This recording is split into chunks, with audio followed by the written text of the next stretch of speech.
The story starts as the grand hall that shines. In there, a girl, the main character, says, "Your Grace." Olivia sits regally, her hands clasped, but her internal monologue reveals what she truly thinks. This man sitting before me is known nationwide as the impotent Duke Ian Tyrone, one of only 3 dukes in this empire, maternal cousin to the emperor, gifted with both wealth and honor. Olivia's thoughts continue. So what if he's impotent? As if that's even a flaw. It doesn't matter. No, frankly, I prefer it. Olivia reflects. My second chance at life. I've meticulously measured the pros and cons, and reached a conclusion. Lord Tyrone is the answer. Ian smiles. So you're the famous Duchess, Lady Parnell? Olivia's hands clench her dress. No, Your Grace, you are mistaken.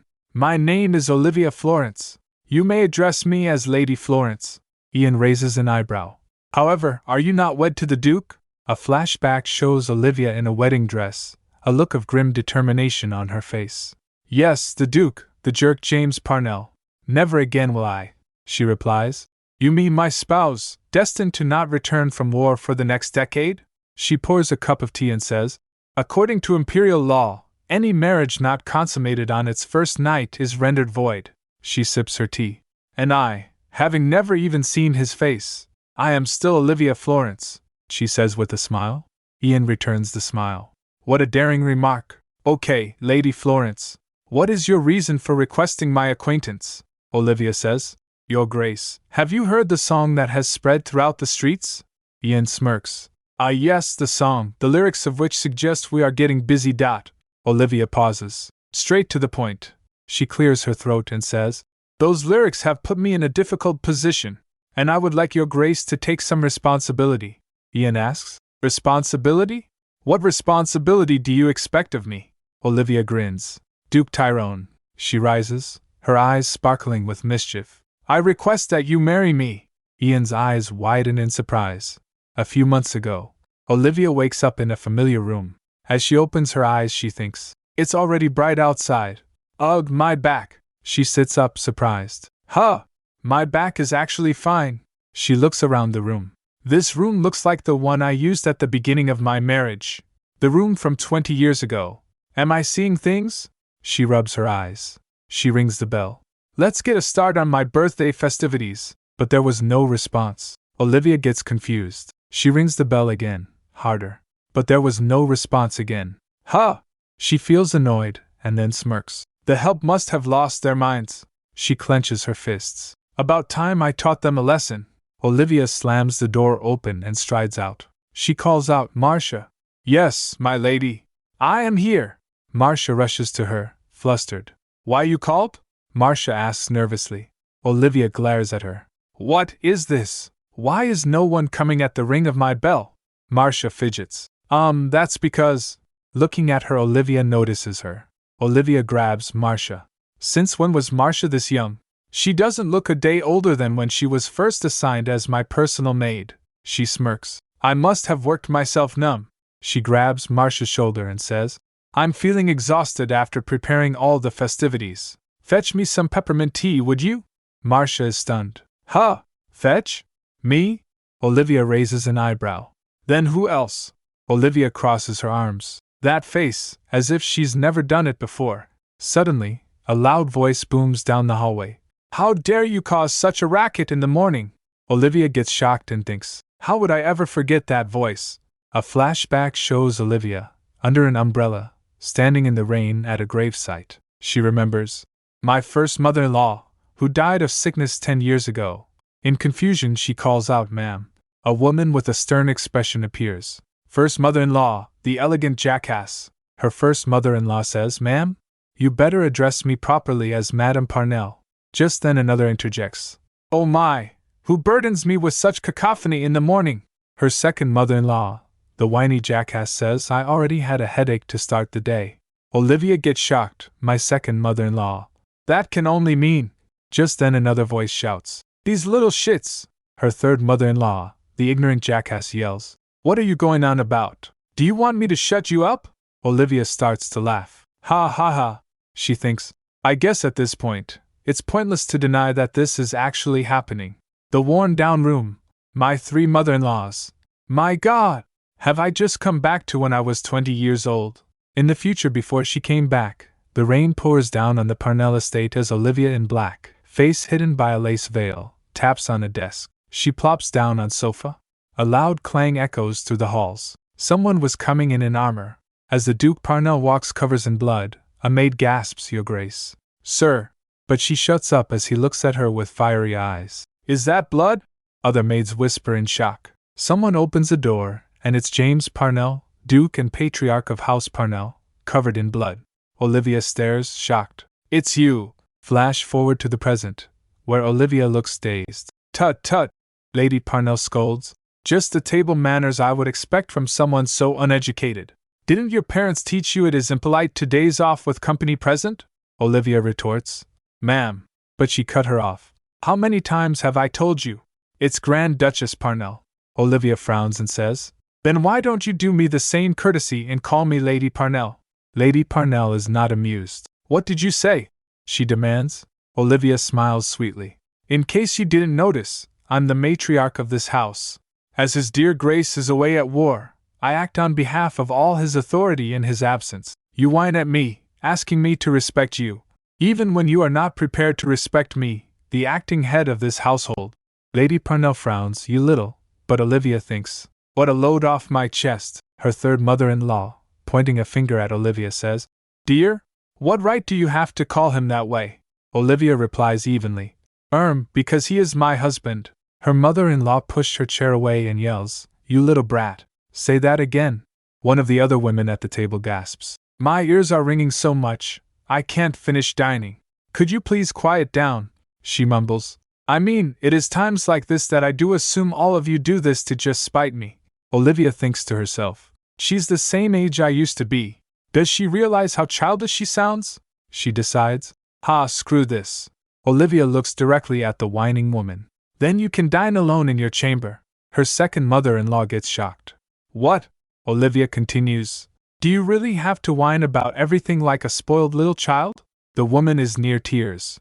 How dare you!" Olivia's words hang in the air, leaving the others at the table speechless, her even sobbing. Lady Parnell, wiping her mouth with a napkin, says, "You must be completely insane." Olivia adds, "On the contrary, these are all sane things that needed to be said. In the absence of the Duke, Lord Parnell, I have the highest authority within this household, acting on behalf of the Duke. Please show me the proper respect." Furthermore, Lady Parnell shows no difference as Olivia continues, "I need you to waive the rights to the Parnell finances." Lady Parnell scoffs internally. "Wouldn't you like that?" One of the women at the table chimes in. "She's right, dear Miss Simpleton. We are not talking about chump change. This is House Parnell, one of the greatest houses in the Empire." Olivia retorts, "Do you even know what I majored in at the academy?" "It's accounting." She sighs. "I mean, I don't even see why I am asking for your permission." Olivia calls out, "Reginald!" Reginald bows. "Yes, my lady," Olivia instructs. "In the future, bring all documents pertaining to the estate directly to my room, and prepare for me a large room that allows me to conduct work." Lady Parnell shouts, "Reginald!"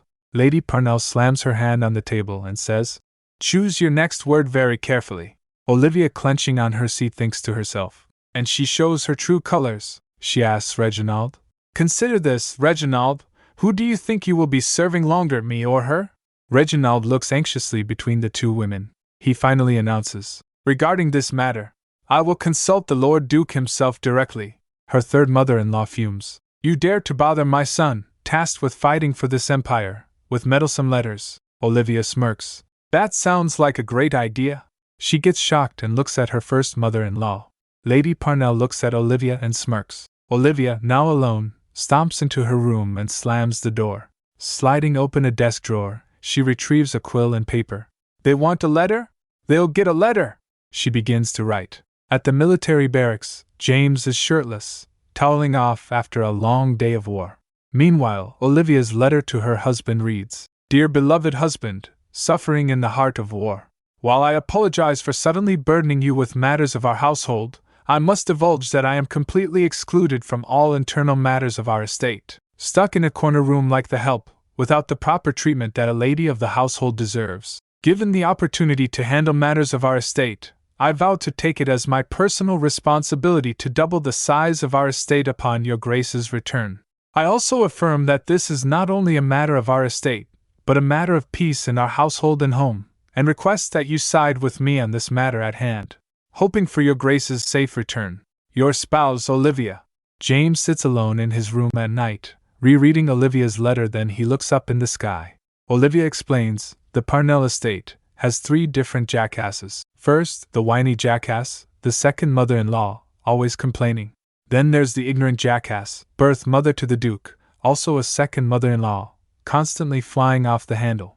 And finally, the elegant jackass, the first mother-in-law, who through conniving means has taken control of the estate.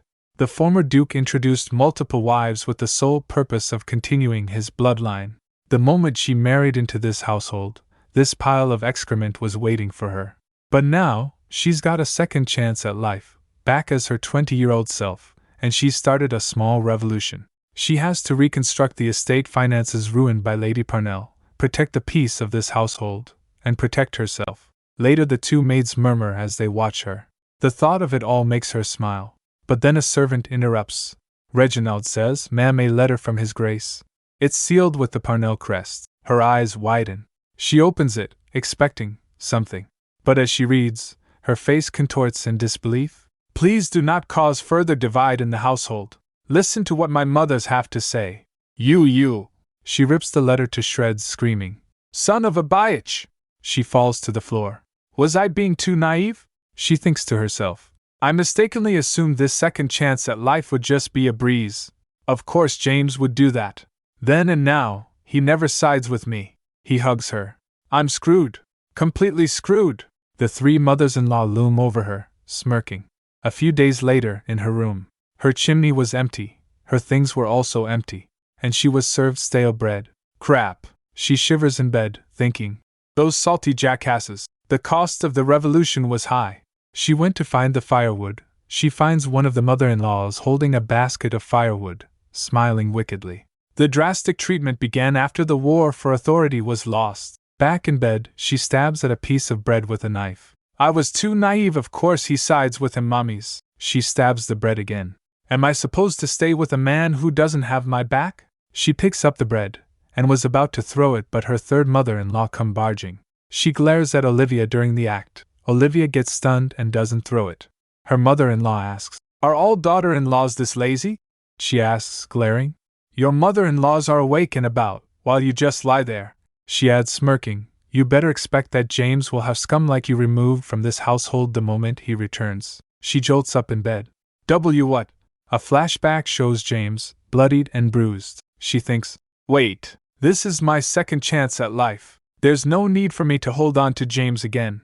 She snickers to herself while her mother-in-law is confused. She grabs the mother-in-law's hand and says, Ma'am, you are truly a genius. The mother-in-law asks, What are you? What do you mean? She smirks, thinking, James Parnell, we are done. Later she walks outside, thinking, Either way, how to make this divorce a reality. The dukedom, House of Parnell, is blade to the empire, a family in service to the empire for over a century. But even this thriving household, she picks a rose, in recent years left only one heir, James. The empire needed to justify sending the sole heir of this household to war. If he is unwed, he cannot be sent to war, the emperor suggests. If that stands as the issue, why don't we just find him a suitor? She thinks.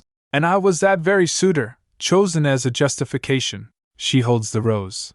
And solely because the Duke and I share a birthday. She cries out. Arr! How can I nullify this marriage? She sighs, sitting down. She picks at the petals of the rose. Should I just go to the emperor in tears, that my impotent husband was incapable of consummating our marriage? She shreds the rose. But that's not the case with James, is it? Flashbacks of them together play in her mind. On the contrary, she blushes, thinking, if we were to actually talk impotency, I did hear the emperor had a cousin who fits the label better. 2 years ago, at a party, as the nobles dance, a tipsy girl says, My lady, be careful. But she bumps into someone, spilling her drink. The drink crashes to the floor. Be careful, my lady. Someone asks, Are you okay? Ian Tyrone catches her arm. She says, Why, your grace. He steadies her. Murmurs fill the air as everyone watches. The girl thinks nervously it had to be Duke Tyrone, of all people. Wait! Her face flushes as she realizes this could be her chance to capture his attention for good. I feel dizzy, she says, leaning. Embrace him, Your Grace, she says, a sly smile spreading across her face. Just like the other night. What? So those two got together? One lady whispers. The other murmurs. My gosh, can you believe that? But suddenly Ian slaps his hand against her and says, I'd embrace you, but you don't even get me semi-hard. The girl and everyone there gets shocked, and we see the Duke's lack of reaction. Someone murmurs, Oh dear heavens! And from that day on, the nationwide title for him was the impotent Duke. Olivia thinks, but there's no one better to remarry than him. What a bother! How do I bag that passionless man? Suddenly she heard, Lily Bridge is falling down. Oh my darling! A maid sings, marching up the stairs. The people of this empire loved music. Even the bards of the streets made a fair wage from singing. The bards were normally tasked with creating songs about the empire's celebrities. She decides, that's it. I should write a song, with some steamy lyrics of romance. She thinks, imagining herself in his arms. A few days later, street urchins are singing. The Duchess, Lady Parnell, couldn't stand her lonely nights. Every night, her window ajar, firing up her lantern lights. Into her chambers, the secret visitor comes up, getting busy with a man, who we know can't get at you up. Meanwhile Romeo Alkesis, a friend of Olivia, asks, You made sure the letter reaches Ollie? His servant replies, Yes, sir. He sighs and wonders, Olivia, what are you up to? In his letter he writes to Olivia, I did as you asked, but I'm concerned of the song getting out of hand. Olivia responds in her mind, Great work, Romeo. No wonder he's destined to become an imperial consort. Romeo Alkesis, her best friend, and future imperial consort of this empire, thanks to the bards that the wealthy Alkesis house of countship supports. The song was a major hit. Just a week after its inception, rumors were spreading through the empire. Not a single imperial citizen could go about without knowing this song. Olivia overhears a maid singing. The Duchess, Lady Parnell, couldn't stand her lonely nights. Every night, her window ajar, firing up her lantern lights. She muses, Maybe I should have been a lyricist. This asks for a follow-up project once this works out. She thinks, the husband bird, such a dumbass Tweety, his three mother birds so whiny and sure. She grins. Olivia writes, No worries, Romeo. This song getting out of hand is exactly what I want. She remembers her mother-in-law's torture and continues, This is hell. Divorce is not the worst, but the best I can ask for. Thanks for listening to my favor. Your dear friend Olivia. Then she thinks, now it's time for Lord Tyrone to make his move. 3 days later, the Duke's mother bursts into Olivia's room. Why, you little! People must have seen you out and about like a proper flizzy. No wonder such songs are in the streets. Olivia, without blankets, thinks, Damn, it's cold. She innocently replies, Ma'am, I have no idea what you mean. You know very well. I haven't been permitted to leave my quarters in weeks. The Duke's mother stammers. Then, Olivia continues, I really don't see why you are so mad, but please calm down. The Duke's mother's patience snaps. Calm? Does it look I can stay calm? You are tainting my son's precious name. Olivia wonders. And how is that any of my business? Olivia asks. What are you on about? The Duke's mother says. Madame Rosa was at a tea party today, and all the ladies there were telling her. At the tea party a woman asks, Madame Parnell, have you heard the rumors? Lady Parnell asks, Rumor? What rumor, may I ask? Of the women says, that your daughter-in-law, Lady Parnell, and the Duke, Lord Tyrone, are getting busy. Olivia plays innocently. Oh my, they're saying that on the streets. What a shame for me, and the Duke must be so embarrassed. Her mother-in-law yells, Embarrassed my friggin' ass! What about these ignorant mongrels tainting my son's name? You should be cheering your war hero husband, not letting his name be left used as a joke. Olivia stops her. That is rather odd, she exclaims. How did such a rumor come to be, when I am locked in these quarters? She grins, saying, I'd better confront the man in person. Olivia receives a letter. 3 p.m. At the Aramir, Ian Tyrone. Olivia thinks, At the Aramir, he really isn't leaving anything to chance. The Aramir was the most popular tea house in the capital, the perfect place for the Duke to rid himself of any rumors of secret encounters. Looking in the mirror, she thinks, not that the situation fares bad for me either.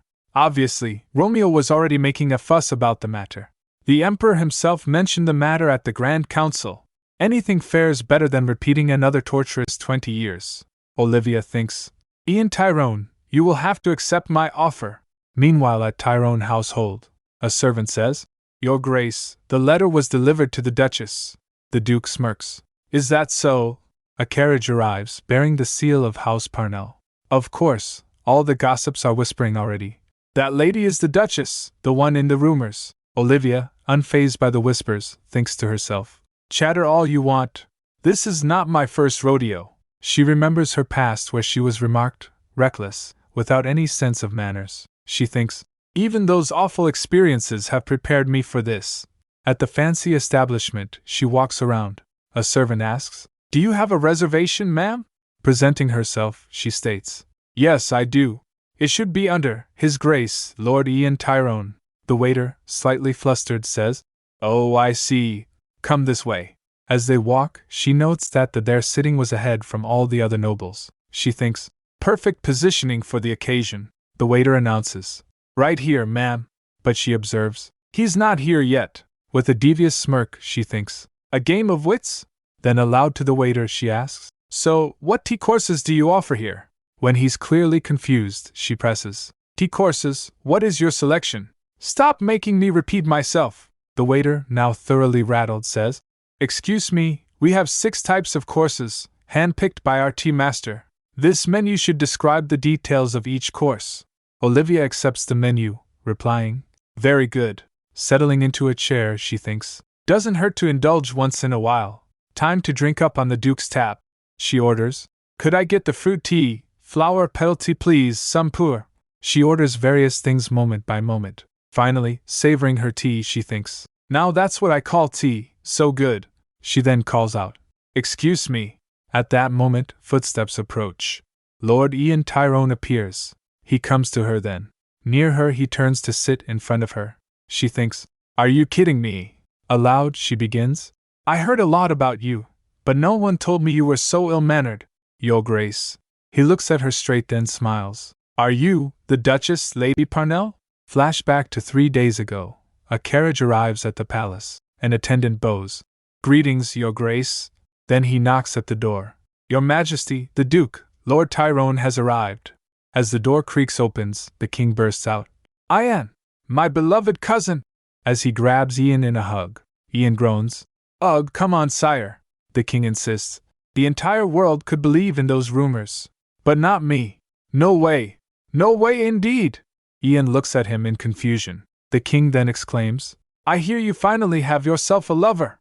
Ian, covering his face, mumbles, Oh my goodness. He then firmly states, That is definitely not the case. Did you not arrange the Parnell marriage yourself, Your Majesty? He brushes it off. We can just retract that. Lord Parnell is already at war, and I doubt he'll return just to save his marriage. I doubt anyone would frankly care. Ian simply says, Well, I don't care for it. Just then the king calls, Ian. He looks serious and says, There's not much to marriage. You meet, and you go through thick and thin as you live together. Look at me. The only reason I was linked with the Empress was because of a shared birthday. The former Duke was a little less lucky, but most people live ordinary lives like that. Ian, looking troubled, says, I really don't see the need. I am doing pretty well by myself. The king questions, But you would still bear those heinous rumors? Ian, looking away, wonders, I question her motives. Why did she have to go this far? The king counters, I considered it to be a smart move. How daring is it to throw an imperial arranged marriage out the window? He urges Ian, Why don't you just meet her? Ian protests, I do not want to. The king, slapping him playfully, insists, That's not going to stop her from contacting you. I stick with what I said. I want this to happen. Ian finally relents, thinking, At least I can say no to her in person. Back in the present, again, Olivia states, Your Grace, I request that you marry me. And Ian thinks, Who even is this woman, Your Grace? She says with a sweet smile. I request that you marry me. Lord Tyrone is caught completely off guard. Who even is this woman? The Emperor had mentioned her daringness, and it's clear now what he meant. Ian remarks, Rarely am I lost for words. She coolly replies. I'm sure you are. He throws out a curveball. You don't mind if I'm impotent? Without missing a beat, she says. I actually prefer that. Adding, matters of the bedroom are not my cup of tea, not even my coffee. Ian asks, is that supposed to be a joke? With a playful smile, she replies, you are out of touch, Your Grace. That was pretty funny. He sighs, so she thinks. I expected him to be angry. I guess he's more patient than I expected. Ian begins to explain himself. I am not a man of many words, not that witty, and basically, I am indifferent to others, he concludes. I can assure you, whatever you expect from me, you will be disappointed. She thinks to herself, smirking. Dear boy, this old girl is far past having fantasies about marriage. She compares him to her late husband. Come to think of it, James was also not a man of many words. The Duke, just now, has spoken more words than what James would say in a week, she replies. I've had my share of living alone. She leans forward. Lord Ian, you have no parents, correct? He replies. Yes, they both passed away. Then suddenly she says, so why don't we get married? He jolted in shock. What? I am making a deeply rational decision in asking for your hand, she says. Not a joke or prank. Let's get married. Ian is taken aback and fell in thoughts. Looking at him, she thinks, no wonder the Emperor is concerned. His one cousin, an impotent man with no thought of marriage. But this may fare better for me. Internally, she concedes. If he had heard the rumors, he is likely to fully support his marriage. But first things first, let's get this Duke in the game. Then she took a breath and says loudly, are you to tell me that you were simply fooling me all along? She shouts. Upon hearing that, teacups fell across other tables. She continues, if not. Ian quickly covers her mouth. He has soft hands unlike James, she thinks. Why am I comparing him with my darn husband? Ian says. In a matter of minutes you've managed to get me worked up. He leans in close, glancing at her. Okay then, he says with a sigh. Let us continue this in a private room. They move to a private room, where the servant says, enjoy your time. She holds up a hand. Wait, a smoky Earl Grey, to cleanse the palate. No need for dessert, she says. Ian says, you enjoy your tea. Yes, one of my few indulgences, she replies. Both stares at each other without speaking. Why don't we get married? She repeats, smiling. He's flustered. Can you just stop with that? She thinks. Look at him, not knowing what to do. I recall the older Ian being quite cold. I guess that's the youth talking, she says firmly. I will stop once you accept my request. Why me? Ian asks, bewildered.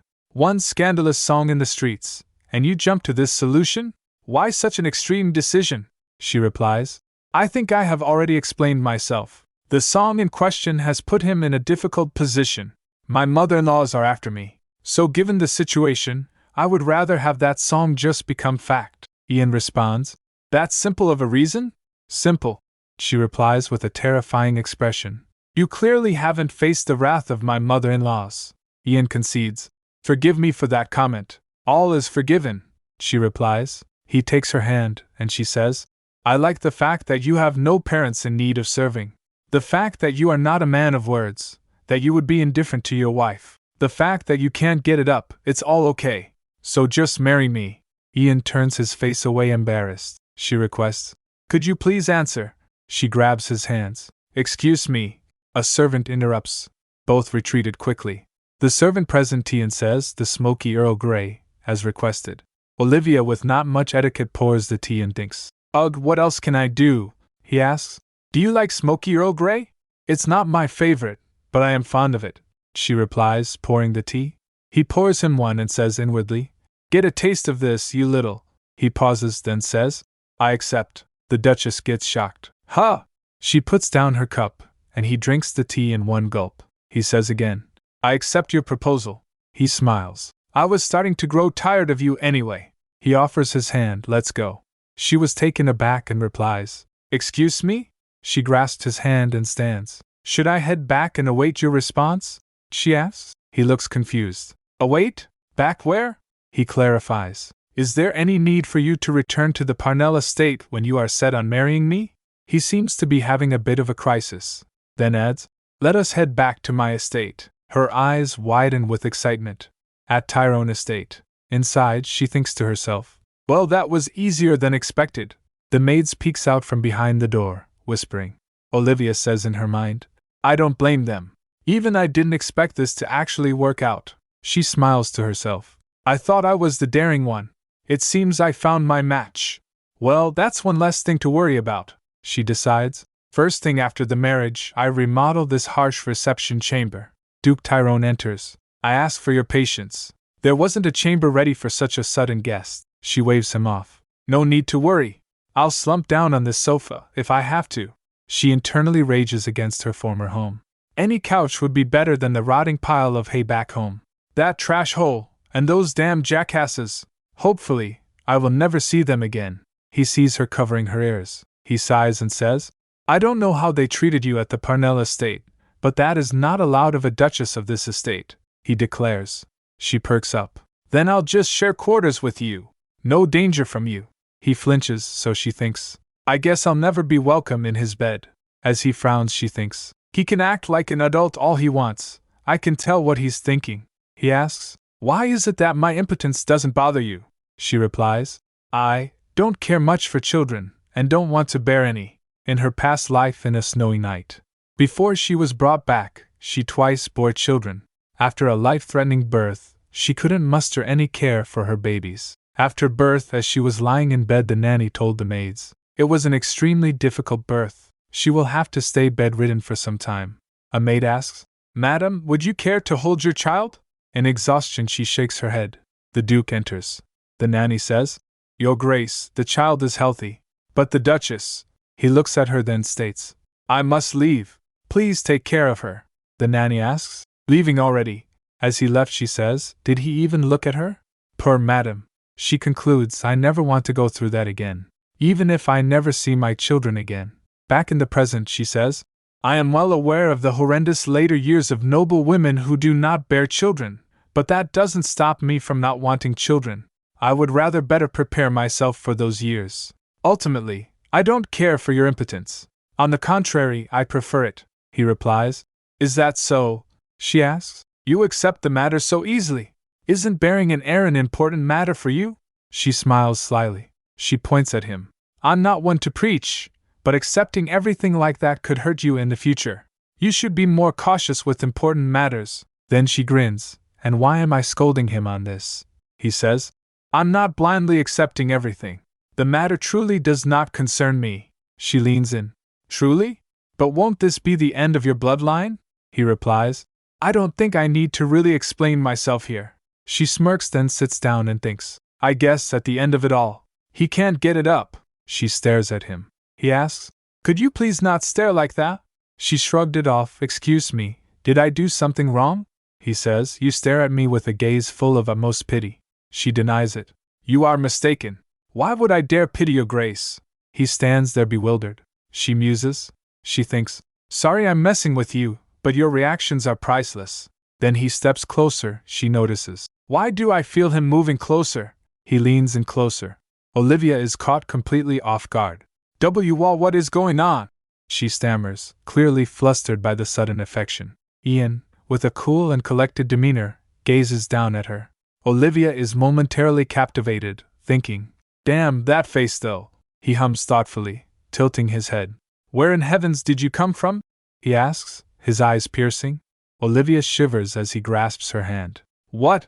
She utters softly, still trying to process what's happening. Let me tend to my business now, Ian says smoothly. He then adds with a smirk. There is a mountain of tasks at hand to prepare for our wedding. Olivia can only reply, I guess so. In Olivia's mind, Ian is told, Don't lean in on me like that without explaining yourself. Ian just gives a small, Oh, before leaving Olivia, who smiles after him. I'll see you later, Olivia, he says before departing. Olivia is left alone, wondering. She sprawls on the couch. Is he actually impotent? She ponders. All the rumors do say he can't get hard. Can a man with no masculinity have such masculine vibes? Ian's masculine physique comes to her mind. Nope, she concludes. He was unmarried even after 20 years. The rumors are definitely true. Suddenly, the door creaks open. A servant announces, Madam, your room is prepared. Olivia beams, thinking, Whoa, the preparations were faster than expected. As she sleeps soundly, James gently shakes her awake. My wife, open your eyes, dear wife, he whispers. Olivia stirs, her eyes fluttering open. She gasps, James! He leans in close, his eyes intense. Olivia's breath hitches. James! She cries, adding, Stop! James just stares down at her. Olivia's eyes glow red with fury. She strikes him across the face. James, holding his cheek, she murmurs, I've never heard you speak with such a begging tone. Olivia's eyes blaze. Don't mess with me, she hisses. You're disgusting, she spits out. Olivia jolts awake with a gasp. Arg! She realized that it was a dream. She clutches the sheets. Just a dream, she sighs in relief. One bad dream, that's all. The next morning, Olivia is informed of their next destination. What? She asks in disbelief. Visit the Imperial Palace? Ian confirms. Yes, His Majesty awaits us. Olivia thinks to herself, looking at Ian. He sure is a looker. As Ian was about to sit, he calls out, Enter. Olivia gets confused as two maids rush in with food. Yes, Your Grace, they say. Olivia is surprised. Enjoy, she is told. Olivia is still confused. I thought we were visiting the palace, she asks. Ian replies, We're to be married. A proper breakfast is first in order. I really don't think, she starts to say. I mean, His Imperial Majesty has called upon us. It's okay, dig in, Ian replies, unconcerned. Olivia wonders. Is he sure it's okay? As far as she can recall, the Emperor was a frightening man. When I had made my mark as a duchess, the throne had been passed to the Crown Princess Startes. The Emperor had abdicated early. Countless fools were foolish enough to disrespect Empress Startes for being a woman on the imperial throne, in response to which, the former emperor executed countless unspeakable deeds, including a bloody purge of the fools. Romeo used to complain about the harsh treatment he received from the former emperor. Ollie, I'm practically suffocated by my in-laws, Romeo cries. Olivia replies. Suffocated by in-laws? He says. Sorry. Olivia thinks to herself. I'm still glad Romeo was there, and is still by my side through all of this. The fact that I can take this peaceful breakfast feast, it's all thanks to Romeo listening to my favor. Our friendship was an easy target of scandal for the blabbering mouths of the empire. But thanks to the imperial decree of Empress Startes, we were permitted this friendship through all the rumors and nonsense. In her mind she says, respect to Empress Startes too. Being a duchess alone is hard work. How does she live as a monarch? As she was busy thinking, Ian observes her while he drinks his water. At breakfast, Ian's grilling Olivia about her plans if she had refused his proposal. What were your plans if I had declined your offer? Olivia is taken aback. Excuse me? Ian continues. What if you started those wild rumors, but the marriage did not go through as planned? Olivia, arms crossed, retorts. Then my mother-in-laws would have kicked me out in due time. Ian stares intently. You would return to the Florence estate, as all debts are paid off? Olivia's eyes widen. She recalls a scene. At night, lantern in hand, Olivia walks through the dark hallways. She overhears a conversation. Lord Florence, am I correct to understand that the Parnell estate paid off all your debts? Viscount Lord Florence, Olivia's father, replies. Yes. I consider it a proper offering for marrying off my children. Olivia with the lantern grips it tightly, her knuckles white. Her father continues. I am doing well in the business of selling off my daughters. Never knew the two girls would do me any good. What a relief, he laughs. You should have seen the look on the madam's face. Priceless. Olivia, still outside the door, is visibly shaken. Back at breakfast, she replies. No way. Knife to my throat. I would never set foot in that household again. I can assure you that you don't want anything to do with the human cesspool. That is the Florence estate. Ian sighs. The more I speak with you, the more you confuse me. You have obviously led an unhappy life. Olivia cuts him off. Are you going to finish that sentence? Ian waves it off. Never mind. Dig in. We have business to attend to after breakfast. Olivia is surprised. Business. Romana, the head housekeeper, greets them. Greetings, madam. I am Romana, the head housekeeper and manager of all general affairs of the household. Olivia thinks. The people here are already set on calling me madam? She smiles. Greetings, Romana. Romana informs her. The tailor awaits, madam. Please follow me. Olivia asks, confused. A tailor? Ian explains. You are to make the acquaintance of His Majesty, and all your clothes are back at the Parnell estate. Olivia is flustered. His Majesty has already waited too long. Shouldn't we be rushing over? Ian, unconcerned, replies. He's probably excited beyond measure. A little tardiness never killed anybody. Olivia's inner thoughts are interrupted, imagining the Emperor saying, "You dare make me wait." Olivia rolls her eyes. Blah, whatever. So stubborn. She gives in. Sure, show me the way. Romana replies. Of course. As they walk, Ian follows them. Olivia wonders, does he plan on watching me get fitted? Romana opens the door to the tailor's room. This way, madam. Olivia is awestruck by the beautiful dresses. The tailor greets her. Greetings, madam. Olivia corrects him. You may call me Lady Florence. The tailor bows his head. Greetings, Lady Florence. The dress selections are to your left, she suggests. How about something with a shade of wine? Salmon pink works too, the tailor asks. Do you plan to have it match your eyes? The tailor turns to Ian. His Grace will be wearing. Olivia interrupts. We're not even married yet. No need to have matching tones. The tailor is flustered. Ian says simply, As you wish. Olivia smiles. You heard him. Olivia is pleased while Ian observes her. A few hours later, they're rushing to the Imperial Palace as the Emperor called them again. Olivia thinks, I told him we should have hurried. He ended up making the Emperor send an official letter. Ian notices the tension on her face and asks, Has the Parnell estate run into hard times? Olivia asks. Why are my garments not to your standards? Ian replies. Yes. Olivia thinks, this is still the best outfit I had. She smiles. You can always show me better things after we are wed. You better prove to me that I made the right choice in asking you. Ian remains silent. He thinks, surely, a weird lady indeed. They arrive at the Imperial Palace. Ian and Olivia are greeted by the Emperor. Dear cousin-in-law! The Emperor hugs Ian tightly, who seems uncomfortable. Olivia curtsies. A pleasure to make your acquaintance, Your Majesty. The Emperor helps her up. No need for a courtesy. Please get up. He then nods, pointing towards his aide. The servant obliges. The Emperor says, Before we begin, let's have your signature. He presents her with a document. Olivia is shocked. It's a certificate of marriage. It lists Olivia Florence and Ian Tyrone as the parties. Olivia and Ian are about to be married, but the Emperor is moving a little too fast. This is... Olivia looks down at the marriage certificate, shocked. How can the imperial seal be on the certificate, even before either party's signature? She thinks to herself that the Emperor is really eager to make this happen.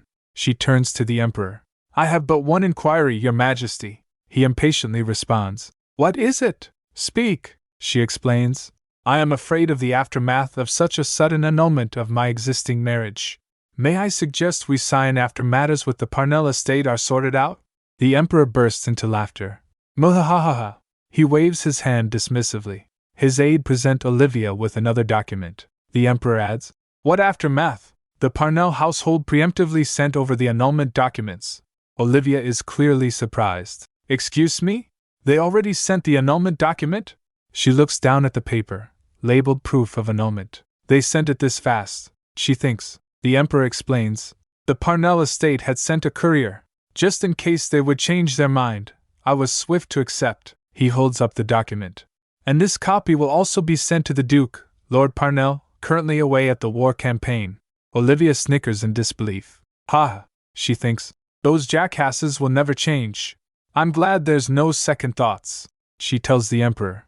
Then I accept, Your Majesty. She picks up a quill. I will sign. She puts pen to paper and signs the document. Emperor advisor brings the document to Ian. Your Grace. As he takes a look at it, Olivia wonders to herself. I already signed. Is he having second thoughts? She leans in to look. She nudges him. Ian, this is when you sign. Ian then turns to the Emperor. Your Majesty. Ian snaps. Did you even hear me? The Emperor teases him. Yes, darling cousin, the love of my life. The Emperor is far too eager. Ian points out. I don't suppose you would officialize this marriage with a mere sheet of paper? Olivia thinks. What is he up to? The Emperor continues. What? Oh, of course, there will be a grand wedding. This is just in case you two change your minds. To lock. He catches himself. Lock local administrative procedures, of course. Olivia says inwardly. He was going to say lock it down. Ian thinks to himself. He turns to the Emperor. If that is the case, I request the Diamond Hall. Olivia gets shocked. Your Grace. Of all the many ballrooms of the Imperial Palace, the Diamond Hall was known to be the most extravagant, and open only for imperial festivities. This was where Romeo's wedding to Empress Startes was held. Olivia wonders, he wants such a location open for my wedding? The Emperor shakes excitedly. I surely believed in you, dear cousin. No way you are impotent. With such a fantastic item in store. Olivia is confused. Fantastic item. The Emperor clears his throat. Ahem. He continues. I'll have it held there, even next week if necessary. I'll ask the Empress for a favor. Make sure you get all the help you need. Ian and Olivia. Thank you, Your Majesty. As they walked together, she recalled the Emperor telling her, I leave him in your hands, Lady Florence. She stares at him, so he asks, Do you have something to tell me? She questions. Your cousin surely had a burden on his mind, Ian says. Burden? Because of me? She nods, so he responds. His concerns are his, and his alone, especially when he has nothing better to do these days. She points. I think he was a little more excited than having nothing better. Ian says. So with that done, I think it's time we sort out what we call each other. She asks. Call? Why don't we just do what we've done so far? Ian raises his hand to her cheek and says, Dear wife. Ian whispers. Dear wife. Olivia's face flushes. She remembers James calling her the same thing. A memory of her previous marriage? She clutches her chest. No, not that. Olivia insists, but Ian is already thinking. He leans in, murmuring. Then, Olivia. He whispers into her ear. Ard, can you please not whisper in my ear like that? She demands. She shuffles back. He chuckles. If that is my dear wife's request. She frowns. I said don't call me that. I really don't like that. He muses. I was correct. Olivia's bewildered. About what? He says. Nothing. She wonders. Seriously. He turns away. It's getting late. Shall we head home? He offers his hand. Olivia sighs in relief. Phew. They walk back to the palace. Later a letter arrives from the Imperial Palace. A decree to hold the wedding in 2 weeks' time. Olivia's shocked. That soon. With a tight schedule, everyone's in a rush. Ramana takes over. With all the knowledge of the estate, took preparation into her own hands. I really feel like I'm doing nothing. Olivia thinks to herself. Later she peeks in Ian's office. As he was busy in piles of work, she offers, Give me that. I'll approve things myself. Olivia approaches, hands on her hips. Ian asks, You will? She says, I can handle it. I handled matters at the Parnell estate. He begin. But, she cut in, I'm telling you, I can handle it. The Empress is handling the large matters anyway. All because a certain somebody requested the Imperial Palace Diamond Hall. He thinks for a moment, then relents. Then I will leave it in your hands. Then he orders, Ramana, be sure to assist the Duchess. Ramana replies, Yes, Your Grace. Olivia waves goodbye. Then I'll see you around. As she was about to leave, Ian calls, Olivia. Olivia halts. Ugh, she cringes, but responds smiling. Yes. Inwardly she thinks, he's really getting on my nerves with the first name basis thing. Please excuse me, he says, walking towards her. Ian reaches out and pulls a strand of hair from her face. Olivia is flustered. Your hair was in your face, he says with a smile. She gets dazed for a moment, then says, You could have just told me, he says. You wouldn't be able to see your own face properly. He always has to have the last word. She thinks, annoyed. Thank you so much. I take my leave, for I am busy, she says sarcastically. Olivia stomps away, slamming the door behind her. Ian laughs, clearly enjoying himself. Ha! Olivia and Ramana walk away. Later that night, Olivia sits at her desk. She instructs, Contact the Parnell estate, and ask them to send over my belongings before the ceremony. Ramana asks, Madam? Surely, they would not take such a request so lightly. Olivia responds, That is why I am contacting them. I'm pretty sure my old wedding dress and jewelry are just a burden to them. Tell them we will pay. No need to pay more, just the right value for the goods provided. Ramana examines the document. Do you mean, you plan to wear the same dress from your previous wedding, madam? Ramana seems shocked. Olivia replies, We're in a rush. A new dress would be both a waste of time and resources. A little fixing up would make it look completely new. Ramana spoke. But, ma'am, wouldn't it mean bad luck? Olivia smiles, thinking the marriage that began with that wedding dress was a devastating wreck. She muses, if I had chosen to hold on tight and keep the marriage going, would I have found happiness? She quickly dismisses the thought. No, I highly doubt that. That is all just superstition, the maid insists.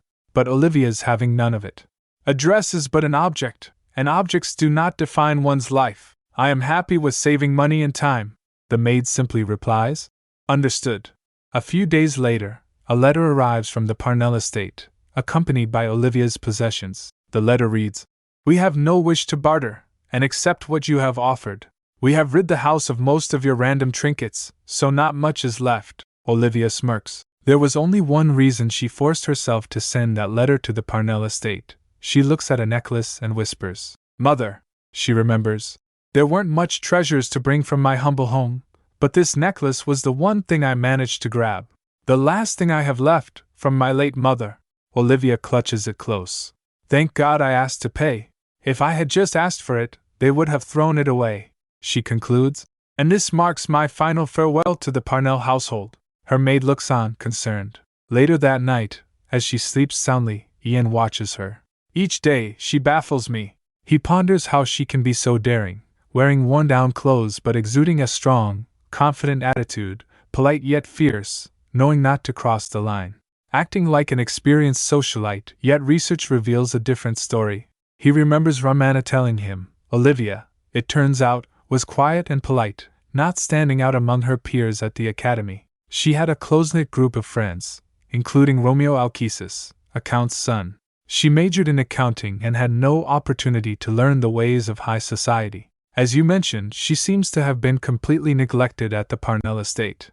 Ian thinks about her, timid, calm, and not a single touch of high society. He wonders, if that is the case, who on earth is this woman in front of me? His eyes fall on the necklace she's wearing. Is that the necklace she mentioned? He remembers Ramana telling her. It is the only trinket she took from what they had sent over. It seemed to be something meaningful to her, he remarks, a smart move hiding her true motive under the guise of a wedding dress purchase, while her choice also made reasonable sense, given the circumstances. Ian reaches out to her, gently caressing her hand. Dear wife, Olivia frowns in her sleep as he asks, Someone must have called you that before. Did he give you that necklace? He grabs the necklace, his gaze intense. The days aren't passing quickly enough. 1 week later, Olivia is getting ready for another wedding. 2 weddings in a lifetime. To her, weddings were a bitter affair. Will this one be any different? She shivers. Ian sneaks into the room. Olivia, she gasps, startled. She turns and says, Oh, come on. Can you knock? You gave me a. She stops in the middle as she looks at him. He was quite a looker. He asks, Are you feeling okay? You don't look so. He touches her forehead, concern etched on his face. Olivia blushes, flustered. Why am I choking up? Are you feeling okay? He asks, concerned. Olivia's eyes are red-rimmed, and she's trying so hard not to cry. Don't cry, she tells herself. There's nothing to cry about. She grasps at her dress, trying to calm herself. She says, It's nothing, just a little wedding jitters. You get those for your second one too? He jokes. Arg. Olivia's reaction is instant. You really consider yourself a comedian, huh? He just laughs it off. Are you still getting the jitters? He asks softly. A little bit better now, she admits, her eyes downcast. Then, he holds out his hand. Here, take this. It's a ring. What is? Olivia begins, confused. Your wedding ring. As you may be, he starts, but then stops himself. It's nonsense to reuse your old ring, she replies. True, the other half also happens to be in a war zone. Ian's face falls. That's not what I meant, he quickly corrects. Then what were you going for? She asks, skeptical. He sighs, and she thinks. Stop sighing and blurt it out, young man. He grabs her hand, slipping the ring onto her finger. It's such a perfect fit, Olivia says, surprised. Of course I got your size, he says smugly. For my finger? When? She demands, shocked. That's a secret, he replies, grinning. Seriously, she thinks, annoyed. Well, this ring. Olivia trails off, examining the jewelry. I've never seen such a design, Your Grace. A servant interrupts. The guests are in need of your welcoming. Ah, he responds. Olivia stares at the ring, lost in thought. He grins. knowing he's got her attention. He grabs her hand and whispers, "I'll see you in a minute, Olivia." Close up, her eyes widen. She thinks, cringing? She thinks, he's really having his fun with me. All this teasing, with such a straight face. I expected him to be as blunt as James, but I was surely mistaken. Olivia smiles softly. "I want you to be happy, Olivia," her mother had said. Mother! She thinks sadly. If she had known I had to get married twice, it would have broken her heart. Just then a servant says, "Madam, it is time," she says inwardly. "But Mom, it's okay. I'm making it through it all. I will not let this new opportunity go in vain," she thinks, steeling herself. "I want to be happy." As she enters the hall, announcer says, "Here comes the bride." The wedding ceremony begins. The priest intones, "As the roots of this joyous matrimony settle, and the blessings of His Majesty, a true blessing for the joyful harmony of the bride and groom, and let their lives," and he continues. The crowd watches, smiling. "Damn, the flowers, they must have cost a fortune alone," Olivia thinks. "In my past life, I would have fainted from shock." She glances at her groom. "At least in this life, I am not the only one attending the ceremony. I also made sure not to invite my father." Flashback to her sleazy father. Her father asks, "Could you spot me a little for your sister's wedding?" A useless bum of a father, she thinks, disgusted. Her father adds about her sister, "Thankfully, there was a household willing to take her away at 50,000 dirks, nice and full." She concludes, "In this life, I'll make it a point to leave him out of my life. He really made everything in my life worse." She thinks, recalling her past. "Given the time, I'll also bring over my little sister." "What's on your mind?" Ian asks, noticing her pensive expression. "You know, just taking all the wedding in," she lies. "Liar, are you sure it wasn't the thought of another man?" he teases. She replies, smiling nervously, "No way." Then they straightened. Ian grins and says, "Not that many people can think of anyone else with me in the room," she says inwardly. "So full of it, but he isn't wrong," he says. "If this happens to be a rebound, because you couldn't get with another lover, please speak now." "Sorry?" Olivia asks, startled. She began. Wait, but the priest interrupts. "Bride and groom, the vows of faithfulness." She gets confused. "Vows of faithfulness? I don't remember this." Ian leans in close. Olivia flicks her eyes to meet his. She says in her mind, "Stop grinning, young man." Ian leans in and whispers to her, "I happen to be very adamant about keeping my woman to myself." He leans further and kisses her.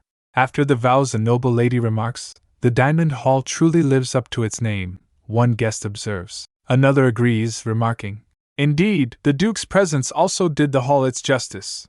His Grace married," one attendee laments.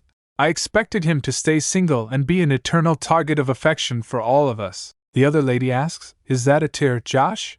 But the real tears were in the king's eyes. He sobs, "My dear little cousin, finally."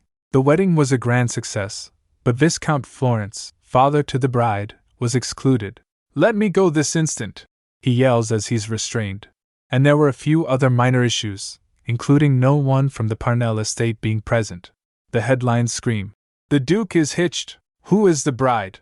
Lady Parnell crunches the newspaper in her fist. Later the maids were whispering to each other, "The Duke and Duchess haven't shown their faces yet. They must have returned to the estate." The other asks, "So, they will be consummating their marriage?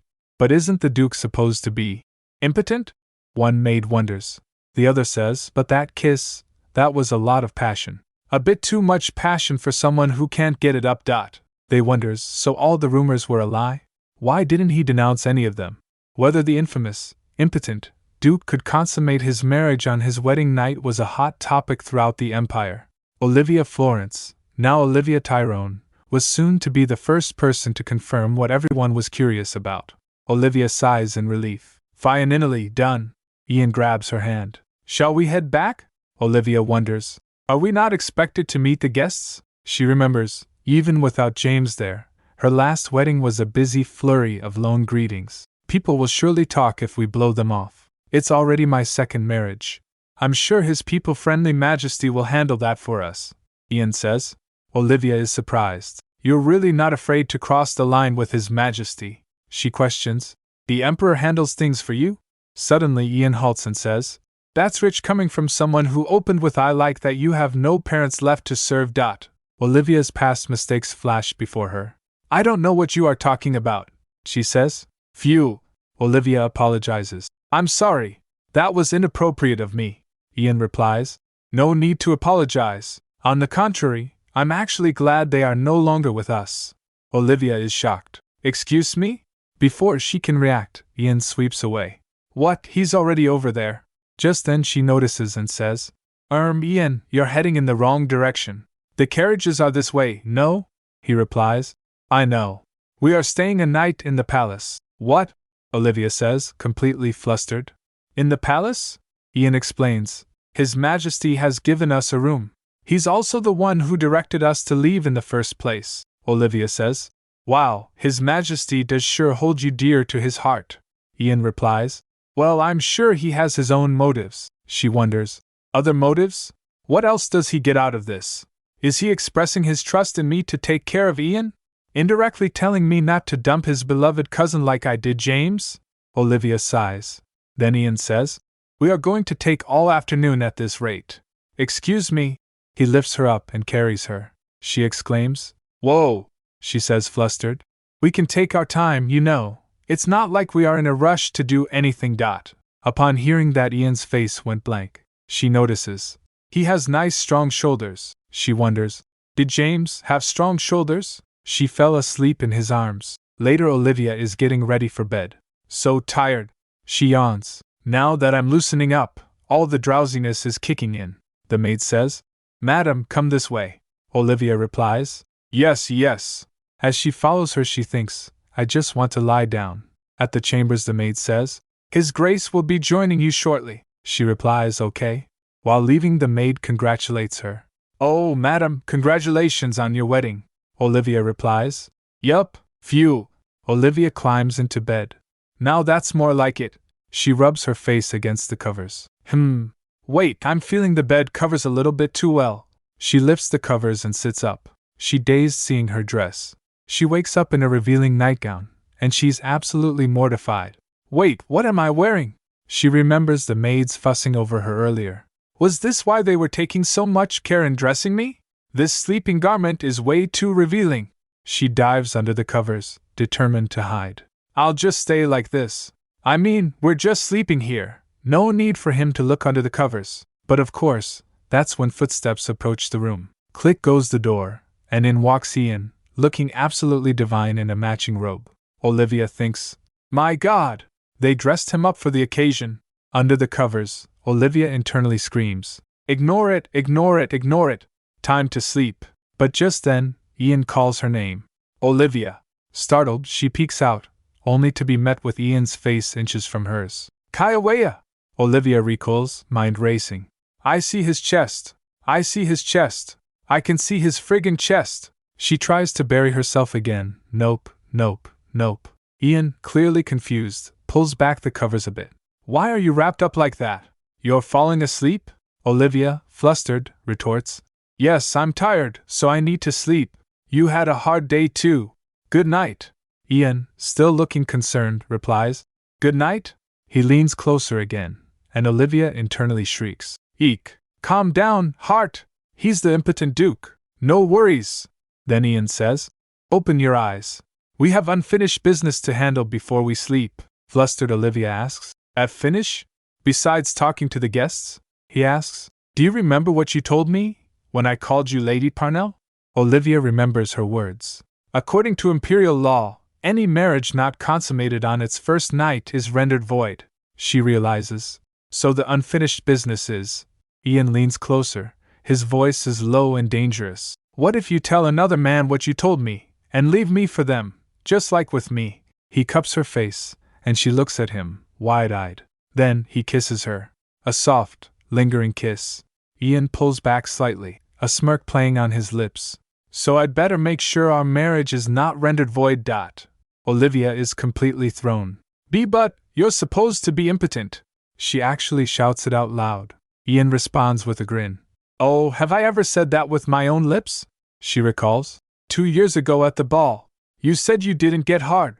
He clarifies. Yes, in that situation, and not for that lady. He continues. I would be no better than a dog if I would get hard for any passing flizzy. Olivia thinks, Then why did he ask me if it was okay for him to be impotent in the first place? Olivia fumes. This is a scam. But Ian is already moving to get closer to her. Let's first remove these covers. Olivia resists, clutching the blanket to her chest. No way! He reaches for her, but Olivia pushes him away. Then she says, I don't want any children. I am afraid to have children. Ian looks at her with concern, gently pulling her into an embrace. It's okay, Olivia. He strokes her hair. There's no need to worry about that. I never wanted any children either. That is also why I did not bother explaining myself. When the impotent Duke title stuck, he leans in, and Olivia looks up at him, her expression softening. He kisses her again and again. He lifts her up, and Olivia cries out, And no! Why is he? Suddenly, she fidgets, unsure of what to do. Just then she notices Olivia is understandably flustered. She dodges Ian. He remarks, I never knew you were so agile. Olivia is not impressed. Is that all you noticed? What is that thing on you? She exclaims. Ian smirks. I mean, it came complete with the package. Olivia tries to escape, muttering, Nevertheless, this is not what I signed up for, so good and dash. But wobble. She stumbles, and Ian grabs her. Have I ever told you that you really seem to keep me busy? He says, pulling her close. No need to be tense, he whispers, his eyes intense. Olivia blushes, confused. Huh. Ian smiles reassuringly. I already told you, you have nothing to worry about. And then the kiss. And then the deed. The next day at the palace, Olivia wakes up with an exhausted look, throwing the covers off. Ian stands in the room. Liar! She shouts accusingly. You stupid idiot liar! She continues, clearly annoyed. She mutters to herself about her back killing her. She asks, How did you manage to keep it a secret? He replies, I told you. I just happen to not be a hound that jumps at the sight of every woman. Come to think of it, you were rather rude to me. But I was still willing to forgive that. He asks, Why did you think that was so? Olivia remembers. Looking back, it was a little strange. A man who had decidedly lived 2 decades without marriage, so quick to accept my proposal. Olivia reflects. Like he said, it's not like I talked to him in the politest of ways. That means, he did it for one reason. She asks Ian if he had feelings for her. Ian replies, Bingo. Olivia asks, For me? Why? That was the first time we met. Ian says, To be honest, it was your looks that did it for me at first. He adds, Especially your eyes. Ian continues, Then you spoke of your conditions, and I like them. Not wanting any children, on the ball with everything, daring but not greedy. He says, I felt you would have a knack for managing the household and the estate. Olivia exclaims, What if I were to take everything you own, the estate and everything? First impressions can lead to dire consequences. He adds, I also liked how you treated me like a naive little boy, just like this, even when I am older than you.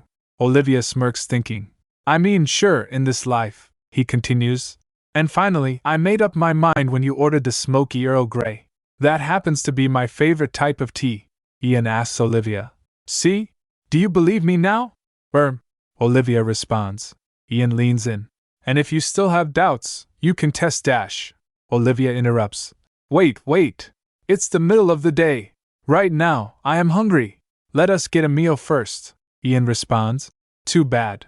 I guess a good husband makes sure his wife always gets a good meal. He rings for the staff. I'll be back in 10 minutes. Ian tells Olivia. Let us go eat. As the maids arrive, Olivia thinks, At least he's not jumping on me like a hound. A maid asks, Madam, may we help with your preparation?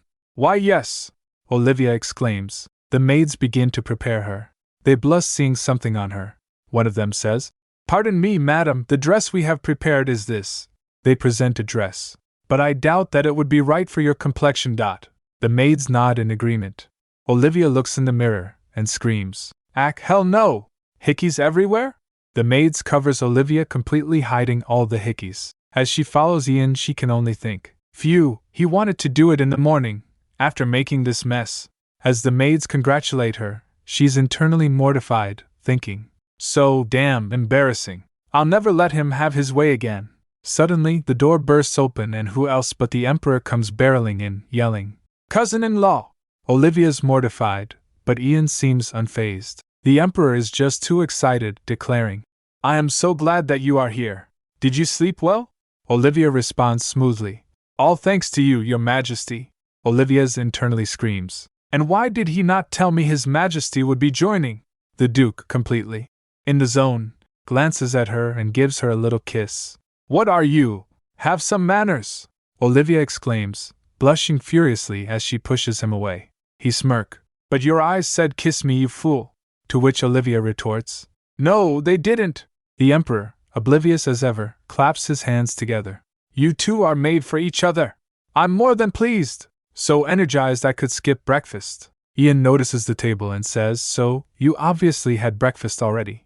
The Emperor replies, sorry, I just couldn't wait for you to show up. Olivia apologizes for their tardiness, claiming to feel under the weather. But the Emperor waves it off, saying, you don't need to apologize, we are family. I would never blame you for anything. I am already in debt for accepting my mongrel of a cousin. He tells, last night I dreamt that you would leave him because he couldn't get things working. Back in the present, the Emperor continues to gush. The nightmare had me down here since dawn, had me waiting just in case. So no need to apologize. You can take all the time you want in your chambers. I wouldn't blame you if you were busy till the sun falls. The Duke groans. Your Majesty, I'd rather you not say such things. But the Emperor teases. Oh, sorry, was I talking to you? Oh, yeah? That's right, I was talking to her. Olivia thinks. So this is what the Emperor is really like. There goes my respect for the imperial throne. The Duke's eye twitches as the Emperor continues. Olivia glances and notices that. She thinks, looks like things would have gone down if it wasn't the Emperor. Ian trembles in annoyance. Then the Emperor asks, how much longer do you plan on staying? I can have the secondary palace quarters set aside for a week. Ian speaks up. We plan to return home today. Olivia thinks. Yes, please. The Emperor suggests. Why such a hurry? Stay longer. The Duke proposes. Then why don't you send us on a honeymoon? The Emperor, caught off guard, stammers. Ehem. As enamored as you may be with the Duchess, participation at tomorrow's Grand Council is mandatory, Duke. He makes a quick escape, saying, oh, look at the time. I must take my leave now. Have fun, you two. The Emperor literally runs away. I will see you again.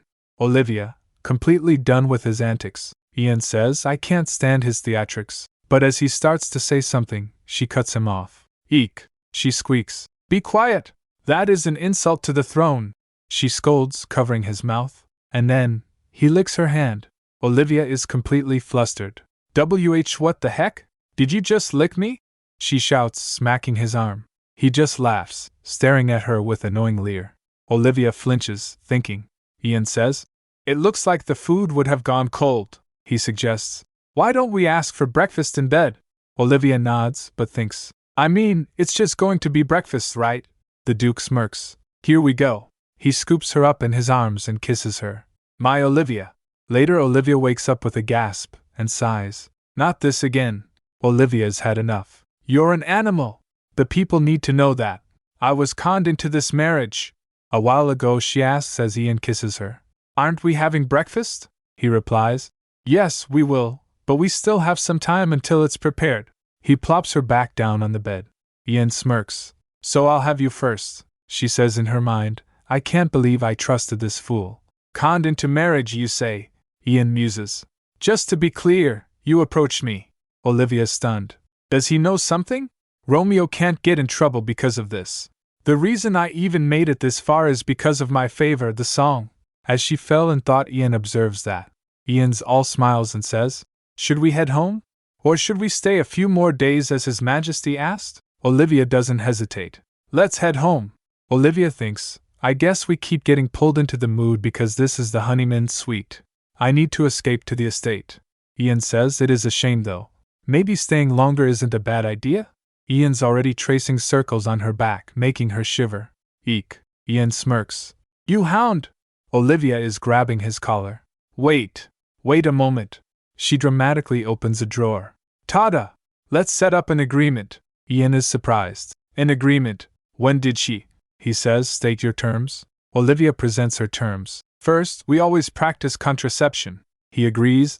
Of course, next, she says. Second, while married, we stay true to each other. Ian picks up Olivia's necklace. That was something I wanted to request. Okay, continue. Ian says. Finally, the most important clause: how many times we perform coitus. She holds up a finger. I propose we limit it to once a week. Ian is not having it. You're joking? She replies. Not even the slightest. She says, I'm still not sure if I'm completely okay with the act of doing it. I am not saying you are doing anything wrong. And I am not saying it was painful or uncomfortable. It's just. Her hands fidget. Still, Olivia declares, trying to sound confident. I'll fulfill the rightful duties of a wife, so don't worry. She adds, I will never reject you. It's just the frequency. Ian pulls her close. If it were just the act, without any care for you, it would be something meaningless forced on you. I have no plans to torture you. Ian holds her, saying, I just want to bring joy and happiness to your life. Olivia felt touched. He adds, I for once will never have you trembling in fear by forcing duties and roles on you. She recalls her last night and blushes. He says, I will wait until the day you feel no more hurt. Do not worry, Olivia. We can take some time to discuss the third clause. Olivia replies, sure. That was your motive all along. Ian grins. He sits beside her. Who did this to you? Gave you all this fear? Is it your father? Or? He leans closer, his eyes intense. A lover? Olivia's immediate. No. I've never had a lover. Then I'm glad. Ian confesses.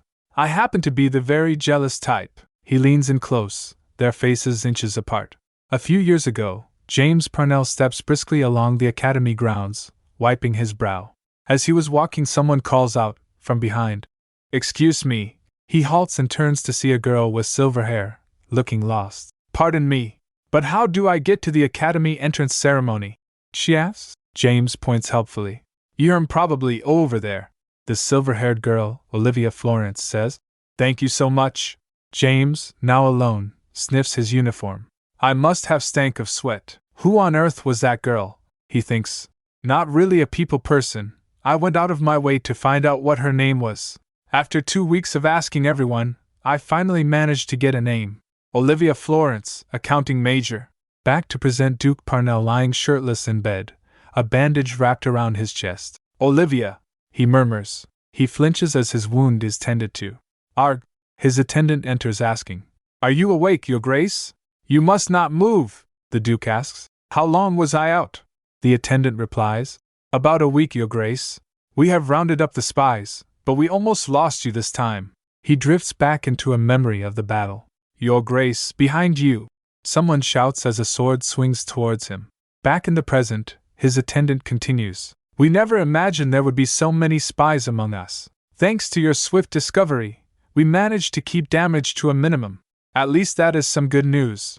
The border region, where conflict with the invading people is underway, a troublesome region of war, plagued by constant skirmishes for decades. He was hurt during efforts to capture internal spies that were leaking information to the enemy at this time of conflict. Back in his bed, the Duke is lost in thought. Dreaming of old times. I wonder if Olivia is okay? He reaches for something, noticing something is missing. He asks, Where is my ring? His attendant replies, Oh, the ring. The attendant says, Anyone in the nearby war zone was aware of this infamous ring. As rings burdened the wielding hand, swordsmen would rarely wear them. However, the Duke, Lord Parnell, would never take off his wedding ring, even though he had never seen his wife's face. The attendant muses, An act of loyalty, I suppose? Sounds like something His Grace would do. He then states, The inside had worn down, and the ring was broken, probably due to you wielding a sword with it on, Your Grace. They are mending it as we speak. I see. The Duke replies, but he's distracted by a rather odd feeling. He fidgets with his fingers. Is it the pain of the injury? He wonders. The attendant interrupts his thoughts. There was also a message for you. He hands over a letter. The Duke asks, From the Duchess? The attendant replies, No, Your Grace. This comes from your mother, Lady Parnell. And another message came from the Imperial Palace. The Imperial Palace, he wonders. He tears open the letter. As he reads it, he groans. Arg, damn it! His attendant glances over, startled. What is wrong, Your Grace? It was a certificate of annulment. The Duke stares at the certificate of annulment. An annulment? Why? The attendant stammers. Your Grace, the Duke demands. Do you know anything about this? the attendant responds. I considered it to be a silly rumor, and did not pass it on to you, Your Grace. A rumor? The Duke asks. The attendant nervously says. Lady Florence, your wife, is said to be in an affair with the Duke, Lord Tyrone, and the Duke is not happy. The attendant adds, and His Majesty the Emperor, hearing of this, has eagerly attempted to bring them together. James thinks the Duke Ian Tyrone? The impotent Duke? How could he even get married? Someone isn't adding up. He is pissed, realizing he never gave his seal for the annulment in the first place. While shaking, he picks up his mother's letter. That reads, the Flussy Olivia was tainting the honor of our household, and we personally kicked her out. We also plan to retrieve the massive investment bestowed upon the Florence. No need to worry about Olivia anymore. Focus on protecting the outer region. James rips the letter apart and groans in pain. He gasps, wondering what is going on. Olivia and Ian are back at his estate, holding hands, with servants greeting them. Welcome back, madam. Olivia is thinking about how many servants there are, taking her back. She's determined it's time to forget the past. A new beginning, a new house, new people, a new life. Ian calls out, Olivia, and offers her some rest or tea in the gardens, but Olivia is having none of it. I would like some shut-eye. Ian says, oh, I wonder if my room has been cleaned. Olivia stops him there. He says, come on, it's okay. We're back home. But Olivia isn't convinced. It's not okay. She reminds him of their agreement, and our agreement dictates. Ian is getting close to her face. We never finalized the frequency clause. Olivia freaks. Eek. Don't even joke about that. And keep your distance. She demands a 2-meter radius at all times. Ian cheerfully agrees, calling out, see you at dinner, Olivia.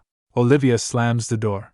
As she enters, Ramana asks if she's okay, and Olivia insists she's fine, but inside, she's spiraling. Foolish of me to believe that he was actually impotent. And if he keeps doing this, she covers her face, steaming. Arg, I don't know. Then, the maid presents her with a message. Madam, there is a message in need of your confirmation. She asks, a message? It's from Florence. Olivia reads the dreaded letter. The investments endowed upon our estate for your marriage to Lord Parnell have been recollected. Your actions will leave us starving. Solve it. Olivia snickers. My father, the Viscount, Lord Florence, not to speak ill of him, but he was one pile of human excrement. He had no business sense, his vanity ventures failed, and left the household in debt. He sold her off to cover those debts, and her sister, Annie, to a drug addict. But Olivia's back, and she can save her sister. Burning the letter from her father, Olivia starts writing her own.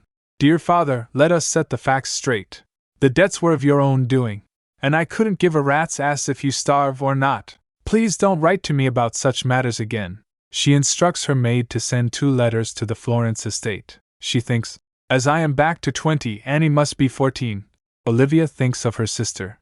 Annie, I promise you that in this life, I will save you from that dirt hole. Later at the Florence estate, things are far from peaceful. Viscount Florence is absolutely fuming. He slams a letter on the desk, eyes blazing red. Damn it! The letter informs him that with Olivia annulling the marriage, the investment they provided will be recollected. House Parnell requests a swift return. He grits his teeth, convinced. This is all because that Flussy couldn't make up her mind. Remarried without a word to me. He recalled her wedding, embarrassing me at the ceremony. Back in the present, the Viscount kicks a chair in his fury. Ungrateful little whore! Then, someone knocks at the door. Viscount Florence is beyond livid as Annie timidly enters. What? I specifically asked not to be disturbed, Annie squeaks. Father, a letter has arrived, he explodes. I told you such things can wait. He raises a hand to strike Annie, but stops short looking at the letter. Who is the letter from? Annie, clearly terrified, replies. Oh, Olivia sent it. Aha! He snatches the letter. No way she would ignore her fam. But as he reads, his expression darkens. That little whore! He sweeps everything off the desk, sending it crashing to the floor. Annie shivers in fear. He shouts, I feed her, raise her, and this is how she repays me? He clenches his fist on the table. Then he asks Annie, holding the letter. And what is that letter? He asks, dangerously calm. Annie stammers, this is. Viscount Florence looms over her. Olivia gave me.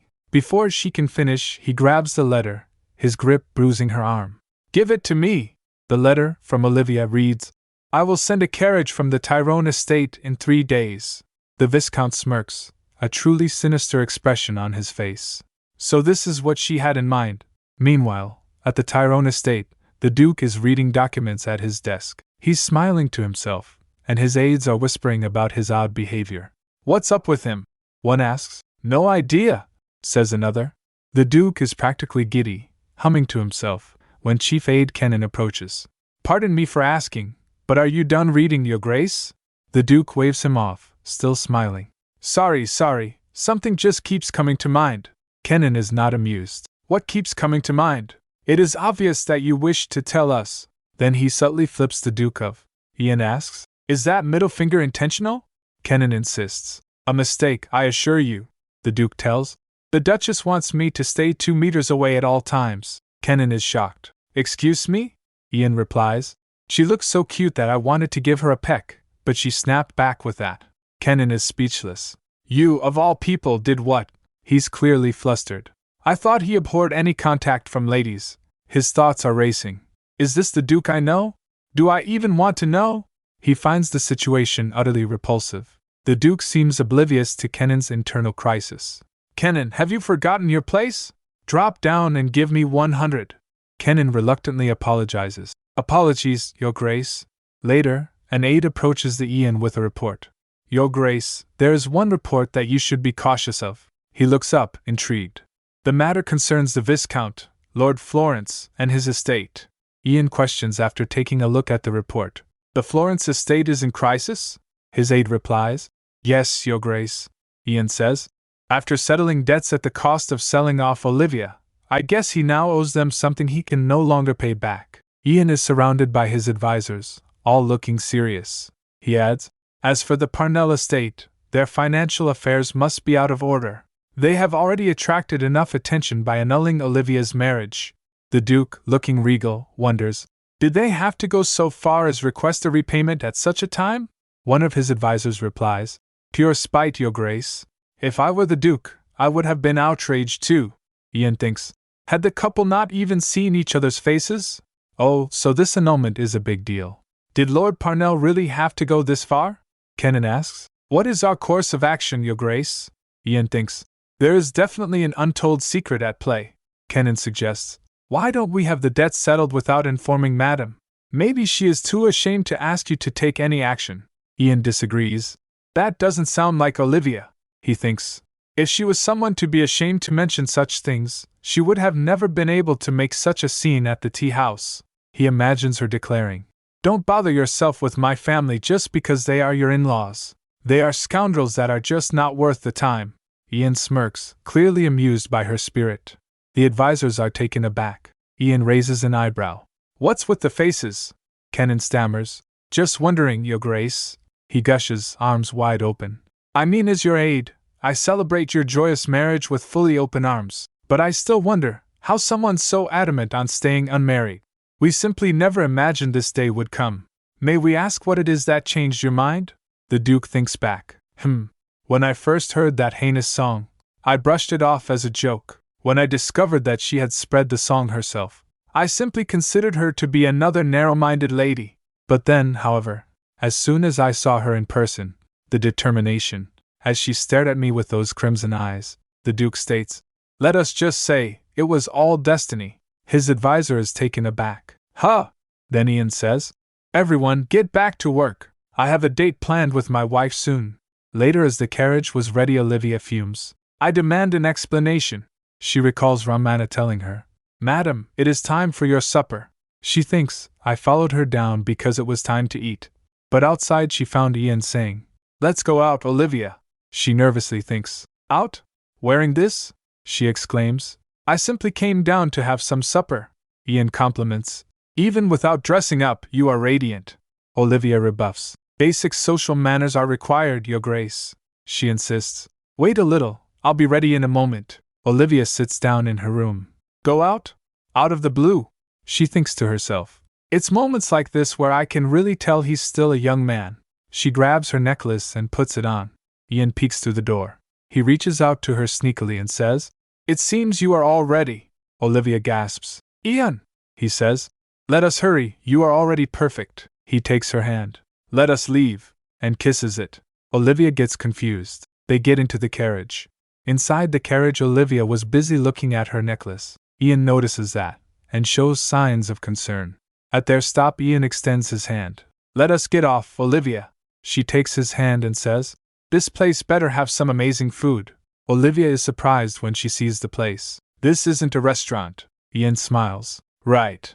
So there was no need to dress up for anybody. As they were walking inside, Olivia wonders just what exactly they're doing here. The servant guided them to their sitting. Olivia looks around and thinks, this must be their VIP chambers. Ian tells Olivia to take a seat, but she's still stuck on the why.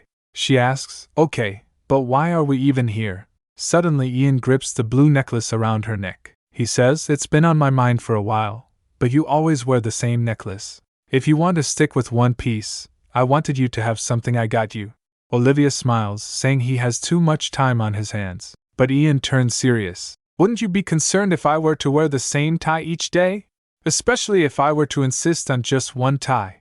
Olivia's face turns to shock as she realizes what he implies. Oh my God, did he think? She began, did you?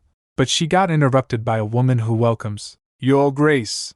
Welcome, and then says, greetings to Madame Tyrone as well.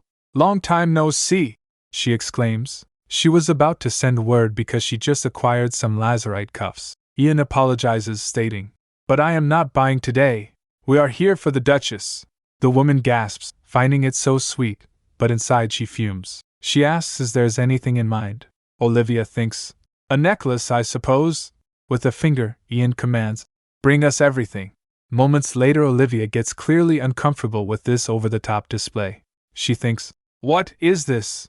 The woman gushes over a necklace, saying it was extracted a few years back from the mines of Alhambra. Again she insisted, how about we try a yellow diamond? You may have not tried amber on you. Olivia snaps, stop.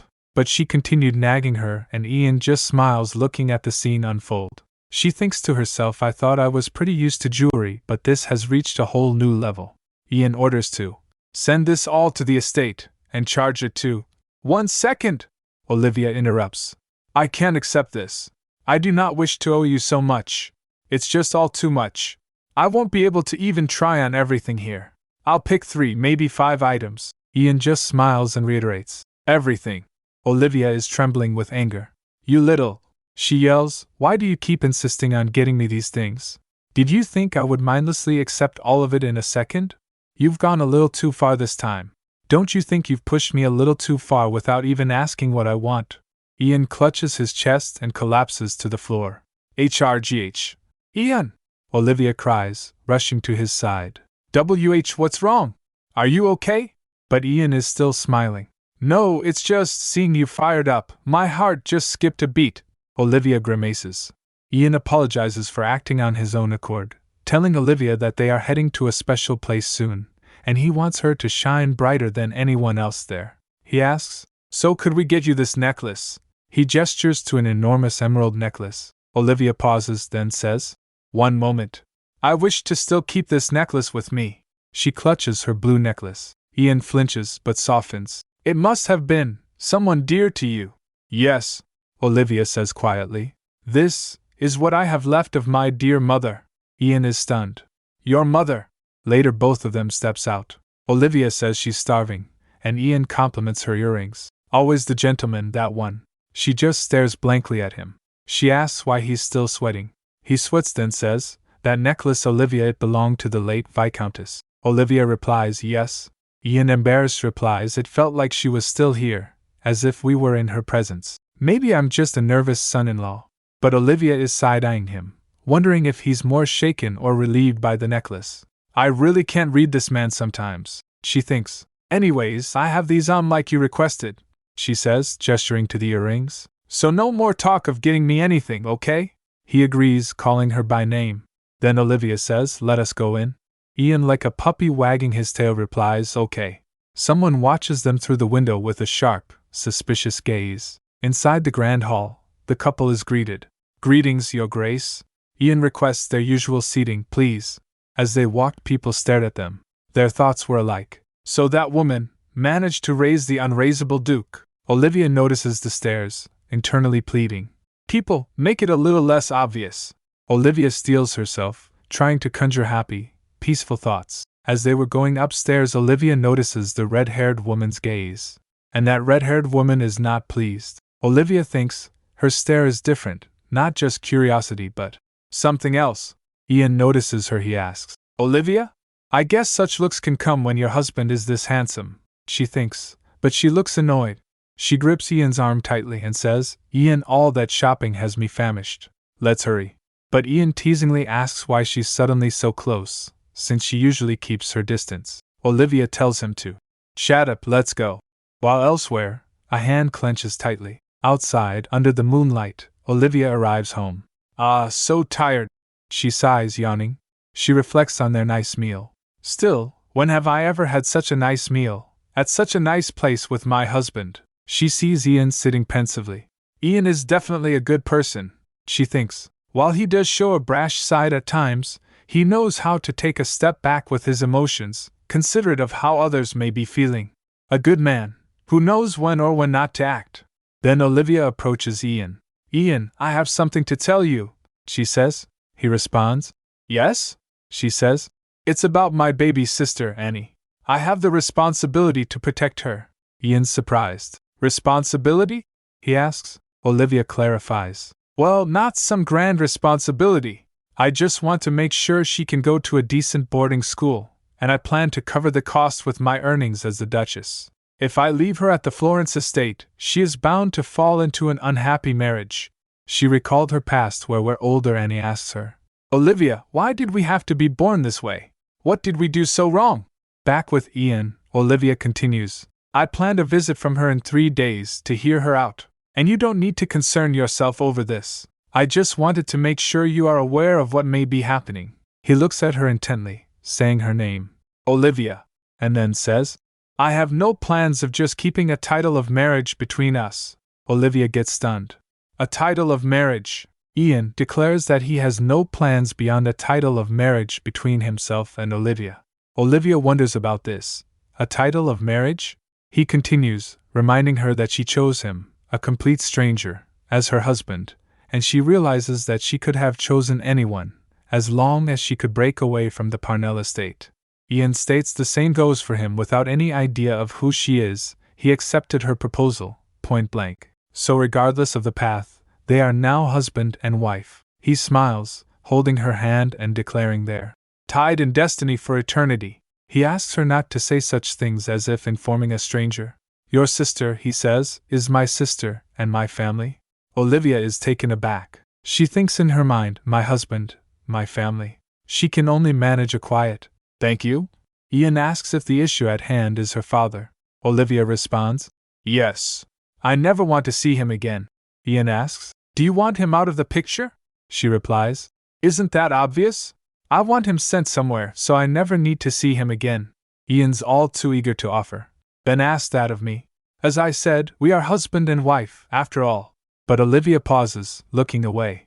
Then says, as much as I appreciate that, please leave this matter in my hands. I want to handle this on my own. Ian looks at her and simply says, sure. Olivia wonders, did I hurt his feelings? Thinking to herself, she apologizes to Ian.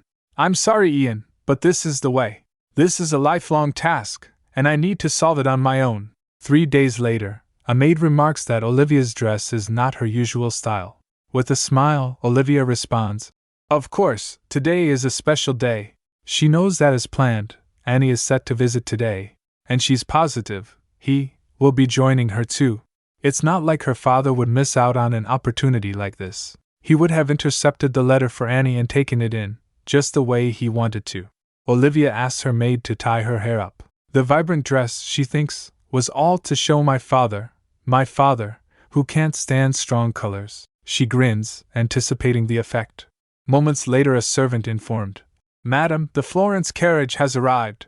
I will be right out, she replies. As she opens the door, Ian was in front. Ian, she says, surprised. He responds, I was waiting to escort you down. He smiles. And don't worry, I won't get in your way.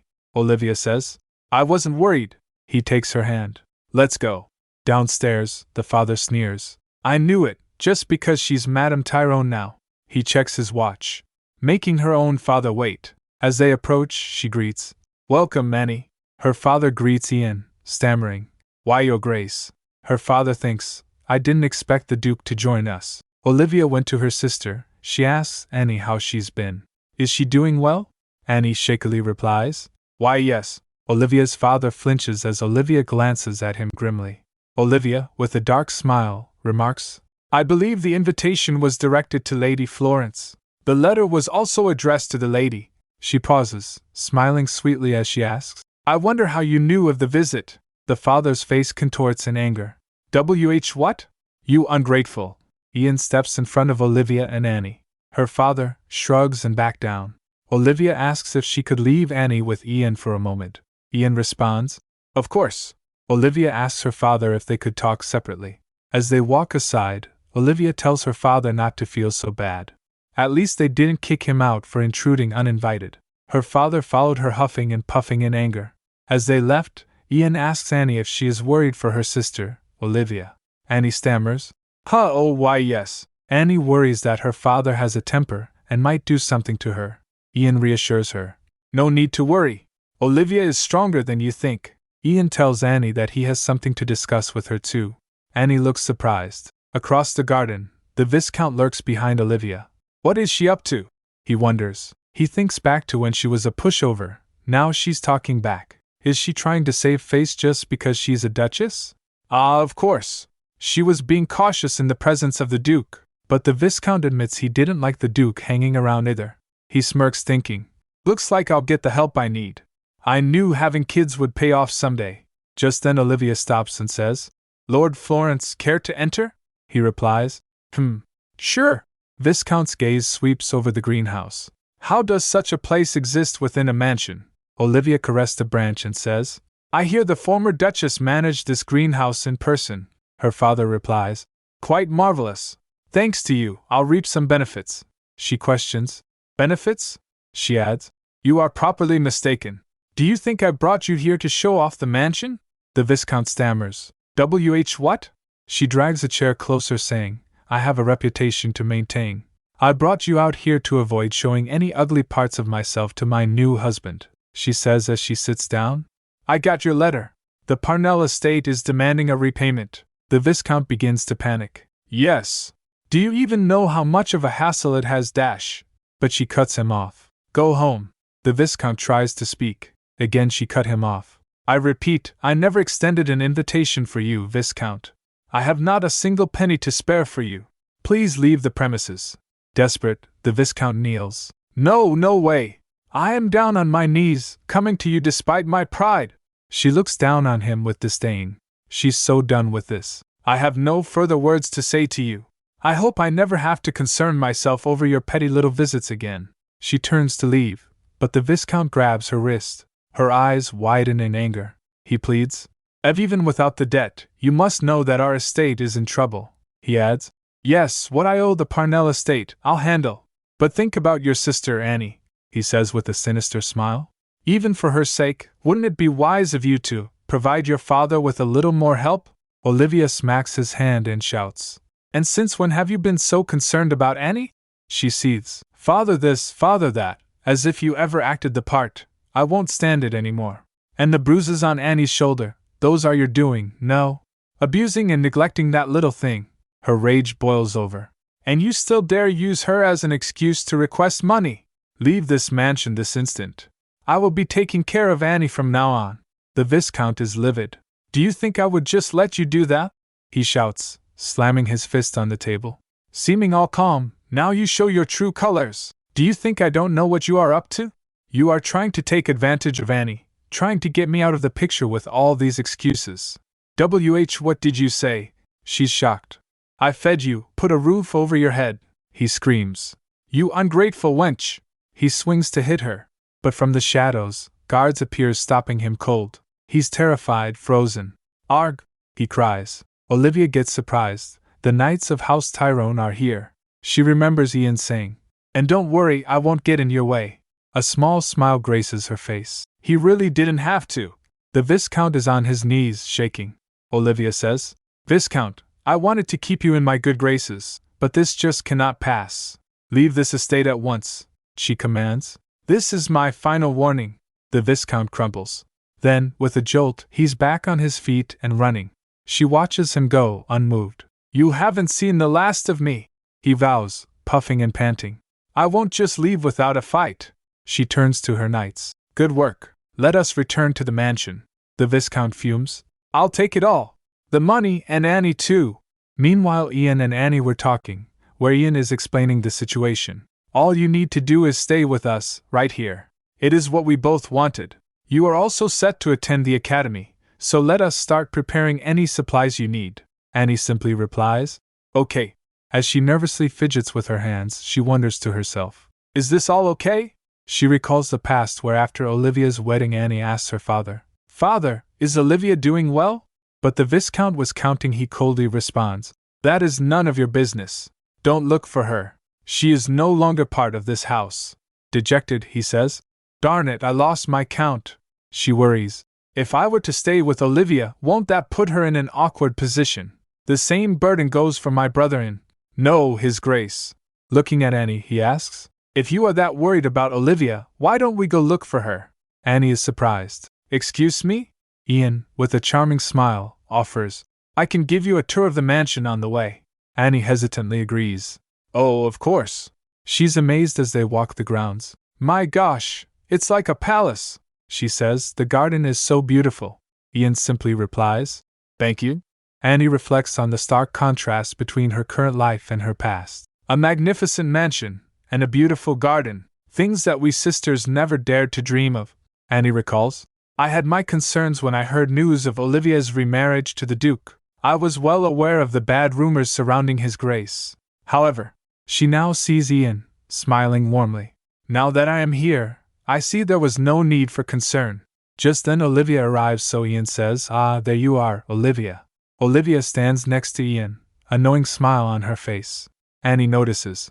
And Olivia sure looks happy. Suddenly, Annie is grabbed from behind. Annie! It's her father. Annie gets shocked. Father! Olivia and Ian whirl around, shocked. Olivia demands, Release her this instant. But Annie's father barks. Silence! He says to Annie. Let us return. There's nothing good left for you here. Think about it. Why would the Duke care for you? He's not even blood-related family. Your sister has brought you here to use you. Only I have your best interests at heart. They will just treat you like a burden. Annie's father continues his tirade. Olivia yells, That bastard! Ian calls out, Olivia. Olivia calmly states, Hold on a minute, Annie has something to say. Annie flashes back to terrible memories of her father. She clenches her fist and declares, I choose to stay here. Her father gets furious. What? Think again. You're making a misdash. But Annie firmly states, Not at all. If I follow you now, I have a feeling I will regret it for the rest of my life. Olivia and Ian gets to her side. Her father shouts, These little, both of you are properly out of your darn minds. Just like your mother, sleazy little. Before he can finish, Ian grabs his wrist, his eyes filled with fury. Watch that mouth of yours. There's only so much I allow.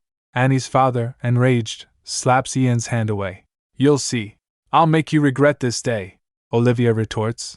Try your best. Hearing that, he runs away. Olivia sighs in relief. Phew. Annie, are you okay? Did he hurt you? Annie replies, I'm good. She looks down, feeling guilty. Sorry. Because of me, you and His Grace. Olivia pulls Annie into a hug. You never have to feel sorry about anything. None of it is your fault. So don't ever blame yourself, okay? Annie replies. Got it. Ian smiles reassuringly. That's right. And a sister of Olivia is also a sister and family of mine. So don't be so cautious. Olivia says to him. Hey, I don't recall allowing this distance. He counters, Why not make this an exception? Annie smiles, finally feeling a sense of belonging. Thank you, Olivia. Later, Annie is showing off her mad violin skills. Olivia claps and gushes. My gosh, Botticelli himself would dance in his grave. Annie's a little hesitant, asks, Is it really okay if I use this like this? Olivia replies, You're here with me. Everything is yours to use. Then Annie asks, How did you even know this was by Botticelli? I thought you had turned away music. Olivia stammers, Had I? Annie says. You said it was a waste of money. Expensive lessons, pricey tickets, a luxury beyond us. She's sweating. I really didn't spare any words, did I? Annie's congratulating Olivia. Congratulations on the wedding again. I think His Grace has given you some peace of heart. Olivia just echoes. Peace. She recalled her happy moments with Ian and thinks, yes, that is what Ian had given me. The stability and comfort I never dreamed of having in my past life. Happiness I wish on you too, Annie. Meet that someone for you. She gives Annie a big hug. Oh, when did you get so big? My little Annie. Annie just squeals. Stop! Annie then points out the necklace Olivia is wearing. That necklace, I thought you said it was too out of style, and not your type. Olivia's caught off guard. Oh, yes, I did say that. She thinks to herself. Like Annie said, I rarely wore this in my past life. In her past life, one of her mother-in-law hisses. You want to wear something this trashy? As she flings the necklace out the window. Olivia pleads. No! Don't! She remembers the third jackass had thrown it out the window, and it was lost for good. Back to the present, Olivia's face is blank. Then she smiles. I'm going to keep it with me. Annie agrees. Good idea, she adds. That was a present from Mother, meant just for you. Just then Ian knocks the door and enters. He says, Olivia, Annie, may I take a second of your time? Ian explains to them. Olivia says, So, you want me to take her shopping tomorrow? Ian replies, Yes, as Annie is staying with us, she needs a few supplies for herself. Olivia agrees. That is true. Ian suggestively asks, Or should I just join you? Olivia thinks, She recalls and thinks, And suffer the same fate as last time? No way. Olivia determinedly declares, No, I will. Just then Annie shrieks, Arg! Annie looks concerned. Annie, what is it? Are you okay? Annie claims, I just had a headache. I must be tired. Olivia checks her forehead. No fever, Annie says. It's okay, some rest would do it good. She winks towards Ian and adds, Why don't you just take His Grace shopping tomorrow? Ian understood and both nods to each other. Olivia gets confused. Huh! But they both nod. Ian puts his hand on Olivia's shoulder and says, That's right. Annie, you better rest up. I'll help get your things. Olivia is completely bewildered. What? Ian shows thumbs up to Annie. Later Olivia and Ian went to shopping. While in carriage Olivia asks, Seriously, since when have you two been in cahoots with each other? Ian cheerfully declares, We actually click pretty well. Ian asks, So, where should we go first? Olivia thinks, A master at changing the subject. Olivia responds, Of course, goes dash. She cuts herself off. Goes? Ian is confused. Exclamation point. Olivia realizes. Oh right! I almost blurted out gosh, a department store without thinking. She's panicking. She remembers. 10 years from now, it would be the first department store established in the empire. The exotic name came from the foreigner who had founded it. It was told he was a man of the Orse kingdom, who had come to the empire in search of his long-lost daughter. Olivia thinks, I should be more careful. One small slip and Ian is bound to notice something. She happily chimes in. Goes gosh. I think the garment parlor would be great. Ian agrees. Great. Let's do that. They arrive at the garment parlor. The owner greets. An honor to welcome you, Your Grace, Lord and Lady Tyrone. Walking inside, Ian puts his arm around Olivia. Heaven for the youngsters. Everything is in style, Olivia observes. That said, she glances at Ian. Ian sure has a marvelous sense of fashion. Plus, his body is just doing wonders for those clothes. The shopkeeper asks, Madam, anything in particular? Olivia explains. Yes, we are getting things for a younger lady, about 14. The shopkeeper gestures. Right this way. Suddenly Ian stops. Olivia, I don't think we need to look any further. Olivia turns to see what he's looking at. Exclamation point. Ian says. Everything here. He smiles. We'll take it all. Olivia gets shocked. The shopkeeper is even more surprised. She says, feeling annoyed. This guy. Olivia then scolded him. Ian is lost in thought, and Olivia is already on his case. Ian asks, Why are you leaving out all of my choices?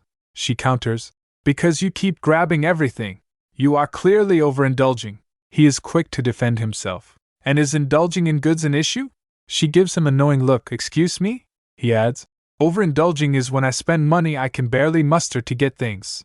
He then adds with a sly smile. I have the cash and consume things with careful consideration, especially when it comes to spending things on you, Olivia. He gets close to her, caressing her hair. Olivia blushed. She then breathes a sigh of relief. Okay, but only 5 outfits for now. Ian smiles. Okay, but Olivia's thinking. Can't get a word past him. Then Ian suggests, why don't we get your hair done while we're at it? Olivia seems surprised. My hair? She recalled the red-haired woman from the store and asks him, did you happen to like curly hair? He quickly states, nope. She tried to think, and Ian gets confused seeing her. Olivia looks at her hair and wonders, why am I suddenly reminded of that woman? She is equally perplexed. Did she get on my nerves without me realizing? Or maybe I am being too sensitive. She then says, I think we have our choices here, so let us move on. Ian agrees. Of course. Back at the palace, Olivia is surrounded by gifts. We sure got a lot. She reflects on their shopping spree. All the nagging, I shouldn't have listened to everything he requested. But then she thinks, but we definitely need this. I mean, Annie likes what we got her. But a moment later, her thoughts turn serious. But we can't just go squandering our money like this each time. And I find myself falling into his routine each time. She starts to formulate a plan. Maybe we don't keep track of what we are buying because we are busy jumping from each shop to the next. We could save time if we have all the shops in one place and also have an objective view of all the goods. Suddenly, she exclaims, that's right. Turning to Ian, she suggests, Ian, why don't we get started on a business? A business that can put your tendencies to good use. Ian looks intrigued. Later, in a meeting, Olivia proposes, a department store? Ian responds, that is a marvelous idea. Olivia thinks to herself, I'm glad he's more for it than I expected. The Gashu department store had a revolutionary structure for the time of its opening. The entire concept of looking at various items in one single building was new to the people. However, that same factor brought the animosity of nobles. They deemed such a structure cheap and messy. Ian says, that reminds me. I have yet to introduce my chief aide, Kenan. Kenan bows respectfully. In honor, madam. Olivia replies, the pleasure is mine. Kenan shakes her hand saying, and mine, madam. As Kenan was about to speak further, Ian sneakily hits him and asks Kenan, what do you think, Kenan? Visibly shocked, Kenan stammers, it's a splendid idea, Your Grace.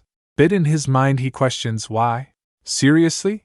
Kenan then points out, however, real estate prices have risen in the capital, so the profit margins may be thin. Olivia confidently states, department stores need more aggressive investment in the beginning. Something only the Tyrone estate is capable of. Kenan says, understood. I will review this matter with the aide staff. Olivia thanks him. As Ian and Kenan were discussing the matter, Olivia muses to herself. Such a matter would have been instantly shut down at the stuck-up Parnell estate. They are willing to accept the idea without prejudice. Olivia sips her tea and thinks, I'm glad I mentioned the idea.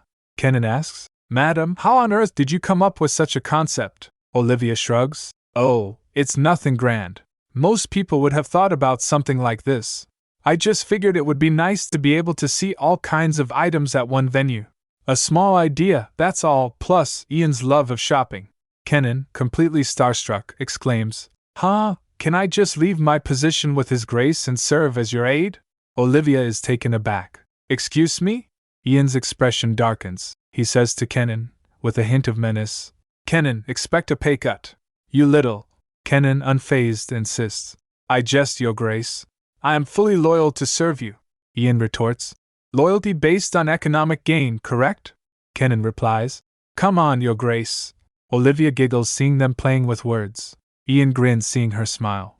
Later that evening, Olivia asks Annie, Annie, should we get ready for bed? Annie replies, Okay. Olivia then asks Annie, I saw you reading up on the Academy catalogs, have you made up your mind? Annie replies, Oh no, I'm still deciding. Olivia smiles warmly and says, Take your time. You need to decide the right place for you. Annie smiles back, I will. Annie then stares intently at Olivia, making her blush. Olivia asks, What are you staring at? Annie replies, Sis, I'm curious. Olivia asks, About? She asks, You and His Grace are newlyweds, why aren't you sleeping together? Then she went to Ian and Olivia followed her asking, Where are you heading at this time of night? Annie replies, To His Grace, I have some questions for him. Olivia points. It's fine if you go, but you're in your nightgown. Annie insists. It's not. Plus, I have this cardigan on. Olivia pleads. Let's just have this conversation tomorrow. But Annie says, this can't wait. As the two argue, the door creaked opens and Ian comes out. Olivia? He questions. Olivia is flustered as Ian asks, what are you two doing here? She stammers. Ian, the thing is. Annie jumps in. I had a question for you. I'm yet to choose my academy, but I'm still torn. I just wanted to ask you for advice. Annie is grinning and winks to Ian. Olivia glares at her sister. Ian considers this and looks at the suggestions. I see. The way I see it, this place seems the best. Good faculty reviews, and the facilities, Olivia thinks with a mix of annoyance and realization. Doesn't hurt to see them growing so close. Annie definitely looks cheerier than when she was with father. After getting his advice, Annie is overjoyed. Thank you for the advice. Good night. Ian replies politely. Good night. As Annie turns to leave, Olivia apologizes to Ian. Sorry for disturbing you so late. I'll see you tomorrow. Hearing that, Annie quickly turns and confronts Olivia. Why are you following me? Olivia feigns innocence. I need to go to sleep. Annie sighs and says. Ugh, you're really going to make him do this? Annie smirks mischievously. Your Grace, it looks like Olivia wants to sleep with you tonight. Saying that, she pushed Olivia at Ian and says, thanks for all the help, saying that she left. Olivia is shocked as Ian grabs Olivia. Olivia cries out, wait! Annie, come back! But Annie just skips away, mission accomplished. Ian chuckles to himself. Annie really is something else. Later, Ian and Olivia are sitting together. Olivia looking dazed. Olivia glances nervously at Ian, who is reading a letter. She remembers his words. I will wait until the day you are ready. Olivia thinks to herself. I haven't considered sleeping with him since that day. There was too much going on. Ian asks, are you okay? Close up on their faces, Ian looks concerned. Olivia blushed and smiles softly. Haha, it's fine. Sorry, my sister acted that way. Ian responds. Not at all. I'm pretty sure she has the best intentions. She may be worried that her being here has caused us to drift apart, she remarks. You two have really grown closer, huh? Ian just laughs. Olivia then says, okay, I'll just wait until she's back in her room. Ian asks, you're leaving? Ian leans in close with a suggestive smirk. I really thought you were staying over. Olivia's face turns serious as he says, I feel like I have been patient enough. Meanwhile, you just keep seducing me. Olivia frowns. You're the one trying to seduce me. Ian asks, do you still need time? Olivia is visibly troubled as she thinks to herself. Yes, I do still have a vague reluctance to sleeping with someone. She recalls a dark memory of a previous relationship. But I really don't know. Inwardly she says, Ian, Just then Ian says, if that's so, could you sing me a lullaby? Until I fall asleep? Ian smiles gently. Under the moonlight, Olivia begins to sing. Sweet little bird, off and got a willow leaf. Kiss me goodnight, no more tears. Ian is now lying down and Olivia is sitting near him. She smiles at him. A lullaby? That's new. I mean, you keep asking for unlikely things, he teases. I've been craving for your love. I need me some affection. Ian is delighted. Olivia says, come on. Then he says, thank you. Happiness really wasn't far. Olivia stares off saying, wasn't far. She recalls through her mind dark figures from her past. Tears start to well up in her eyes. Ian notices and asks, Olivia, are you okay? Olivia smiles, tears streaming down her face. It's tears of joy that I didn't know I could have. Ian is relieved. Well, I'm glad. They embrace tenderly. Later at the Alkesis estate, Romeo is enjoying some tea and reading. She had me worried, but Olivia sure seems well. He takes a sip thinking, I kind of miss her. His butler announces, Master Romeo, you have a visitor. Romeo is surprised. A visitor? His butler says, as you were already in the drawing room, I had him come here. I wasn't expecting any visitors. The mysterious visitor appears, standing tall and ominous. Romeo looks up saying, I wasn't expecting any visitors. As Jack appears, Romeo exclaims, looking terrified. You are. Later, Olivia sits in her grand estate, reading a letter. It's from Romeo. I heard your news in the papers. I'm glad you are well. Let us meet up soon. Olivia smirks, thinking to herself. Romeo, just the same. only concern for me. Just then Kenan knocks at the door. Madam, it's Kenan. Come in, she calls. Kenan enters, greeting her. Greetings, madam. Olivia looks up, tilting her head. Welcome, Kenan. What is the matter? We have a sketch up for the store, Kenan explains, holding out the document. Olivia's eyes widen. Wow, that was quick, she thinks. That was really swift. Very capable indeed. Olivia and Kenan pore over the plans. Maybe we could fix just this part, Olivia suggests, pointing to the blueprint of a grand building. While maintaining the external look, Olivia adds, tracing a finger along the detailed drawing. I was hoping it could have 5 floors. Kenan is taken aback. 5 floors? Olivia thinks in her head. Of course he is surprised, she continues. Even the most luxurious noble mansions rarely had more than 3 floors, so there was no history of something like a department store having 5 floors. Besides, maybe towers for imperial prisoners. Kenan gulps. Raising it a single floor would cost us a sizable amount of gold, he adds. Wouldn't expanding the overall area be more cost-effective? Olivia replies. That would leave the store looking empty. There won't be that many vendors in the beginning. Olivia is determined. I expect this building to be a landmark of the empire. As costly as the initial capital may be, aggressive investment would be key to its success. Kenan is speechless. Seeing that, Olivia thinks, did I push a little too far?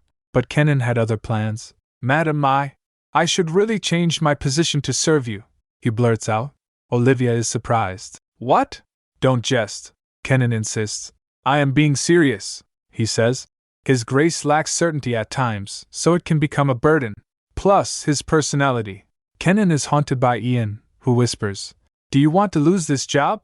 Olivia thinks to himself, if only I wasn't from the future, I would be uncertain too. Olivia smiles, holding up the plans. I'm just throwing out ideas here. It is all possible thanks to all of your support, Kenan says. That alone is praiseworthy, madam. That reminds me, I have another matter too. Suddenly Ian bursts into the room and says, Kenan, keep your distance from my wife, he yells, his eyes blazing with possessiveness. Kenan is internally exasperated. Here he goes again, just obsessed. Later, all 3 of them are seated together. Kenan thinks. Weirdo. Ian asks. So, you were just discussing the department store? Olivia nods, smiling sweetly at Ian. Yes, the SketchUp just arrived. Ian narrows his eyes. You didn't even hear me knocking, he adds coldly. I thought he was coming on to you or something. Kenan scoffs. Coming on? You are so mistaken, Your Grace, Ian retorts. Well, you haven't shown him your best behavior. Olivia taps her teacup impatiently. Stop at once. She turns to Kenan. Kenan, you said there was another agenda to discuss? Kenan coughs awkwardly. Apologies. We need to choose a name for the store. We need a name to acquire a permit from the municipal office. Olivia ponders. I never considered a name. Can't just call it Gashu, Ian suggests. How about Martini? Olivia echoes. Martini?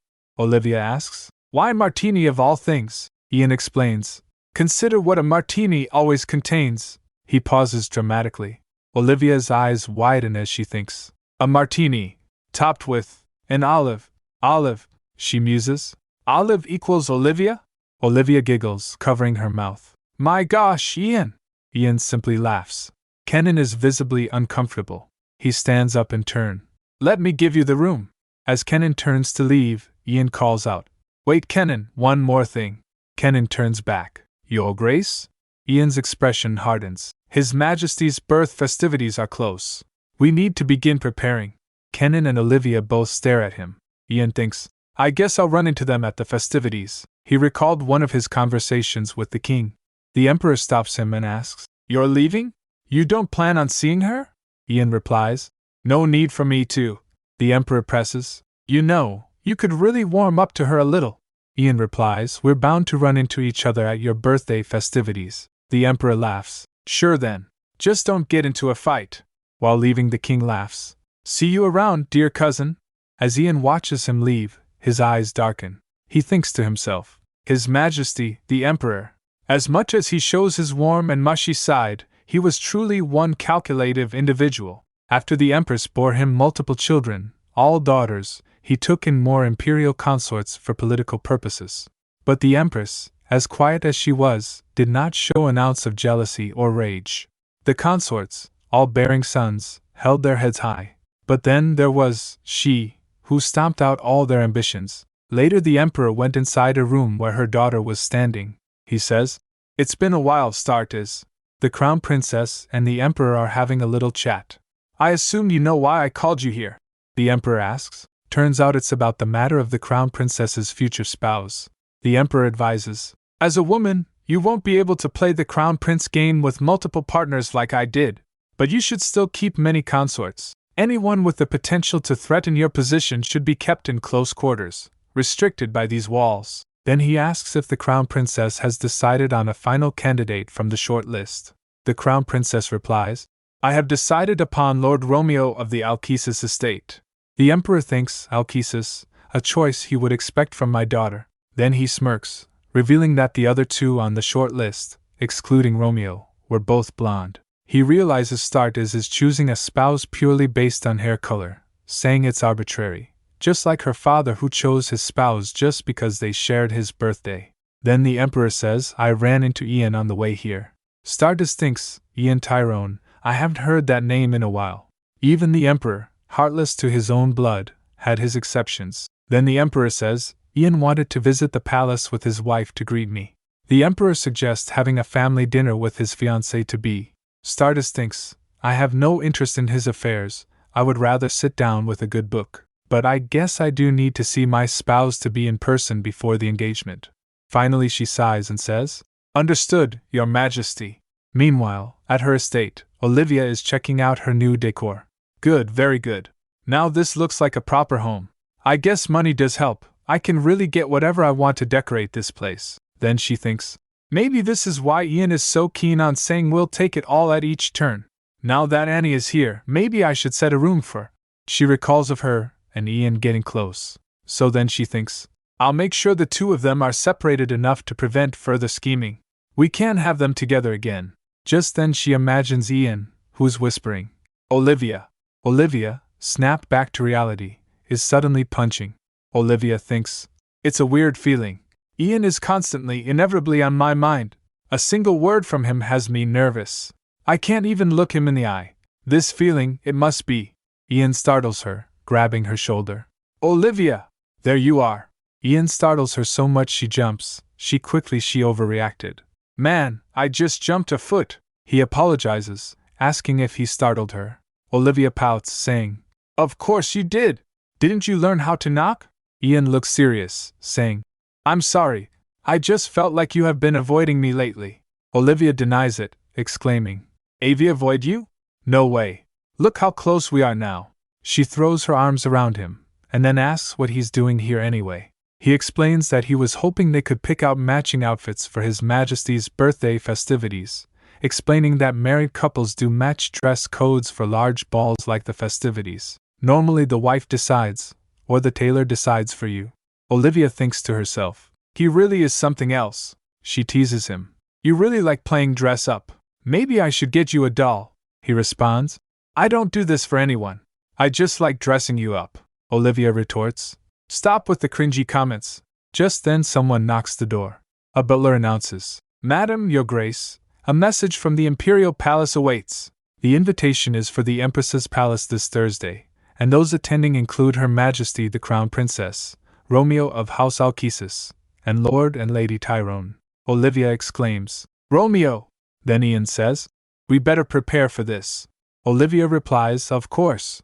Olivia thinks, even in this life, Startes chooses him as her partner. I haven't seen Romeo in ages. Meanwhile, Romeo is also reading the invitation. A few days have passed. Olivia is sitting pretty in a carriage, looking serene. Ian says, a mischievous glint in his eye. I don't think that dress is the one I picked out for you. Olivia's replies, How could I wear that party dress to a family gathering? I'll get you a doll you can dress up on the way back. Ian pouts. So mean. Come on, she adds playfully. But beneath the surface, Olivia's got a lot on her mind. The days just flew by. I wonder if I'll get some time to talk to Romeo. She thinks, the life I have now is all thanks to his doing. I never got a chance to thank him. But then, Olivia's biting her lip, lost in thought. And Ian notices, of course. Stop biting your lip, he warns.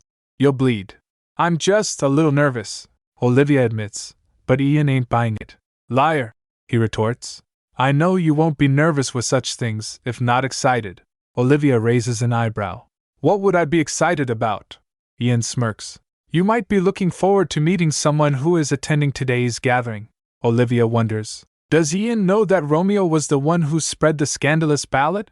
If Ian knew, he never would have agreed to marry me, unless he was totally out of his mind. Ian continues. If you happen to be nervous about the crown princess, no worries. As blunt as she is still nice. Olivia thinks. He's speaking of the cool-headed princess so easily.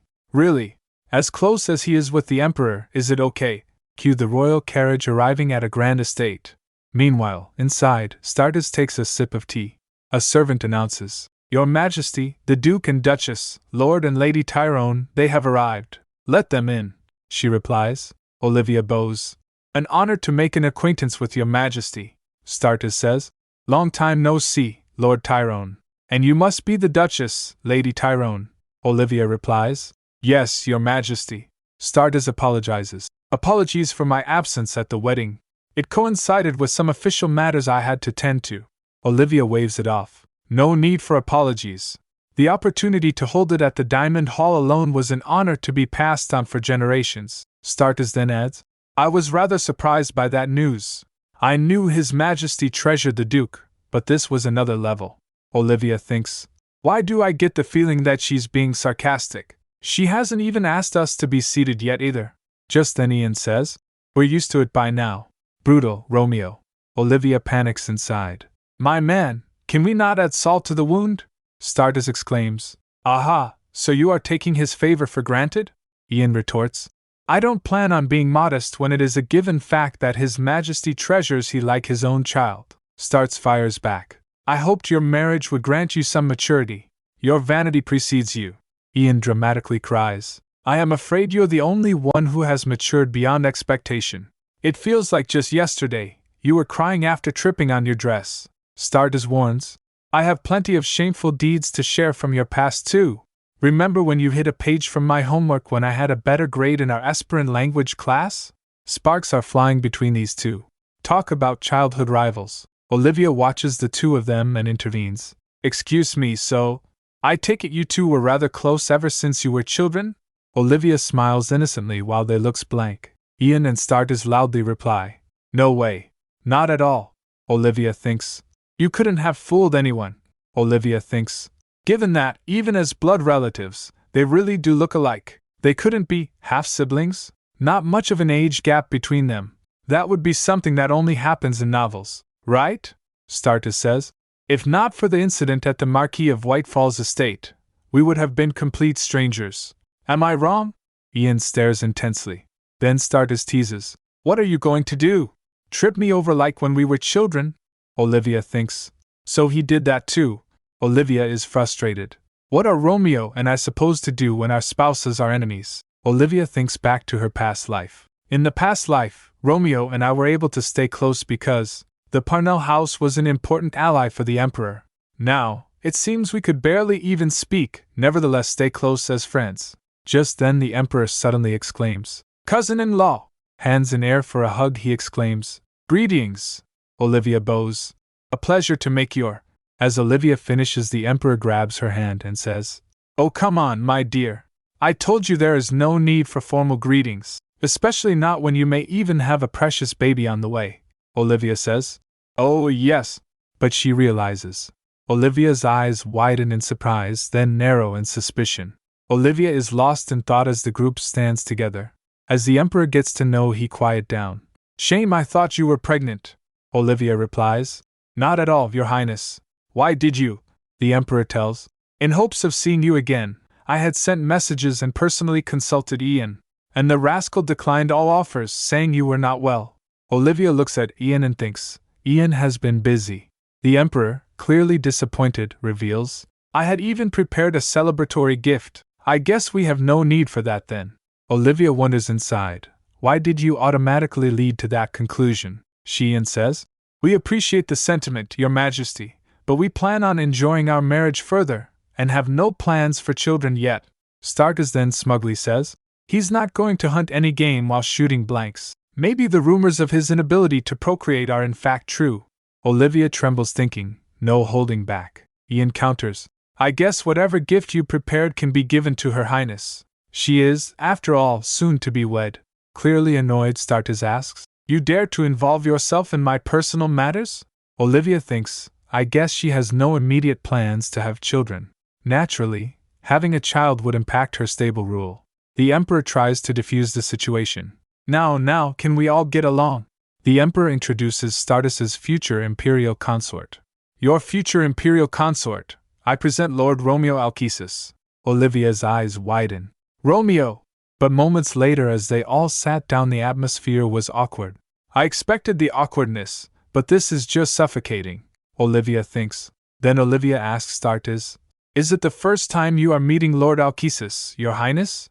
Startis glances at Romeo, then says, I've seen his face before. My staff organized the candidates, and I made my choice. He was the only candidate with hair color different from mine. Olivia gets confused. Excuse me? Startis adds, his hair, it is of a different pigment from mine. Olivia realizes, damn these Imperials, is marriage a joke for all of them? I did hear that she accepted the other two candidates as side consorts. Just because she was an empress did not mean that marital alliances did not exist. So she kept many other consorts, not just Romeo, who was the primary imperial consort. She wonders, was Romeo content with such an arrangement?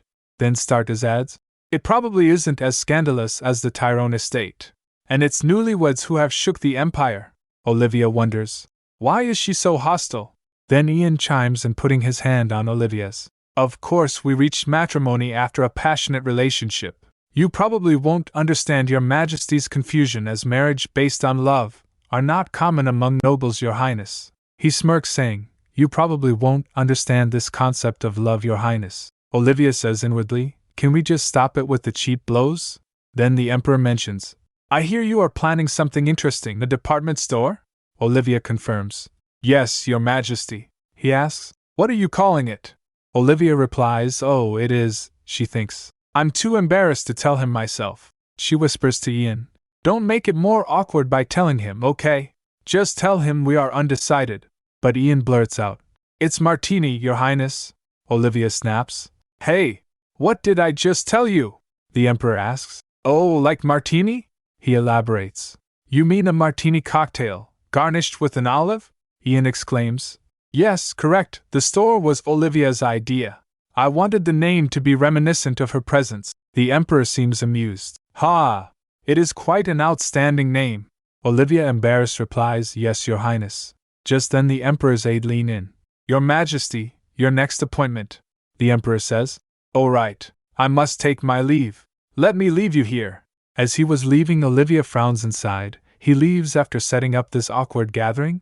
Then Startis suggests, what good is it sitting? Let us take a walk. Olivia says in her mind, that is a grand idea. So Olivia nods.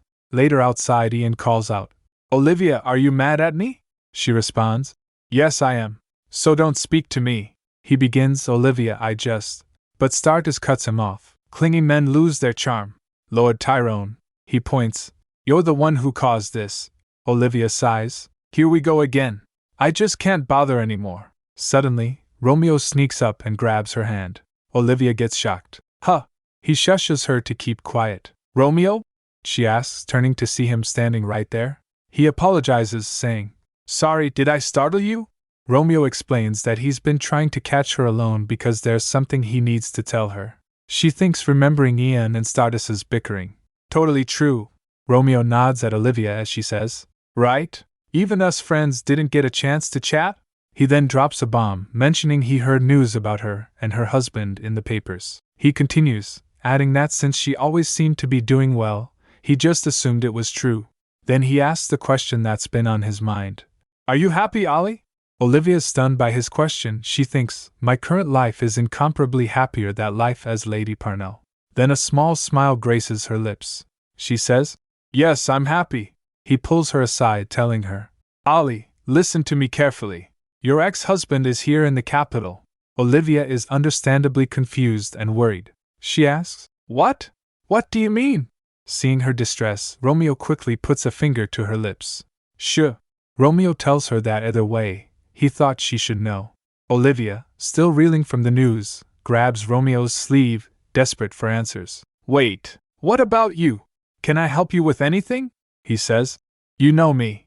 Whatever I do, I'll still be stuck with this same fate. Olivia says. I want my favorite person to be truly happy, just like you granted me the happiness I have. He gives her a gentle smile. Thanks, Ollie. Just then someone calls out.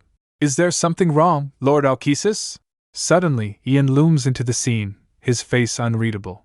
Moments later, Ian and Olivia were walking. There was an awkwardness, she thinks. Romeo was quick enough to convince him. He said to Ian, the Duchess was about to fall, so I assisted her. She then remembers. Either way, James is in the capital. He should be on the battlefield, and even in the past he had not set foot in the capital in a decade. And even if he was here, there's no way he wouldn't cause a ruckus. Olivia is still suspicious. The people of the Parnell estate would have spread the word. Romeo must be mistaken.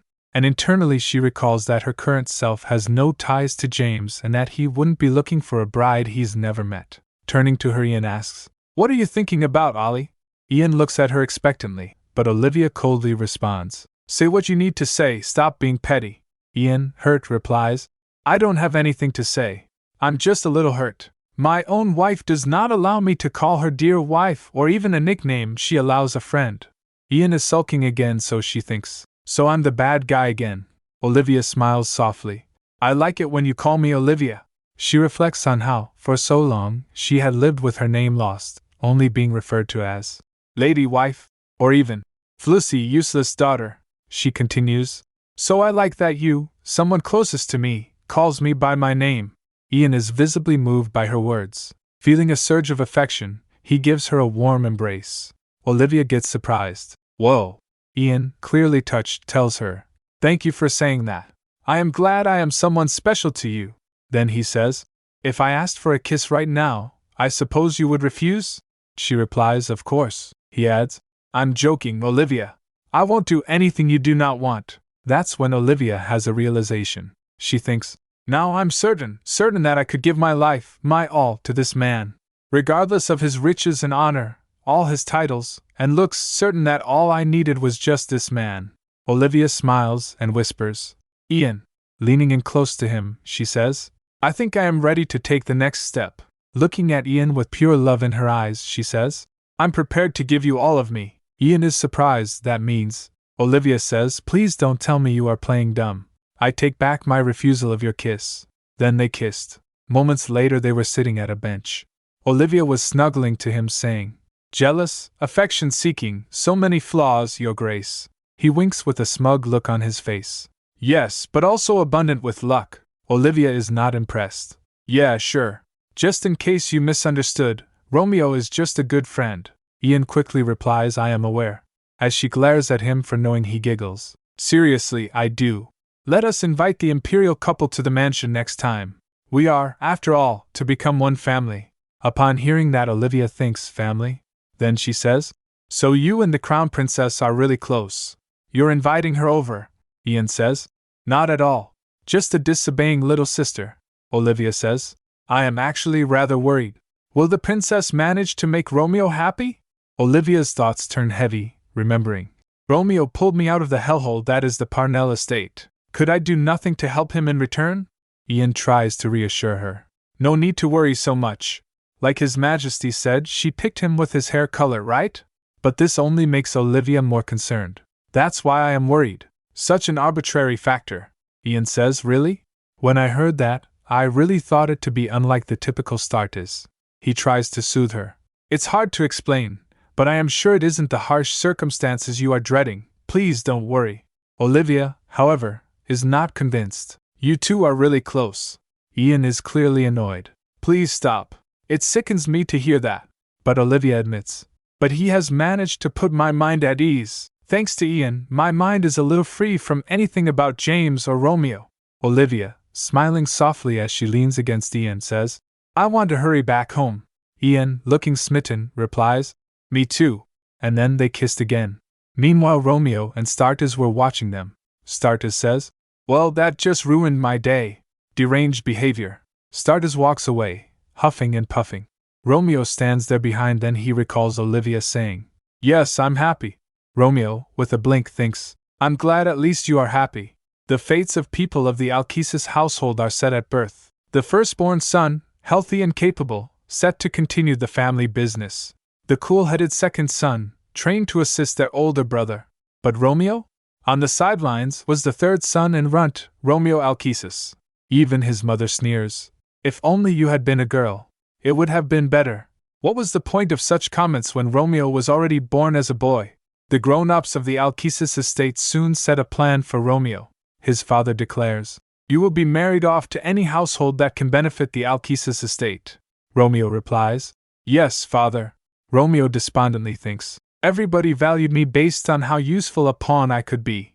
The reason Olivia and I could become the closest of friends was because she was the only one who did not see me as an item to be traded for some value."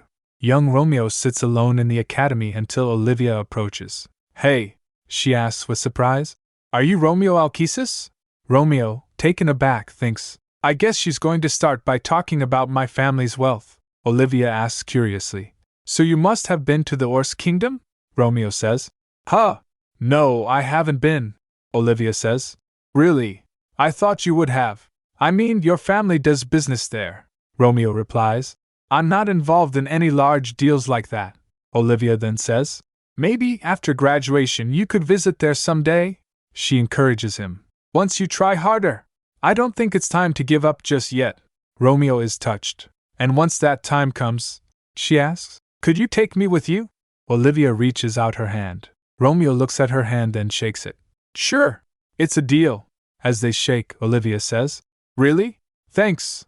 There's a reason I have to go." Romeo is curious. "Have to? May I ask what that reason is?" Olivia thinks for a moment, then leans in close and whispers, "'Cause you said you'd take me? You're the only one I'm telling this to." Smiling brightly, she reveals, "That's where my real father is." Romeo gets surprised. "Excuse me," Olivia says, "sorry to dump my paternal and emotional baggage on you, but it's true." She rummaged through her robe and pulls out a necklace. She says, "This necklace belongs to my late mother. I hear it's embedded with crystals from Orse." Romeo asks, "That's why you want to go there?" Olivia, determined, declares, "Yes, I have no doubt my real father is from there. Either way, you'll take me to Orse, just like you promised, right?" Romeo gives her a reassuring smile. "Of course. I promise." He seals the promise with a pinky swear. Romeo thinks to himself, "But I never got the chance to keep that promise." Even before we had graduated, Olivia had become the Duchess, Lady Parnell. So I accepted her favor of spreading a scandalous ballad in the marketplace. It was all I could do, when I had failed to keep my promise of taking her to the Orse Kingdom. And now, Lord James Parnell was at my door. He recalled his conversation with James. James said, "I plan to take back my wife. She has been tricked. If you are truly her friend, please assist me." Romeo replies, "How do you expect me to help you?" James' hand clenches into a fist. He replies ominously, "I ask that you set up a time for me to personally consult my wife." Back to present, Romeo groans to himself. What does he intend to do? So what if Lord Tyrone is actually impotent? Does it even matter if Ali is happy with him? Just then Stardust says to him, "You are different, Lord Romeo." Romeo turns to her. "Your Majesty." She steps up saying, "Anyone who makes my acquaintance is just sucking up to get on my good side. I don't even see you batting an eyelash." Romeo responds softly, "My eagerness would not change anything." She looks at Olivia and Ian and asks Romeo, "Why? Do you envy them?" Romeo replies, "Not if at all. I simply consider them to be lucky." She grabs Romeo's chin. "Who knows, even we could become lucky or unlucky. I may be fine with anyone else, but I sure hate losing to Lord Tyrone in anything." Later an aide tells them about the royal couple. Olivia asks, "The royal couple has already left?" The aide replies, "Yes." Olivia thinks to herself, "I get the Empress, but Romeo left without a word to me. Weird." Then Ian says, "Too bad. We should head back too." Olivia replies, "Yes, of course." As Olivia and Ian walks towards the carriage, the Emperor interrupts, stopping them. "Already leaving?" he says. "You're leaving so soon." Olivia only grins, but inside she's fuming. "Are you really that bored? Stop jumping out of nowhere." She bows to him. "Thanks to your Majesty, we have enjoyed our visit." He takes her hand and says, "The pleasure is all mine. I'm simply filled with joy these days, thanks to you." Olivia is seething internally. "Aren't you the jackass who paired me with James?" The king interrupts her thoughts. "That reminds me. I had a gift ready to celebrate your pregnancy." He presents a gift to Olivia, saying, "It is not much." Olivia opens the box, surprised. A gift, our deepest gratitude." Inside is a beautiful tiara. Olivia gets surprised. "Huh?" she exclaims. "Whoa!" She stammers, saying, "This is a tiara. Something like this is only right for royalty." "Yes," he replied calmly, "and I am glad to have found the right owner for it." She turns to Ian in confusion and then again turns to the Emperor and says, "This is too much, Your Majesty. I have to decline." Ian insists. "Just take it, Olivia." She asks, "Excuse me?" Then the Emperor says, "Ian, you know it was I who named you that, right?" He replies, "Yes." The Emperor gets close to him and smiles. "Well, that surely takes a load off my chest." Olivia glances at him in confusion. As the Emperor departed them, he says, "I wish you happiness." While inside the carriage, Ian was lost in thoughts. Olivia says, "Ian, please tell me the truth. What is it between you two?" He repeats, "Between us." Olivia adds, "I'm sure now there is something there." She asks bluntly, "Are you his hidden bastard, perhaps?" Ian laughs, then says, "It's a long story. Do you think you could handle it?" Upon hearing that, she remains silent, then thinks, his secret, something no one had heard before. Did I even have the right to know, when I was still keeping secrets of my own? She decided quietly. "I don't need to." He smiles. "Then that's settled." Her gaze drifted back to the tiara. "Maybe this tiara has got something to do with them. Regardless, it sure is pretty." Top of the shelf. Ian then asks, "Why are you staring at it so hard?" She replies, "Oh, I just felt like it was a shame. I can't dare wear it, and I can't sell a gift either. We won't have any children, so it won't become an heirloom. It's all just a shame." Ian smiles. "Funny that you mention that." He asks gently, "May I ask why you are so against having children?" She raised a brow, then says, "Do you think you could handle what I have to say?" "Touché," he chuckles. "My words right back at me." After a moment, he steps closer and picks up the tiara. "Just try it on. It's only the two of us here," he insists. "Come on." She hesitates. "Huh! Still." She finally gave in. He says, "Lean forward a little." She closed her eyes, thinking, "Am I really allowed to do this?" But to her surprise, Ian kisses her. He says, "Sorry. With your eyes closed like that, it was too much." She fumes. "You little... Seriously?" He then chuckles and says, "Seriously though, lean forward again. I'll really put it on this time." Olivia clenches his fist, saying, "Keep that promise." He replies, "Understood." She felt his fingers gently settle the tiara in place. As he puts it on her, she looks amazing. He gets stunned for a moment. "It looks great on you," he said softly. "I feel myself falling for you all over again." She says, "Stop it. No need to lie." He gets close, caressing her, and says, "I'm serious. You're beautiful." Her cheeks warmed despite herself. As they reached their mansion, Ian ordered his servants, "We will not need anyone on call." Seeing their hand in hand, the maid squealed, "Yea." They reply, "Yes, Your Grace." As they entered the room, Olivia says, "Wait, I need to freshen up." Ian pulls her close and, leaning, kissed her. Her cheeks gets red. She calls out, "Ian." He smiled softly. "I thought you were scared. Why are you permitting me now?" She replies, smiling warmly, "Just because I love you." Upon hearing that, Ian thinks for a moment, then he grabs her and takes her to the bed. Olivia gets surprised for a moment. They kissed each other passionately. Then they did the deed.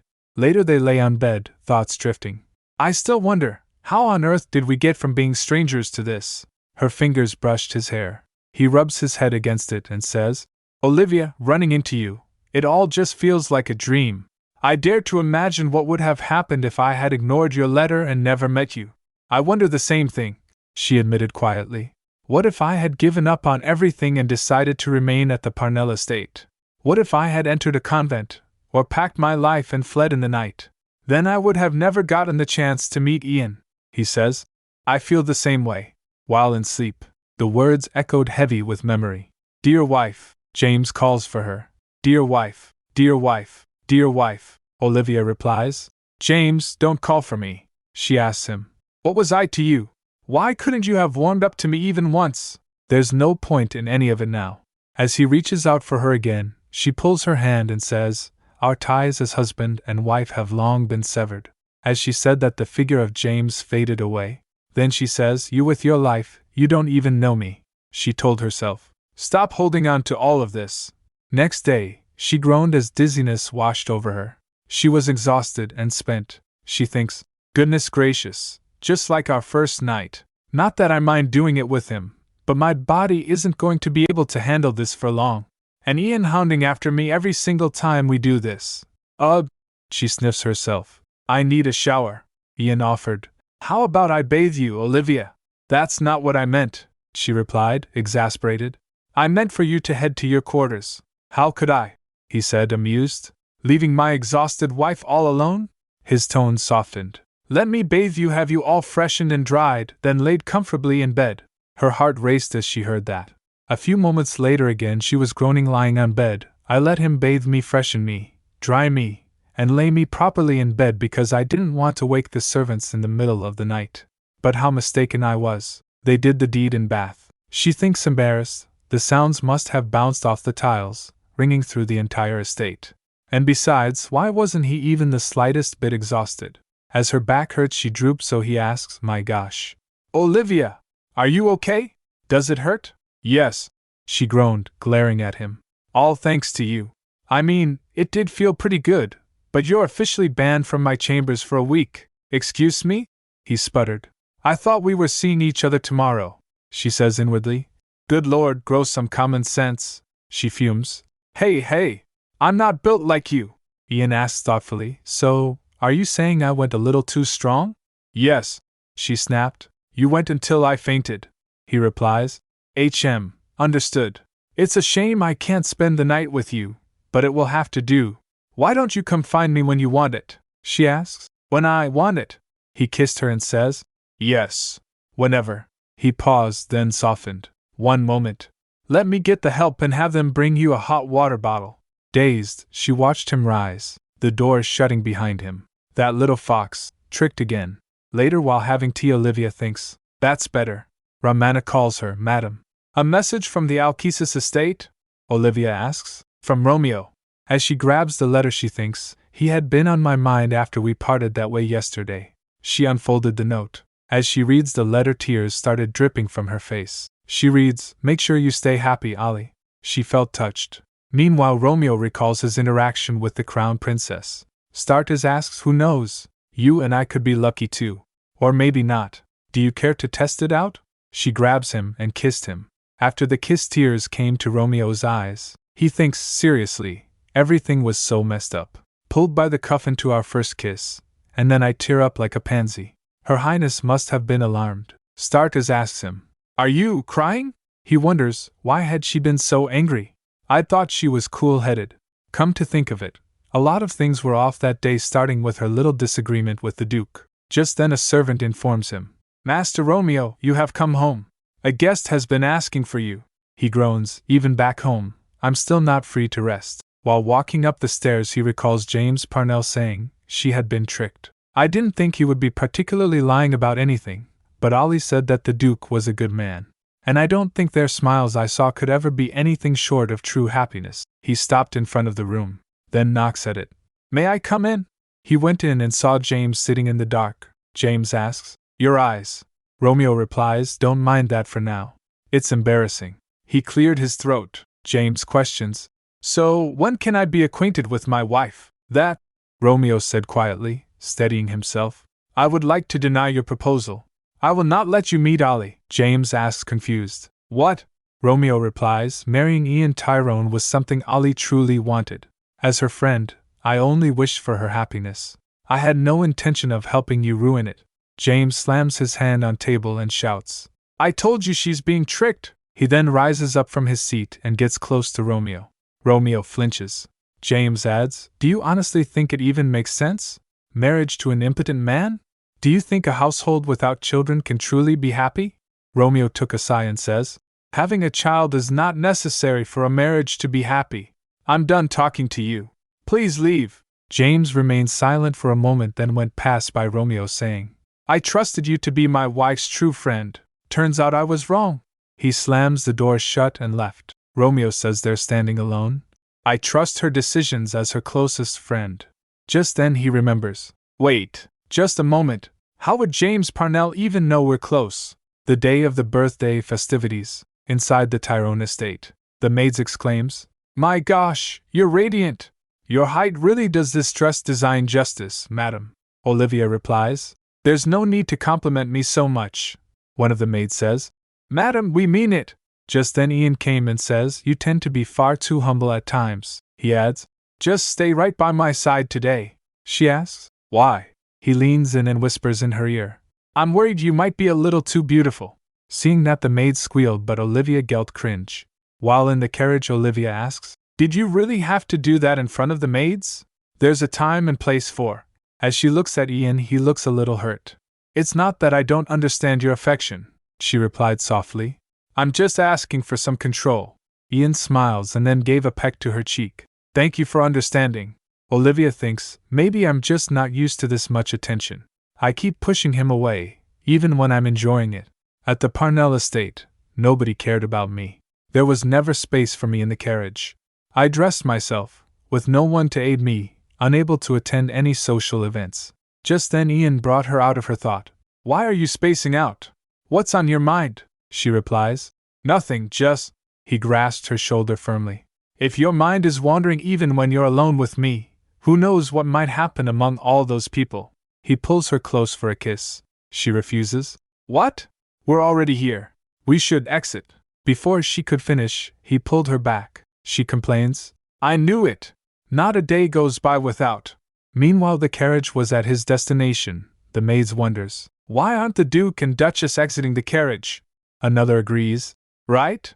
Just then the door creaks opens and Olivia came outside. Her makeup was a little messed up around her lips. One of the maids says, Madam, your makeup. Feeling embarrassed, Olivia says, Could you fix me up quickly? Moments later, as they walk together, Olivia says to Ian, I'm already regretting understanding you. Could you please control yourself? He smiles. Hey, we still finished the important stuff inside the carriage. She complains again. Please control yourself in the palace, he replies. But. Meanwhile, the Emperor was watching them from his window. His aide asks, Should I summon the Duke and Duchess, your Majesty?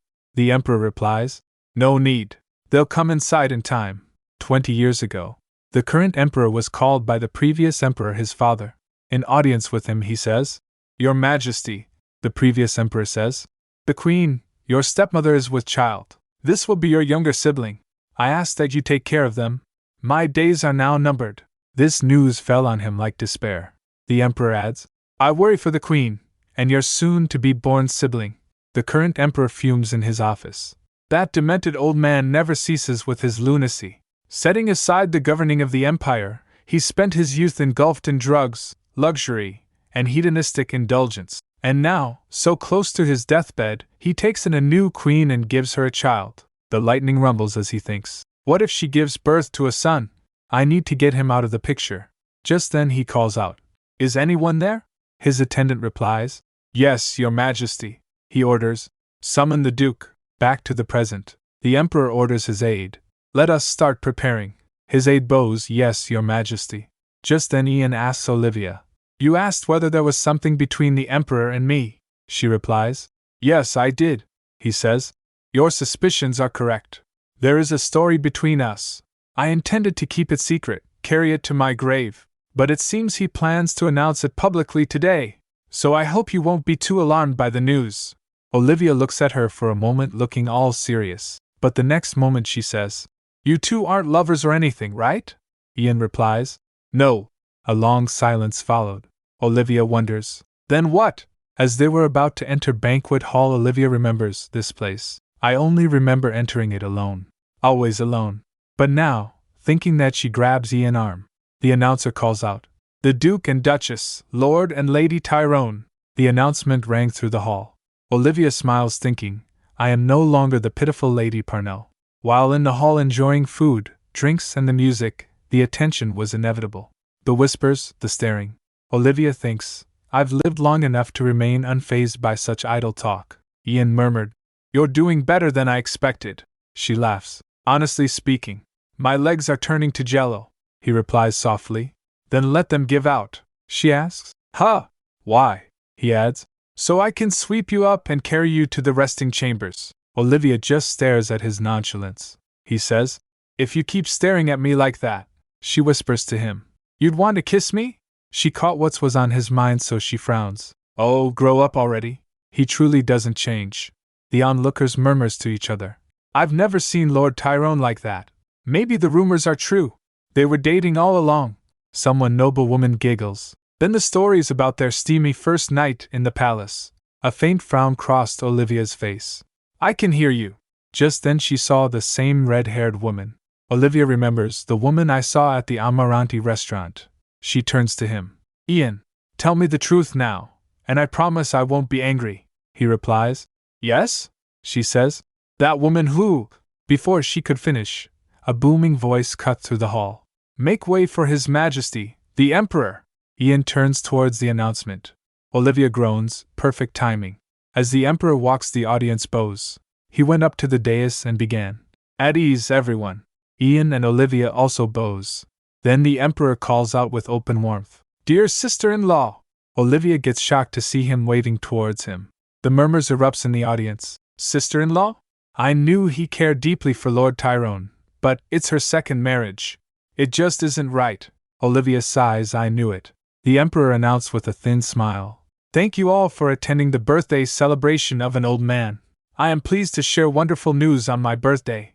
Princess Startes and Lord Romeo Alkesis have decided to be engaged. Another wave of murmurs rippled through the crowd. The Emperor huffs, then claps his hand. A priest brought the engagement rings. Behind him the crown princess and Romeo came. The Emperor says, let the couple come forth. The people in the crowd exclaims, whoa, they're getting engaged on the spot? Olivia thinks in her mind. A crown heir's engagement has never been so simple.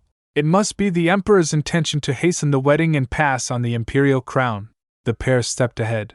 The Emperor calls out the vows. Do you swear to remain loyal to one another? Yes. Romeo and Startes both answered. Then they put rings on each other's finger. Then the Emperor calls Startes. She replies, Yes, Your Majesty. The Emperor's gaze sharpened slightly. If there were to be another in line for the throne, someone who challenged your seat, what would you do? Again the murmurs started. Another in line? The murmuring grew louder. What does he mean? Startes replies. I would, of course, edge them out fair and square. No one will ever be any match for me. The Emperor smiled wholeheartedly. Good, very good. It is surely my greatest joy to have fathered such a reliable heir, and to have found her a suitable partner. Meanwhile Olivia wonders, why did he ask something like that so suddenly? What is he even thinking? Then the Emperor continues, I'm afraid I have yet another surprise announcement for you all. A tight clench of his hand followed. I've had to make a rather stern decision as of late. As much as it reveals things about me, it was something I could no longer avoid. After a slight pause he announced, Everyone, the Duke Ian Tyrone is actually my youngest baby brother. Everyone gets shocked upon hearing that. The Emperor stares at Ian, who remains quiet. The Emperor continues, My own greed kept me from granting him the rightful title he deserved, but I've decided it is time that wrong was corrected. You two, would you come forward? He extends his hand towards Olivia and Ian. Olivia was frozen in place. It's all right. Ian clasped her hand and murmured, Let us go. Olivia thinks, I knew there was something unusual between them, but the Emperor's own brother. Both of them bows their head in front of the Emperor. The Emperor added warmly, Such a decision is thanks to you, dear sister-in-law. Not at all, Your Majesty, she replied calmly. All I did was spread a scandalous ballad through the streets. There's no need to be so humble, madam, he said.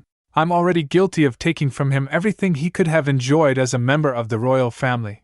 But the moment I realized I was also keeping him from the happiness of a wife and children, it opened my eyes. Olivia glances at him and thinks in her mind, in the past life, Ian Tyrone never changed his title. His imperial bloodline was never revealed. But now the face that he was married, and having children must have changed the Emperor's mind. My own actions had caused this much of a difference, Ian said quietly.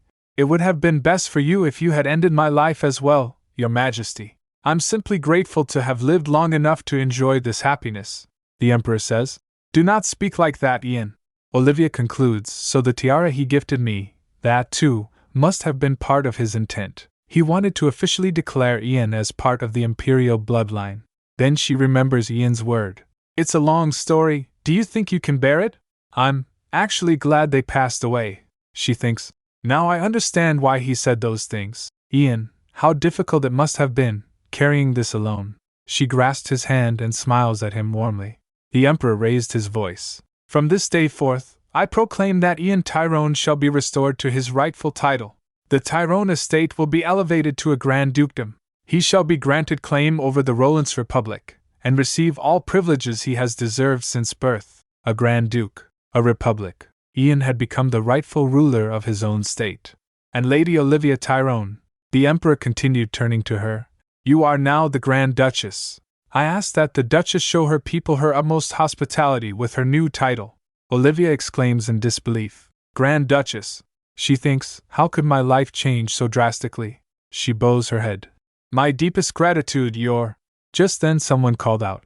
I object, your majesty. Upon hearing that voice, Olivia remembered whom it belonged. In her heart she prayed, no way. He is someone who shouldn't be here. Murmurs rippled through the hall as the person stepped forwards. Murmurs spread like wildfire. That is, how is that person here? As the person was coming forwards, Olivia remembered Romeo's word. Your ex-husband is currently in the capital. Olivia turns to see. Did you really think running from your struggles would be that easy? James Parnell was standing there. He says, dear wife, come to me. Olivia recalls her past and thinks, how had I forgotten about this man? This man who haunted me, followed me all those years. James Parnell. In her past, as she asks James for a recommendation, he just replies, do as you wish. She thought, did he ever truly care? He had never once spoken his mind about anything.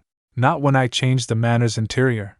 Not when I bought new clothes. Whatever I did, he remained indifferent. Except for one thing. I can't help myself. Back to present, James calls out, dear wife, come to my side.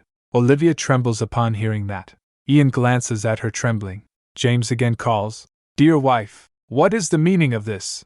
Ian's voice cut in sharply. Can't you see you're frightening Olivia? I understand that the proof of annulment has made its way to the Northern Territories. The lady standing before you is now my wife, the Duchess Olivia Tyrone. You should know better than to call her wife. Ian's hand tightened protectively around Olivia's. Olivia smiles, feeling touched. She resolves. Right. Time to get my head straight. This is my new reality. I can't be pushed around like before. Does a proof of annulment hold any validity? James continued evenly. When I never stamped it with my seal? Whispers rippled through the ballroom. What is he talking about? No way. Does he mean? Then what do you make of the annulment document I hold? Ian countered. Are you accusing me of forging a document approved by the Emperor himself? James flinched as he heard that. Olivia thinks, having been stationed in a war zone at the time, James would never have stamped it personally. It had clearly been the doing of those three jackasses. They must have sealed it themselves, eager to rid the household of me. But falsifying a noble family's seal carried a minimum punishment of 10 years imprisonment. His mother's would pay dearly. Being the mother-loving good son he is, would he let that pass? James then spoke. The culprits who dared to use the Parnell seal without the permission of the head of the household have already been taken into custody, your majesty. Upon hearing that, Olivia gets stunned. It can't be. James? The man who never defied his mother's? Who endured every unreasonable demand? She glances around. Now that I think about it, I haven't seen those jackasses anywhere in the ballroom. It's unlike them to miss such an event. She wonders, did he really? Why is he going this far? At this point in the past, we're nothing. She faltered, thinking all about it. Ian steps up. Even if that may be the case, Olivia and I are officially married couple who have wed. Wed? James' expression darkened. He clenched his fists. So that's what you call this act of plunder? Ian replied coolly. Plunder? You exaggerate, Lord Parnell. James points. If you had even a sliver of conscience, you would know you are currently not in the right. Olivia frets. Things are really no looking right. This is bad. Legally, the marriage to Ian is valid. Proper procedures were followed. But if someone insisted on digging to the very root of the matter, things could become messy in an instant. She wonders, since when was James Parnell opinionated? It's almost like I'm looking at someone else entirely. Just then the Emperor intervened. It is joyous to see you after so long, Lord Parnell, he interjected smoothly. You have changed during your absence from court. Hearing that another man has taken one's wife, James replied evenly, is bound to change a person, Your Majesty. The Emperor looks at her then says, Let us refrain from using such expressions, the Emperor warned. The Duke has committed no wrongdoing. All proper procedures were followed. Moreover, the Emperor continued, if you truly mean well for Olivia, you should refrain from insulting her before so many witnesses. If I had attempted to correct this injustice quietly, James replied, I would never have been granted the opportunity. The Emperor frowns. James continues, You've had your amusement. It is time to return my wife to me, Lord Tyrone. Ian smiles. And if I refuse? Then, James said without hesitation, I will take her back by force. As he says that, Stardust puts a sword to his neck and says, Watch yourself, Lord Parnell. Any further imposition will be considered an act of aggression against me, Stardust. Despite the sharp warning, the atmosphere remained rigidly formal. She says, We are here to celebrate the birth of our dignified emperor. Any personal matters shall be handled separately. Whatever the conclusion may be, I bow to be fair mediator in the proceedings. Upon hearing that, James and Ian glances at each other and agrees. Ian says, Of course. James replies, Understood.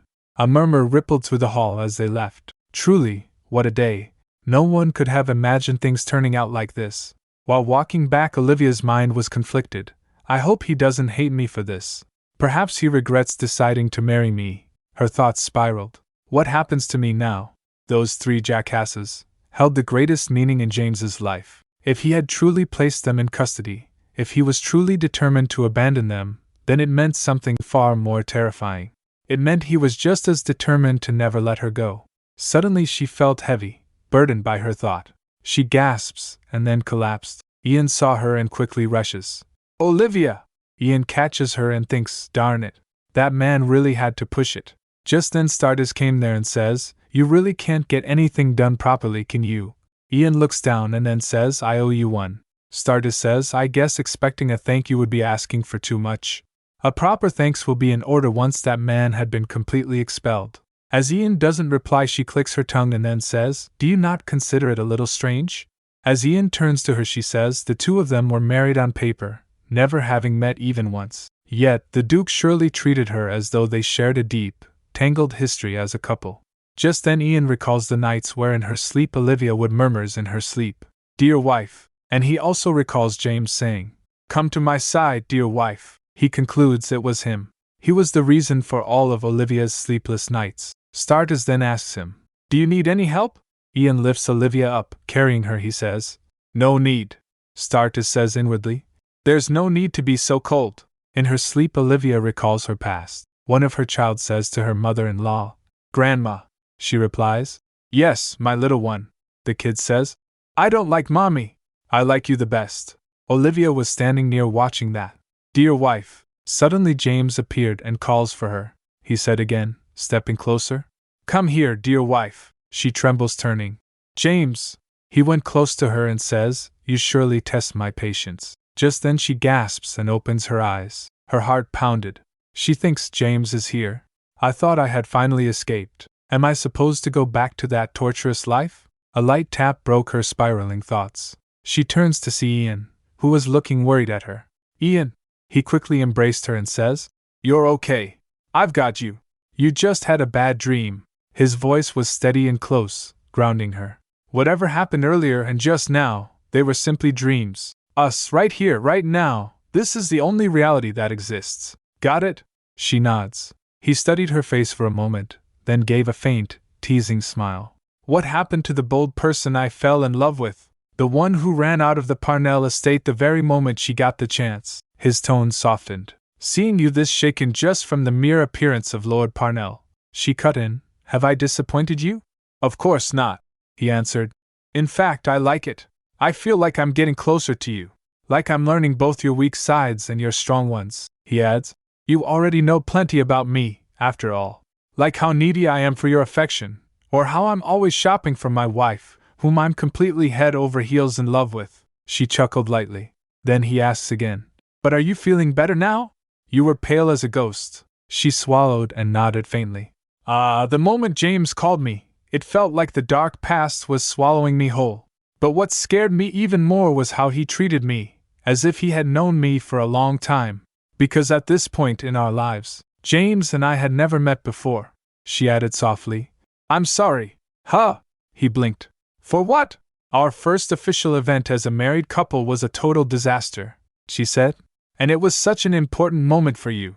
Of all the things that could have happened, she nibbles on her fingers thinking, I should have taken Romeo's words more seriously. He grabs her hand and says, Our first official event was our wedding, and as you know, it was a huge success. More importantly, the person who should be apologizing is that barbaric man. You have nothing to be sorry about. She hesitated, then confessed. I was worried you'd ask me to break up with you, and His Majesty as well. He interrupted her by stretching her cheeks. She asks, What are you doing? Meaning, what are you doing? He replies, I see someone as smart as a whip like you can still sound stupid. He sighed, then softened. If something like this were enough to make me break up with you, do you really think I would have accepted you in the first place? She trailed off. That's, if you want me to prove my love for you, he continued firmly, I'll gladly do it over and over again. I can't live without you, Olivia. Then she went on and kissed him. He said her name again, gentler this time. As she was about to begin, he stops her and says, You went through too much today. You should take a rest. I want to, she whispered, leaning closer. Make me forget everything, with your warm embrace. As much as that's music to my ears, he replied with a small laugh, that rolled her into a burrito. He says, Not tonight. Even the doctor told me to let you rest. She started to protest, but he cut in with a knowing smile. But I know just the thing my stubborn wife needs right now. She looked up at him. What are you going to do? He hummed softly. Sweet little bird, off and got a willow leaf. His voice turned melodic. Kiss me goodnight, no more tears. Meanwhile, James Parnell and his estate went to the dungeon. He opens a prison cell with a key and went in. As the door creaked opens, inside were his three mothers. They breathed, caught between shock and confusion. James! His mother's voice broke as she stared at him in disbelief. My son, how could you do this to us? I gave birth to you. Yes, Lord Parnell, another added stiffly, trying to sound composed. No matter how angry you are, this is completely out of line. We did all of this for your sake. We couldn't just sit back and watch her tarnish the Parnell family's reputation. James thinks in his mind, for your sake, for the Parnell family's reputation. That was always their excuse for being harsh on Olivia. A daughter-in-law from a mediocre family, with nothing remarkable to her name. A disobedient daughter-in-law. They had lamented endlessly. How could His Majesty arrange such a marriage? A girl so unworthy of the Parnell name. Was the family's prestige meant to be dragged through the mud? His mother ventured carefully. Lord Parnell, why don't we talk this out? James stops her by the gesture of his hand and asks, So, who stamped the paper? Silence fell before his maternal mother points. Her! It was her! His third mother Get stammers. What are you talking about? That's absurd. She suddenly swayed. Oh my head! I'm going to faint. She thinks in her mind, what happened to the person who said he wouldn't dare punish his own mother?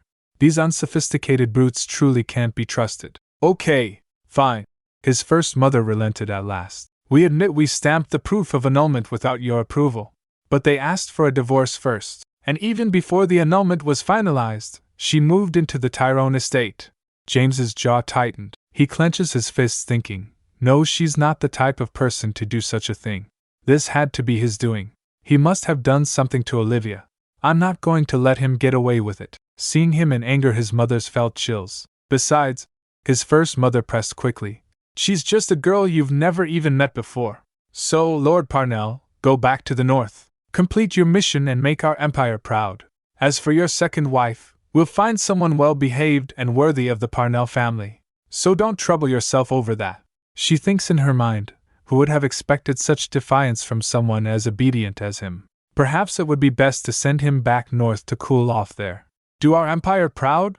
James let out a hollow scoff. You people truly know nothing about me. Who do you think asked His Majesty for Olivia Florence? His voice rang through the cell. It was I. Everything I did for this country, it was all for my dear wife. Before anyone could respond, a servant hurried in, bowing deeply. Your Grace, a letter has arrived from the Tyrone estate. James took it at once and opens it. Let's meet up as soon as possible and settle this matter. Olivia Tyrone. Just as I wanted, he thought, I'll get her back, no matter what. At the Tyrone estate, Olivia sits in his office as Ramana approached. Madam, I've sent the letter to the Parnell estate. Olivia replied calmly. Good. We'll see what he writes back. Ramana adds. I don't know if dealing with Lord Parnell directly is a good idea. Don't worry, Olivia said evenly. I can handle myself. Just then another maid came. Madam, you have a visitor. Olivia wonders. A visitor? Down at the stairs Romeo was standing. He was visibly distraught. He apologizes. I'm so sorry, Ollie. Olivia approaches him in confusion. He kneels and says, I had no idea he was such a reckless person. If I had known, I would have done something. But it's all my fault. Strike me until you feel better. He nearly threw himself at her feet, wailing dramatically. Romeo, calm down, Olivia said, flustered. Calm down and let's talk about it. Just then a firm voice cut through. Lord Alkesis, there are eyes watching. The atmosphere shifted instantly. Please pay my wife the respect she deserves. Romeo turns to him. Your Grace, he greeted softly. Your Grand Ducal Highness. Ian turns to her. Good morning, Olivia, she says. Ah, yes. It was the first time she had seen Ian since that chaotic night. Both of them had been consumed with cleaning up the aftermath, leaving no room for anything else. Judging by the faint shadows beneath his eyes and the smudges of ink staining his fingers, he hadn't slept much at all. Work had clearly kept him up. Ian pulls her close affectionately, then glances down at Romeo. Romeo stepped forward with a polite bow. Greetings from Romeo Alkesis, Your Grace. Congratulations on becoming the Grand Duke. Ian replies, Congratulations on your engagement as well. By the way, I hear you were my Ollie's classmate at the academy? Olivia's gaze sharpened slightly. She thinks, I told him not to be jealous of the nickname because it's nothing special. What a big baby. She glares at him. Ian. All right. Ian muttered. I'm sorry. I'll stop. Romeo smiles faintly seeing them, then says, Yes, Your Grace, as her classmate, I'm simply glad to see Her Grace happy. Anyway, Olivia added gently, turning to Romeo. This isn't your fault but his, so don't blame yourself, Romeo admitted. But I can't help feeling this could have been avoided if I had done something. You did, Olivia said firmly. You warned me about him. You told me my ex-husband was here in the capital. I just didn't take your words seriously. As far as I knew, he was serving the Empire in the north. I never imagined he'd show up at the celebration. So none of this is your fault. Ollie. Romeo's eyes softened, and he was about to cry. Olivia says internally, he's such a kind-hearted soul. Then she asks, Is that why you came here first thing in the morning? Have you eaten? He replies, Not yet. Then join us for breakfast. She offered smoothly, then turns to Ian. You haven't eaten either, have you? Ian grins, then adds, I always have room for seconds. Olivia stared at him. What kind of answer is that? Their light-hearted moment was interrupted by a Ramana rushing in. Forgive me for interrupting, but there's another visitor. A familiar voice rang out as the doors flew open. Sister-in-law! Your Majesty? Olivia blinked in surprise. What are you doing here? I was worried sick, so I had to drop by. The Emperor declared dramatically. Sister-in-law, you're not going to dump our dear Ian like a sack of trash and run back to Lord Parnell, are you? I'm not stamping anything anymore, he added hastily. The Emperor's seal is irrevocable. Irrevocable, Olivia thinks dryly. You already retracted that stamp once. Ian took a sigh and scolded. You can't just barge in here like this. The Emperor protested. Don't be so hard on me. Olivia felt a quiet wave of relief. She had feared he might resent her after all. His own brother had become the laughingstock of the capital, and he had every reason to be upset. Yet he wasn't blaming her at all. I would never do that, she assured him gently. So please don't worry, Your Majesty. Phew! Thank goodness. He sighed in exaggerated relief. 'Cause you're already family. That word struck with her, family. She recalls her past where her mother-in-laws would sneer. That's a part of our family now? So embarrassing. Thank you, everyone, she said sincerely in her mind, but she knew one thing: she needed to end things with James once and for all. A few days later, Olivia sat before her vanity as her maid prepared her attire. Madam, I'll help you get ready, Olivia says. Thank you. A letter rested open on the table. All right. I'll see you at Aramir tomorrow. James Parnell. Olivia thinks, choosing Aramir. For once, he had made a clever decision. The cafe was known for its open layout, wide seating, little privacy. It was precisely the kind of place where whispers traveled fast. That was why Ian and Olivia had become the talk of the town after being seen there together. At present, the entire capital had its eyes fixed on three people: Grand Duke Tyrone, Lord Parnell, and Olivia herself. Under such circumstances, selecting such a public venue could only mean one thing. He was trying to make her look foolish. "Madam," her maid asked softly, "which dress would you like to wear today?" Olivia's reflection met her own steady gaze in the mirror. She says, "Something fancy." After getting ready, she set out to meet James. A wave of murmurs followed her the moment she stepped into Aramir. "Look, it's Lady Tyrone. Sure, it's Grand Duchess Tyrone now." The whispers brushed against Olivia's ears like needles. She was already starting to feel drained. If she had properly ended things with James from the very beginning, none of this spectacle would have happened. She had thought he was nothing more than a puppet, manipulated by those three fools in his family. Never, not even once, had she imagined he was capable of acting on his own like this. It was a mistake to assume anything about anyone. But she resolved, "But it's okay. Without his sword he's no match for me." "Welcome, Your Grace," the attendant greeted with a bow. "Your company is already here." Just then Olivia recalls his previous interaction with the attendant where he had asked, "Do you have a reservation, ma'am?" Now more poised, she says, "Lead the way." He bows, "Yes, Your Grace. Right this way." James was seated in the most visible section of the cafe. She slides her chair. "Wife," he said the moment she approached. Olivia says, "It's not easy to infuriate someone from the get-go with a single word, but congratulations." She sits down and says, "Please address me properly as Grand Duchess Tyrone. I am no longer your wife." James began slowly. "I don't agree with that statement," she says evenly. "I don't require your approval for anything. Your mothers, whom you love so dearly, unanimously granted me permission to leave." A subtle twitch crossed his face. Around them, the whispers grew louder. "Goodness gracious, look at his expression. Should we be worried?" Olivia thinks, "Is he trying to intimidate me?" Olivia almost scoffed. She refused to be intimidated by a man who didn't even know who had purchased the shirt he was wearing. A waiter approached nervously. "May I take your order?" He puts down the drinks and says, "I'll return once you've decided." Olivia puts up the glass and gulps it down, thinking, "Tea? With him? He doesn't even deserve the complimentary water."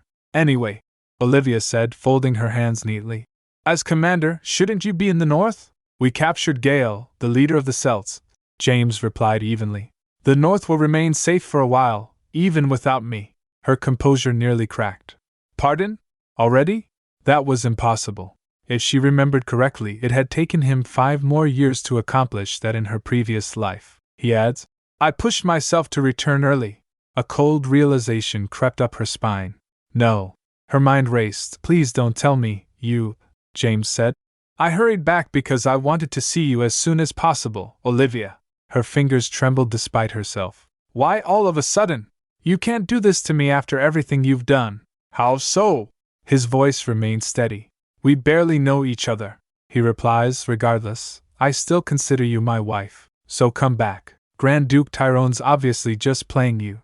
Olivia almost laughed. Ian's face surfaced in her mind. His sincere compliments, the soft concern in his voice. She thinks, Ian whispered sweet words to me endlessly.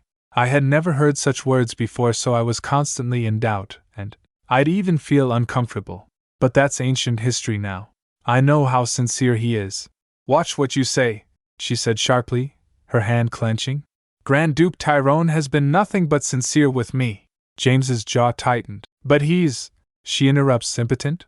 James turns his head. "Yeah?" She replies, "What about it?" "It doesn't matter." "Of course it matters," he shouts. "A life without children is bound to be miserable.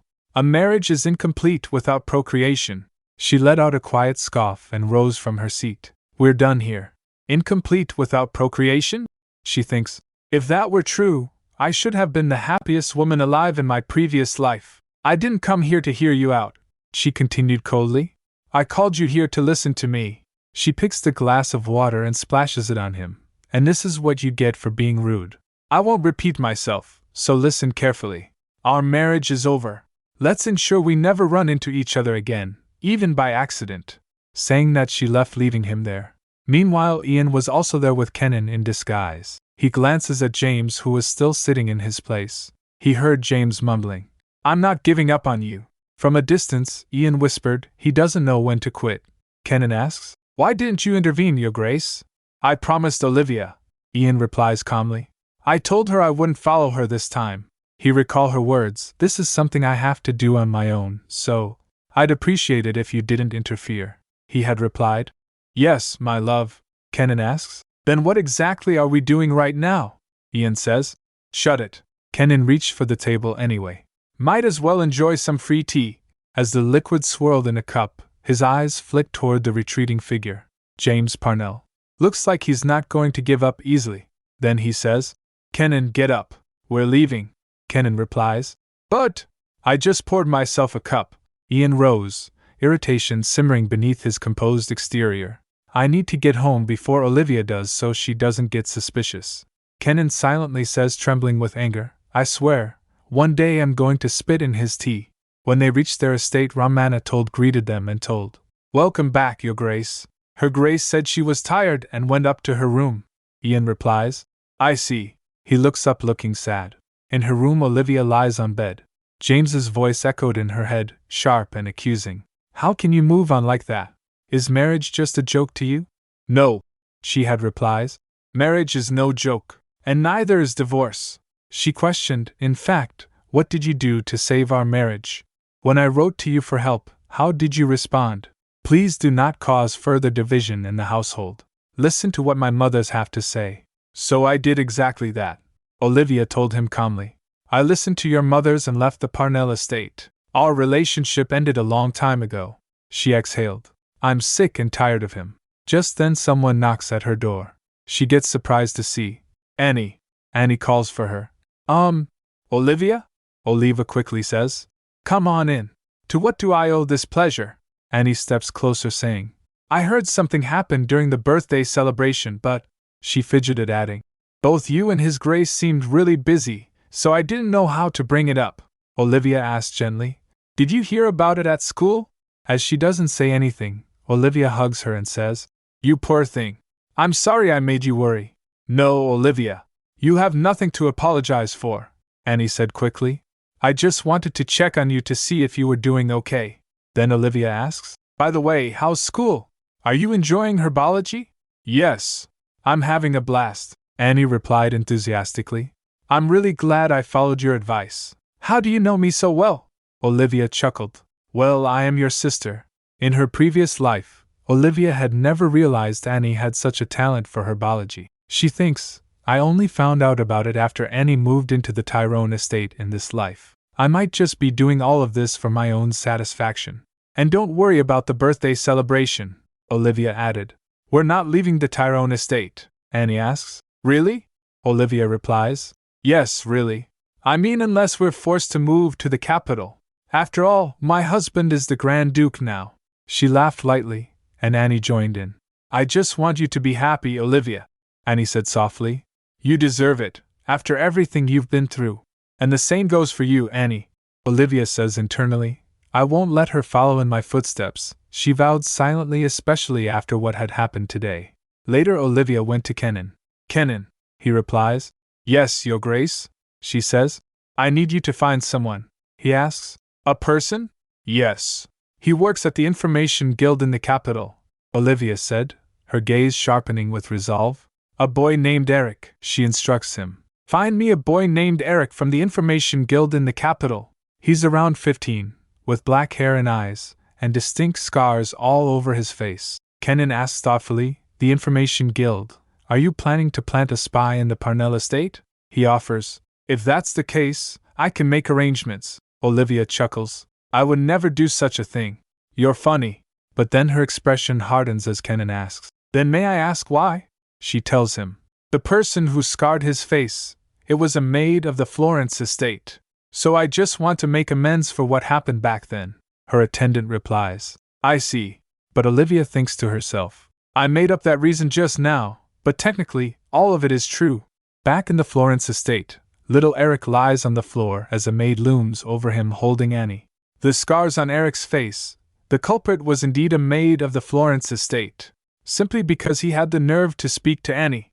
In her past life, no one imagined that the poor boy would one day rescue Annie from the living hell she was in.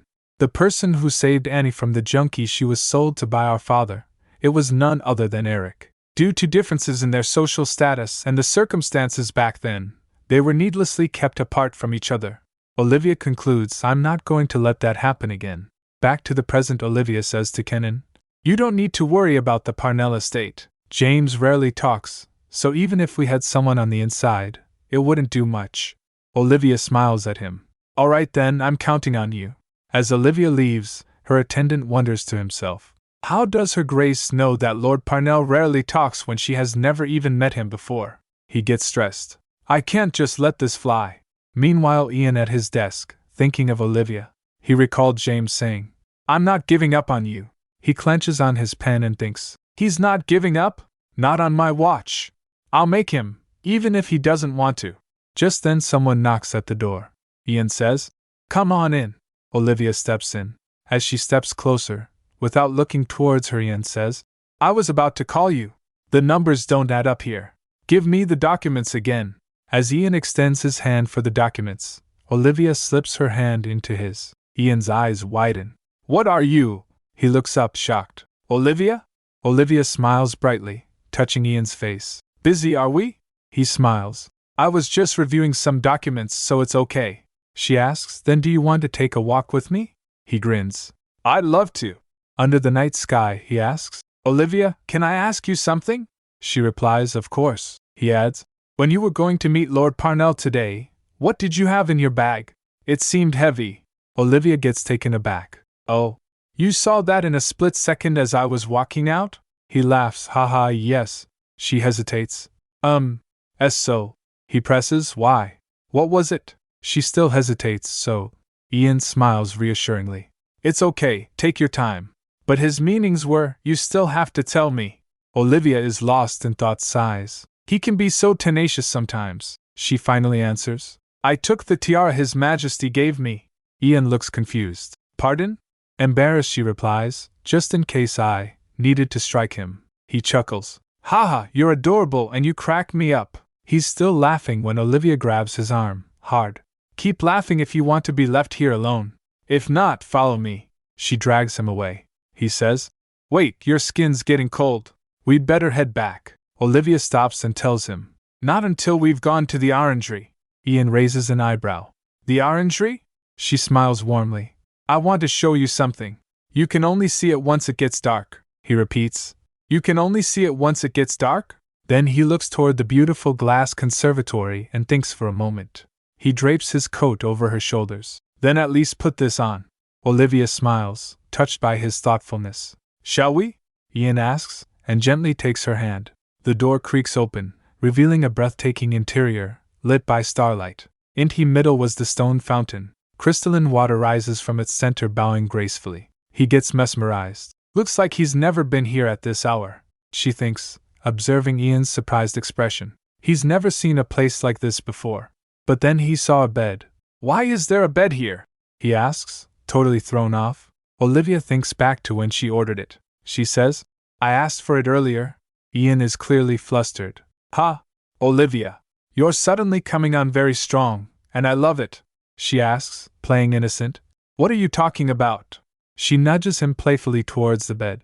Just go and lie down. You know, he teases, already reclining against the pillows. I wouldn't mind staying up tonight. Olivia tries to keep her cool. Get it together, Olivia. Don't fall for it.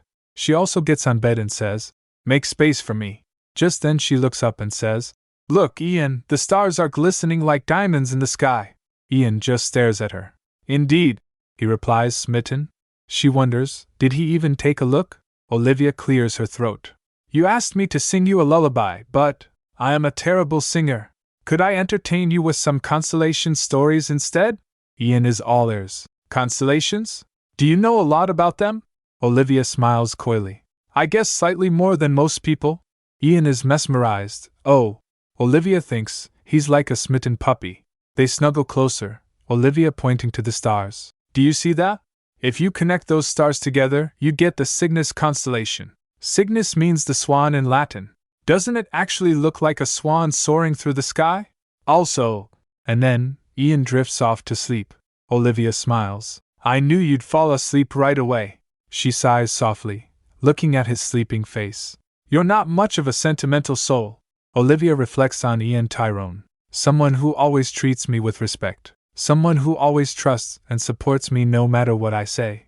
Despite his position of power over me, he never once took advantage of it. She remembers his words. I'll stop if you want me to. She thinks, that's exactly why James and I weren't meant to be. They snuggle together under the stars. The next day, Olivia sneezes. Achoo! Ugh, my head's throbbing and my throat's scratchy. She groans, lying in bed. Olivia, Ian says, rushing to her side. Looking at him, she thinks, didn't we sleep together in the same greenhouse? Here I am, looking half dead. But why does he look even more handsome today? I don't want him looking at me this ugly. I'd better get rid of him quickly. Olivia! Ian repeats, concerned. She insists, trying to push him away. I'm okay, so go and work. What if you catch a cold from me?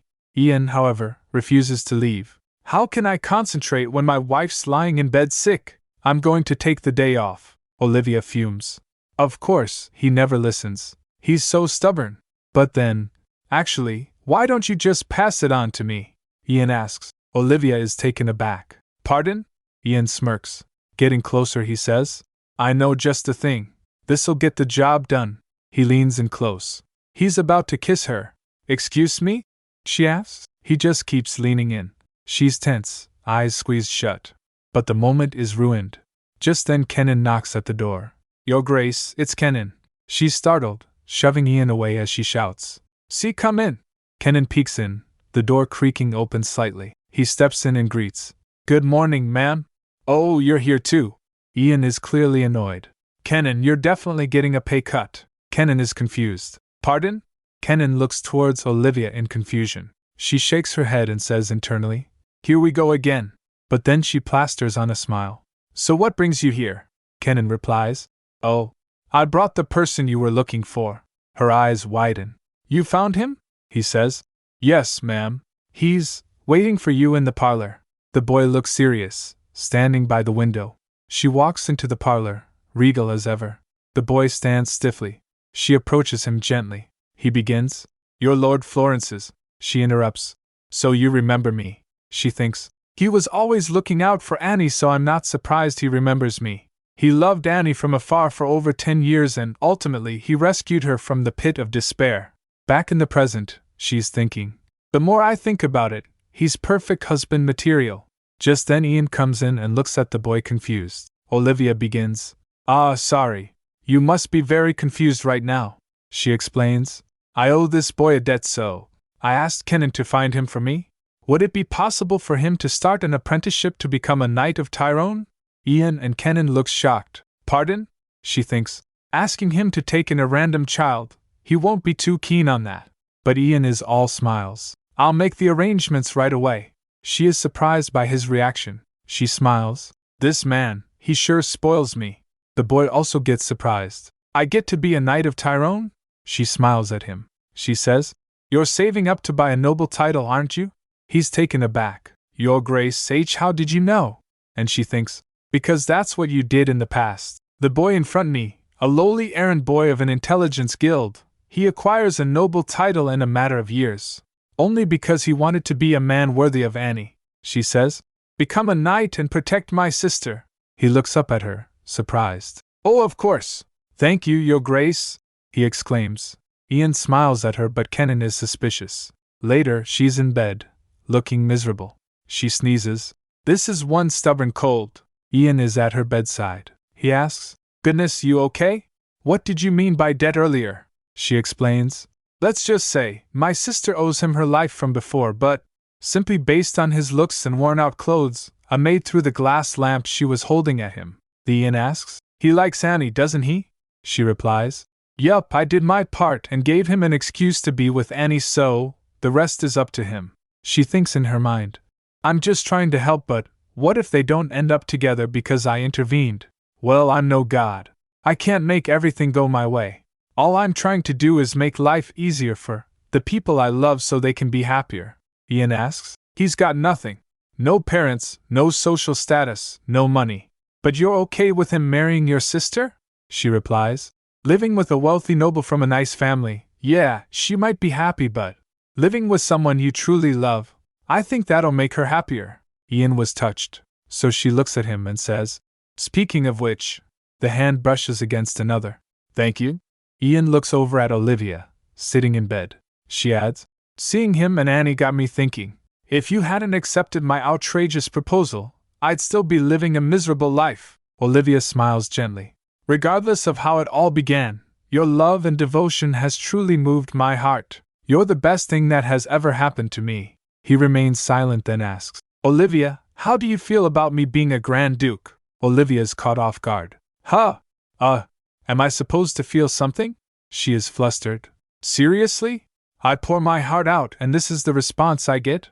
Upon hearing that he laughs, but then he pulls Olivia into a hug. She's worried. Why, you're going to catch a cold from me. He just holds her tighter. I love you, Olivia. Gosh. Olivia looks up at him. He's gazing at her so intently. I warned him. And then he kisses her. But Olivia pulls away. Wait, I can't breathe. She's thinking. This stupid cold. It's ruining the mood. The Grand Duke notices she's coughing. Oh my, looks like your throat's really dry, she says. Yeah, sorry for startling you. Ian smiles. Don't worry about it. But for the time being, he looks at her smirking. Olivia gets confused. He grabs the glass of water from the table and drinks it himself. Olivia thinks, oh, it wasn't for me? And then, he steals another kiss, making her drink water from his mouth. Olivia is completely flustered. This fox, where does he learn all of this from? She wipes her lips. Suddenly, the Grand Duke is on top of her. He nuzzles her neck. He whispers, Keep your eyes on me. Later, Kenan tells Eric while walking. It would be nice to stay in the capital, but, unfortunately, the capital is currently at full capacity. Once you complete your basic training and pass the exam, you'll probably be sent to the kingdom as a knight in training, he adds, glancing at Iraq. Of course, before you pass the exam, you may have to leave this place. His Grace is merely giving you an opportunity. Nothing is guaranteed, Eric replies. Yes, sir, Kenan thinks. The world has completely drained the life out of this young thing. Then he says, I'll take you to the trainees' dorm. But then, suddenly, Annie is slammed into him. Ow. Kenan looks concerned. Ms. Annie, are you okay? Eric was surprised to see her. Annie, flustered, starts laughing. She's dropped her books and papers everywhere. My apologies, your lordship. My eyes were not on the road. Kenan started picking her books, says. No worries, Ms. Annie. Annie stares at Eric, then asks, Who's this? Kenan fell in doubt, thinks. Her Grace said he was Ms. Annie's life savior, but she doesn't remember him. He certainly seems like he recognizes her. At times, I feel like something's off with Her Grace. It's as if she's always one step ahead of us, as if she's not from this world. Kenan introduces him. Oh, he's our newest knight trainee, Eric is told. Lower your head at once. He bows. My apologies. Then he extends his hand. Here are the books you dropped. As he hands the books to Annie, she notices something. Oh no! Your finger's bleeding. Looks like a paper cut. He waves it off. It's fine, Ms. Annie. He thinks, what's a small cut on my fingers that's already covered in scars? He says, don't worry about. But Annie won't let it go. Come on now. She pulls out a handkerchief. Wrap it up with this for now. He replies. Thank you. Eric thinks. You haven't changed since the first time we met. Still kind and caring. Annie looks up at him, smiling. When you become a knight, please keep my sister safe, he thinks. She's radiant. He nods. Yes, Ms. Annie. Then Annie turns. I'd better head back now. Goodbye. He watches her leave. Later, Olivia is in bed, looking pale and weak. She groans in discomfort. It started as a simple cold, but it worsened because they couldn't keep it in their pants. As she coughs, Ramana in concern checks up on her. Olivia mumbles something barely. Ramana asks, Yes, Your Grace, how can I help you? With a trembling hand, Olivia manages to get out. A letter. With trembling voice she says, I need to write a letter, so get me a pen and paper. The maid is shocked. A will? Your Grace, it's too early to give up, she says internally. It's not what you think. Olivia insists. It's urgent because otherwise, she decides, regardless of how sick I am, I have to perfectly tie up the loose ends for Annie. I need to be prepared in case father returns. She dictates a letter. To my dear brother Billy Florence. She then instructs Romana. Have this delivered for me. Yes, ma'am, her maid replies. Olivia thinks to herself. I'm never sleeping in a greenhouse ever again. Later, Ian arrives to check on Olivia. Olivia, he says softly. Olivia, blinking awake, asks, Ian. He places a hand on her forehead. Looking at his concerned face, she says, What happened to your face? At least one of us has to stay strong. He pulls her into a hug. Oh Lord, thank you, he says, relieved. Pulling back, she smiles weakly. What's the matter? I'm still alive, you know. Ian looks serious. You slept for 4 days as if you were dead. Olivia is surprised. Already? Ian replies. It's all my fault. I loved your story so much so, I just kept quiet. If I had known this would happen, I would have carried you back home. Olivia questions. Why would that be your fault? Huh? Just then she realizes. She questions. Wait, you weren't sleeping? Ian shakes his head. Nope. Olivia is furious. Then what was the point of that night? I also said a lot of cheesy things. She coughs, clearly uncomfortable. I was trying to put you to sleep. Again she coughs. He wobbles, about to faint. He calls out, Olivia! Olivia collapses back onto the bed. Ian orders the servants. Doctor! Get a doctor in here! Olivia thinks to herself. If the cold doesn't kill me, the Shane will. Ian stands outside Olivia's door, looking concerned. His aide approaches. Your Grace. Ian asks, Is it about him? Kenan replies. Yes, I got a message from the Imperial Palace and it's about Lord Parnell, Your Grace. Ian says. We'll hold this off until Olivia's better. Yes, sir. The aide responds. Ian reflects. He hasn't made much of a fuss since then. It's rather unsettling. There's no way a barbarian like him could be this quiet. Ian instructs Kenan. Keep an eye on him though, just in case. Yes, Your Grace.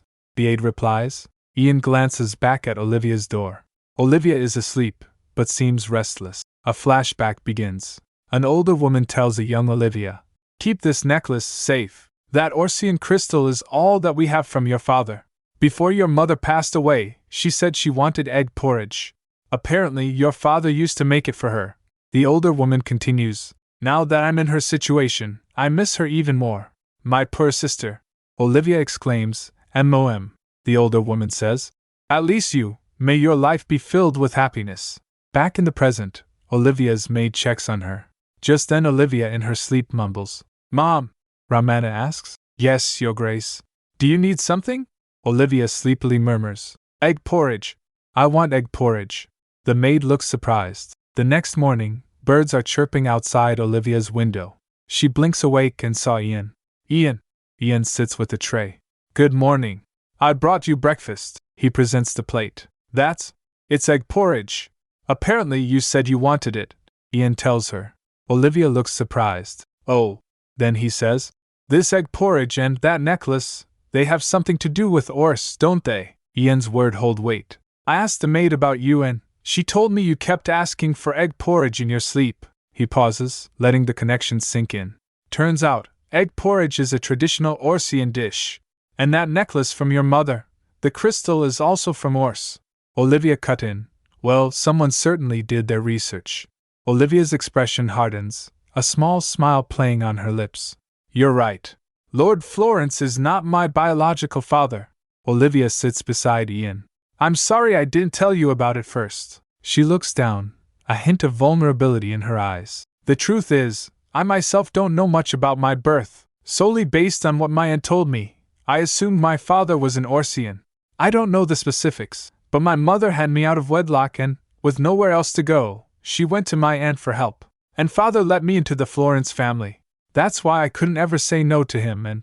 Ian gently takes her hand, his gaze softening with concern. Olivia, I can't imagine how hard it must have been for you. She adds, When I found out about my mother, I was young, and I couldn't do anything about it.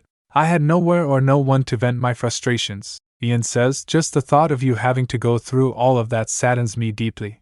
Olivia looks up, her eyes meeting Ian's, a silent understanding passing between them. Ian, she whispers softly. Frankly speaking, he says, his expression serious. I was in a similar situation. Ian reflects on his life, his voice narrating his past. Out of all the former emperor's children, I was the only legitimate heir. Fearing for his position, my brother, he placed me in the care of Duke and Duchess Tyrone, who had no children at the time. However, I brought misery upon the Tyrones. The Duke and the Duchess constantly fought over me. The disagreements persisted and ultimately, it led to an accident which cost them their lives. Afterwards, Marquis White Paul took me in, but it was no different. Then she thinks the misfortunes that stemmed from me. For as long as I can remember, I thought just like him. Flashbacks of her childhood show her aunt's suffering. How dare you talk back to me? Because of you, I have one more mouth to feed and this is how you treat me? Little Olivia sits alone in the dark. All the torment my aunt endured from him, father selling me off to the despicable Parnell family, it was all because of my existence. Then Ian adds, that's why I told myself I'd live alone. I didn't want to make any more of my loved ones miserable. She gently caresses Ian's cheek. That's ridiculous. Look at us now. Olivia smiles, her eyes sparkling. Is this your idea of misfortune? She cups his face, his blue eyes locking with hers. He says, absolutely not. I've never not been happier because you told me I was the best thing that has ever happened to you. Don't you remember? Olivia's eyes widen in realization. Ugh, quit teasing. She playfully jabs at Ian's chest. He laughs. Ha ha ha. Calm down. Olivia chuckles, the weight of her past seeming to lift. I've only told Romeo about this before, so this feels liberating. It was because he was the only one who could take me to Ors. But now, it doesn't matter. Ian looks at her, a soft smile gracing his lips. Olivia leans in, kissing him tenderly. Even if I don't find my father, even if I can't go to Ors, she pulls back slightly, her eyes full of love. None of that matters because I have him, my husband, by my side. She says, I love you, Ian. Ian smiles, his heart overflowing. So do I. He pulls her in for another kiss, sealing their bond. 4 days later, Olivia stretches, a contented sigh escaping her lips. I finally feel alive again. I am no longer sneezing or sniffling. Remembering later nights, she thinks, of course, our physician hates us now, but thankfully Ian never caught it from me. Ian sips his tea, a knowing glint in his eyes. What's wrong, Olivia? She complains. Both of us slept outside, and we rolled around together, but it feels a little unfair I'm the only one who got sick. Ian shrugs, an innocent expression on his face. Well, I've always been quite healthy. Olivia's eyes narrow. I hate him. Ian leans back, a teasing smile playing on his lips. Being healthy has its perks, don't you think? Olivia sputters. I don't know what you're talking about. Ian leans forward, his voice low and suggestive. So, it seems like we've finally come to an agreement. 5 times a week, right? Then tonight. Olivia's eyes widen in mock horror. You cheeky devil! She playfully blocks his advances. Olivia storms off. He calls out from behind. You know where to find me. She slams the door behind her. I hear nothing. Absolutely nothing. Olivia stands alone, a thoughtful expression on her face. When is he going to stop bringing that up? We've already seen everything there is to see. Just then Olivia is greeted by Annie. Olivia. Olivia says. Hi there, Annie. Annie approaches, her school bag in hand. They sit so Annie asks, are you feeling better now? Olivia smiles while sitting. Of course, how was school? Annie rummages through her bag, eager to share her day. Oh, it was great. We learned about this today. Oh, I also came across a night trainee around my age last time. Olivia pauses, intrigued. Ah, point of contact. Annie blushes, looking down shyly. It felt weird. Olivia gently touches Annie's chin, lifting her gaze. Did it? Looking at her warmly, she thinks, Annie, you're going to be happy now. Olivia looks determined. All that's left is... Her gaze falls on an envelope lying on her desk. A letter from Lord Florence. The letter arrived just as Olivia was battling a nasty cold. Her maid suggests she wait to read it, but Olivia assures her. It's okay, fortunately. There's nothing to worry about. The letter is from her father. I've taken on another investment consulting gig back in our hometown. I'll have to extend my stay here, so take good care of Annie. Olivia thinks to herself. Father, don't you worry, because I'm already taking great care of her. With a sly smirk, she thinks. Contrary to my concerns, Father was going on about his life, so I swiftly proceeded to the next step. Even as she was in agony from her illness, Olivia explains, There's a reason why I insisted on writing my brother. It seems as if father's planning to settle in our hometown, but my concern is who'll look after the estate. As the eldest of the family, don't you think you should? Her brother sold everything in the capital.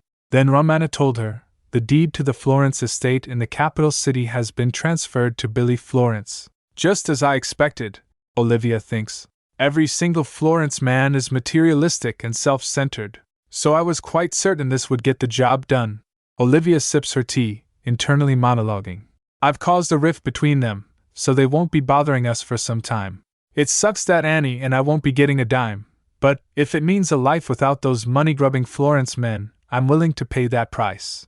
Remembering their happy moments, she thinks. For our happiness. Then in other matter, the department store and everything else is going on smoothly. Later, Olivia's maid rushes in. Your Grace. Olivia, startled, asks. Huh! What's with the tone? The maid exclaims. Why, you should head down to the first floor immediately.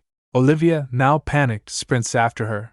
Down there was a sea of flowers. Olivia asks her maid. What the hell? She wonders. Was it Ian? The whole first floor is completely covered in flowers. It reeks of flowers. As she holds her hand to her mouth in shock, Ian appears. Olivia, what's with all the noise? Olivia interrupts. Ian, what's with all the flowers? I don't like flowers. Also, why would you buy that many? Ian looks confused. It wasn't me, Olivia. Pardon? Olivia is clearly stunned. If it wasn't Ian, who are they from? His Majesty, her maid nervously announces. Your Grace. They're from Lord Parnell. There was a letter with the flowers. Olivia reaches for the card, reads it, and her eyes turn dark. I heard you're sick. Hope you feel better soon. Your husband, James. She rips the card to shreds. You've got to be kidding me. She thinks. Olivia is furious as she yells. Send everything back. The maid stutters. But Your Grace. Olivia cuts her off. No buts, just get them out of my sight. And from now on, don't accept anything from the Parnells and send it right back. Olivia imagines the headlines. Lord Parnell fills ex-wife's house with flowers. Are they getting back together? Ian takes her hand, trying to calm her down. Calm down, Olivia. I'm quite certain many have seen the flowers come in. Instead of sending them back, what if we give them away to people on the streets? Olivia's face brightens. That's a great idea. That'll change the headlines to some extent. Now the headline reads, Lord Parnell, his flowers to ex-wife scattered on the streets. Olivia thinks to herself, if you're going to give someone a gift, at least do some research first. I don't like flowers. Wait. She pauses, looking back at the flowers. Did I always hate flowers this much? Suddenly, she has a vision of herself, surrounded by thorny vines. She flinches and wonders. I think the cold might have affected my brain as well. I keep having weird thoughts. I mean, it's James we're talking about here. He has zero concern for my likes and dislikes. Just then she heard a cracking sound. Olivia calls out, Ian! Ian's fist was about to break the railing. He replies, Yes? Olivia grabs him. You're going to hurt yourself. I don't even like flowers, so there's no need for you to get all fired up. Ian chuckles. Was it that obvious? Olivia responds, Not really, but I just know you. Then she thinks, the way you express your anger or your happiness, where and how you get aroused. Ian smirks, gazing at Olivia, and simply says, Olivia. Olivia blushes, realizing what she just said. Gosh, I'm no better than Ian. I'm as perverted as he is.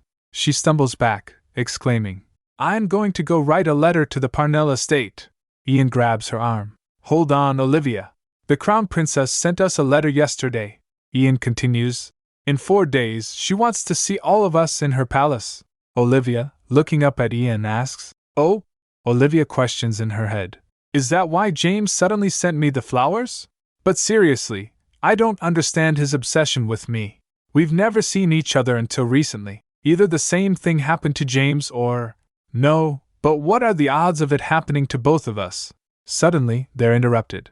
Your Grace. An attendant bows, holding a bouquet. Olivia says, I thought I told you to give all of them away. The attendant replies, These aren't from the Parnell estate, sir. These are from… Ian looks shocked as the attendant finishes. Lady Whitepall, daughter of Marquis Whitepall. Olivia thinks about it. Lady Whitepall?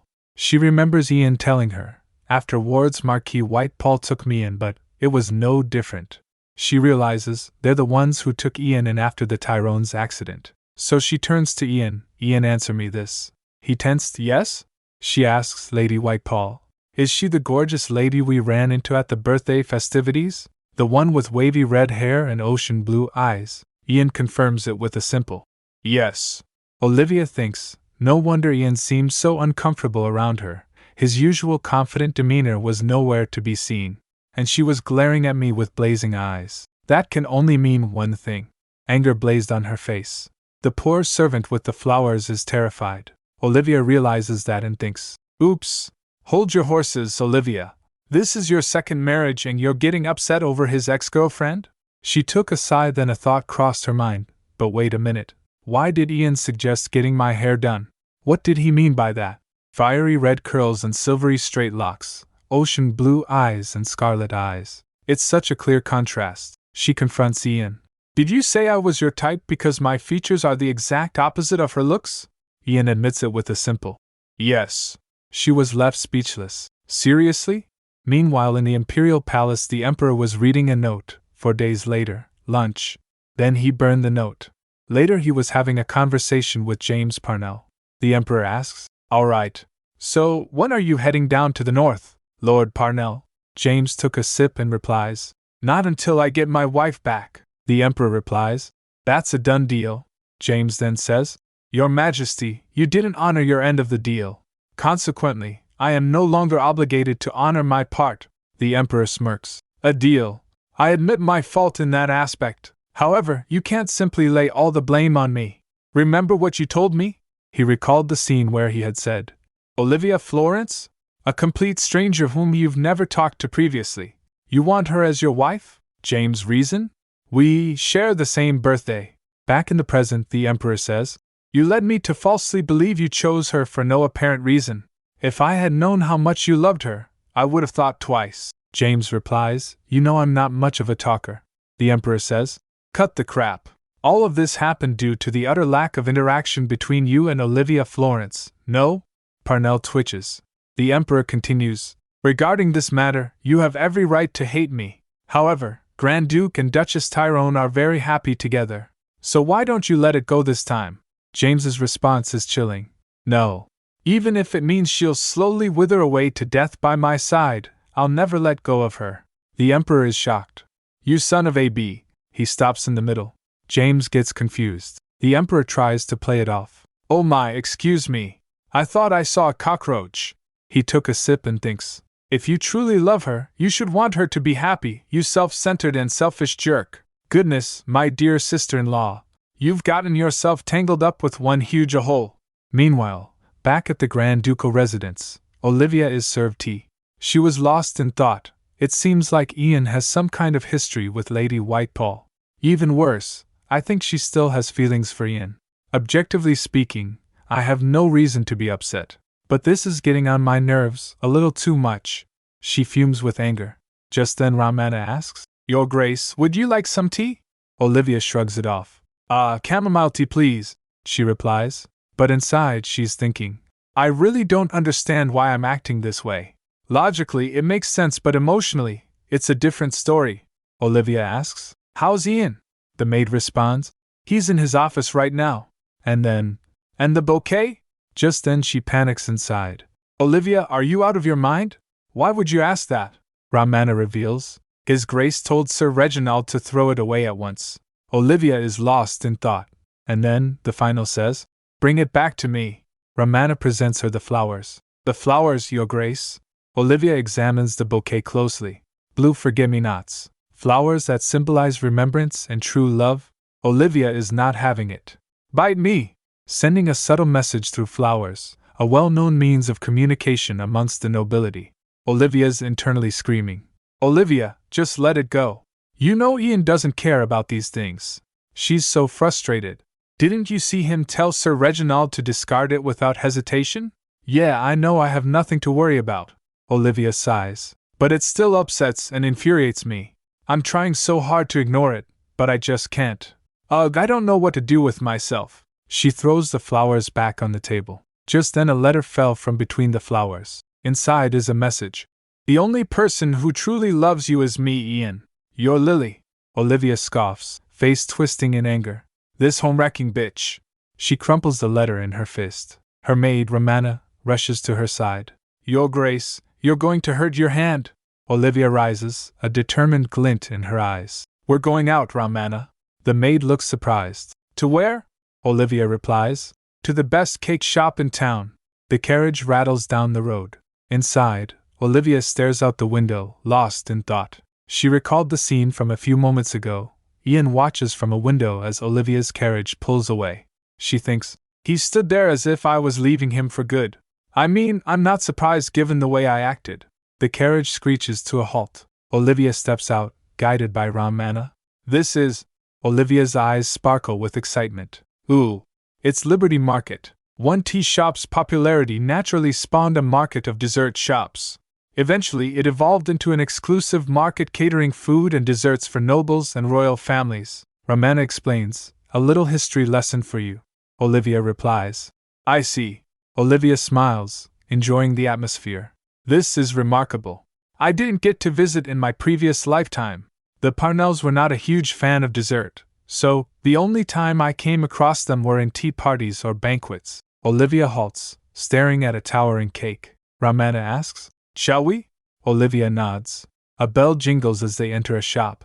Welcome. The baker gasps, surprised. Oh my! Isn't this Her Grace in the flesh? Olivia gets embarrassed a little and laughs. Olivia thinks to herself, so, turns out I'm quite the superstar. Given the recent events, understandable. The baker asks them, looking for anything in particular, Your Grace? Olivia points. This one. The embellishments are truly breathtaking. Olivia compliments. The baker replies, thank you, Your Grace. Our cakes are known for their heavenly aesthetics and taste. Then she asks, can I write a message on it? The baker says, yes, ma'am. Up to 15 letters. He asks, so what would you like me to write? Olivia pauses thoughtfully. She then spoke. It doesn't bother me. Later, Olivia sits with the cake box, thinking. Come to think of it, I don't even know if Ian likes cake to begin with. Well, if he doesn't, I'll make a note for next time. It's the conversation that matters, not the eating itself. Olivia gazes out the window. The Orse department store. It's coming together. She smiles, remembering. Yeah, I've been too harsh on Ian. She recalls a memory of them together. Ian always put his trust in me and he invested a fortune in the business. Olivia grazes the box, thinking. Maybe I should have asked for something more romantic. I'm going to talk to Ian as soon as I get home. She resolves, smiling. But back at the mansion, Olivia's face falls. She gets shocked seeing Liliana. You've got to be kidding me. Lily is there standing at the door. Olivia spoke in confusion. Nice to meet you, Duchess Tyrone, she says, with a totally fake smile. I am Liliana, youngest daughter of Marquis Whitepall.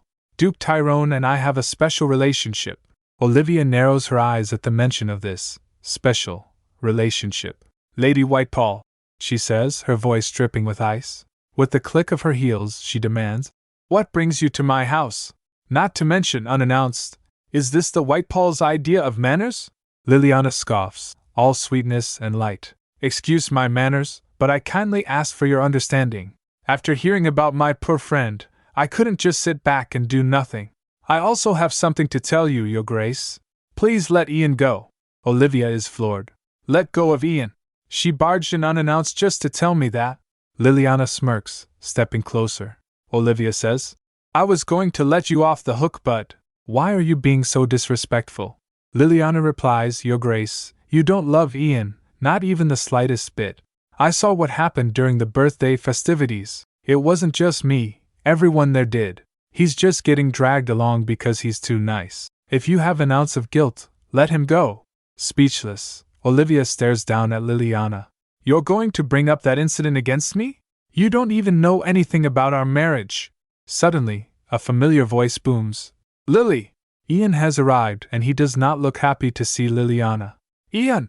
She cries, all smiles. How have you? But he cuts her off, completely ignoring her. He guards Olivia, his eyes cold. Liliana's smile falters as she turns to Ian. Now you show your face. Oh my, you look terrible. How has she been treating you? She reaches for him, but Ian jerks her arm away. How dare you disrespect my wife? Also, I told you to stay away from me, and yet... Here you are camping outside the entrance of our house, Liliana replies. I know how embarrassed you must be from all the rumors. You don't have to hide it from me. I've always got your back. She smiles, but it's unsettling. She cray, Olivia thinks, getting serious chills. Ian's tone hardens. Go home, Lily. I've tolerated your actions for old time's sake, but if you persist in disrespecting my wife, you leave me with no choice. Liliana showing concern, but Ian, as your friend, I can't turn a blind eye to your unhappy marriage. Even worse, a forced marriage. Ian is blindsided. Forced? Liliana continues. You would never voluntarily enter into a marriage. What happened that day? I haven't forgotten. Ian looks pained. Olivia gets worried. Ian. She steps forward. Lady Whitepall, you seem to be mistaken about something and I'd like to set the record straight. Liliana looks confused. Pardon? The Duchess explains. Us nobles, we thrive on rumors and gossip. I'm fairly certain every noble has been the talk of the town. Also, people's misfortunes are more entertaining than good fortunes. So, will people talk about how happy we are as a couple? I don't think so. People will distort the truth for their amusement. Nevertheless, it's just a rumor in the end. As you saw with Ian. It's impotent. We don't trust every word on the streets. She smiles sweetly as she grabs Ian's arm. Ian has been performing his duties as a husband exceptionally well. Hence, don't go around talking nonsense based on unsubstantiated rumors. Olivia's words hit Liliana hard. Isn't that what a true friend should actually do? Liliana flinches upon hearing that but doesn't respond.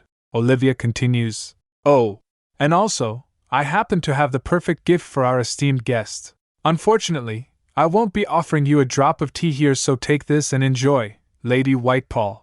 She shoves a box into Liliana's hands. Inside the box the note on the cake reads, It doesn't bother me, Liliana thinks as she awkwardly accepts the gift. Then Olivia went past by her and says, her smile unwavering, Please see yourself out. It was nice meeting you, Lady Whitepall. Take care, she says, as the doors slam shut behind Liliana. Trembling with rage, she clutches the gift, and then the box slips from her grasp. The cake inside goes flying, splattering onto the ground. Liliana is left standing there, humiliated and furious. Later Olivia and Ian were in the middle of a serious conversation. Olivia, he says, with a look of concern. He's desperate to explain. Will you please let me explain? Olivia's expression is one of hurt. He continues, First, I didn't invite Lily over. Ian is clearly agitated. Regardless, I shouldn't have let her off the hook for so long. Olivia's face is stern. She says, Don't call her by that. He asks, Pardon? She says, Don't call her by her nickname. Olivia's face twitches as she thinks. It feels horrible. If you think about it, Romeo and I also have nicknames for each other. It's just a nickname that means nothing between longtime friends, but I just absolutely detest the name Lily coming out of his mouth. She concludes, Now I understand why he was so upset. Ian says, Olivia. Ian reaches for her face. Are you being jealous? He asks. Olivia seems unsure how to respond. She wonders, Am I? She responds, I don't know, Ian. My emotions don't feel like they're mine. I can't figure out why this is so upsetting, and she thinks in her mind. On second thought, that makes complete sense. I've never been in a proper relationship, let alone a marriage. She lets out a small laugh. Ian laughs. She asks, What's so funny? Olivia's shocked. Here I am serious as a heart attack, and he's laughing? He laughs. I've never seen someone express jealousy like you before. How adorable. Phew, Ian sighs. He adds, Also, wasn't the cake actually meant for me? Olivia gasps as she heard that. This fox of a man, he always sees right through me. So embarrassing. I don't even know anymore. Olivia's face flushes. She closes her eyes with embarrassment. Ian looks at her with a look of question. Then they kiss. They lean in for another kiss. Then they kiss, and Ian chuckles. Lying on bed hand in hand, Ian says, There was nothing between me and Lady Whitepall. Our relationship, it's not what you think. Although not bound by blood, our bond was akin to that of siblings, Ian says. Well, at least until Liliana found out about my royal heritage. The story goes back to Ian's past. Former Duke Tyrone, who simply treated me as the Emperor's brother. The Duchess, who received no explanation as to the sudden arrival of a random child. They couldn't give me the love I needed as a newborn baby. They departed this world without giving me an ounce of affection, and I met His Majesty for the first time at their funeral. He told me everything.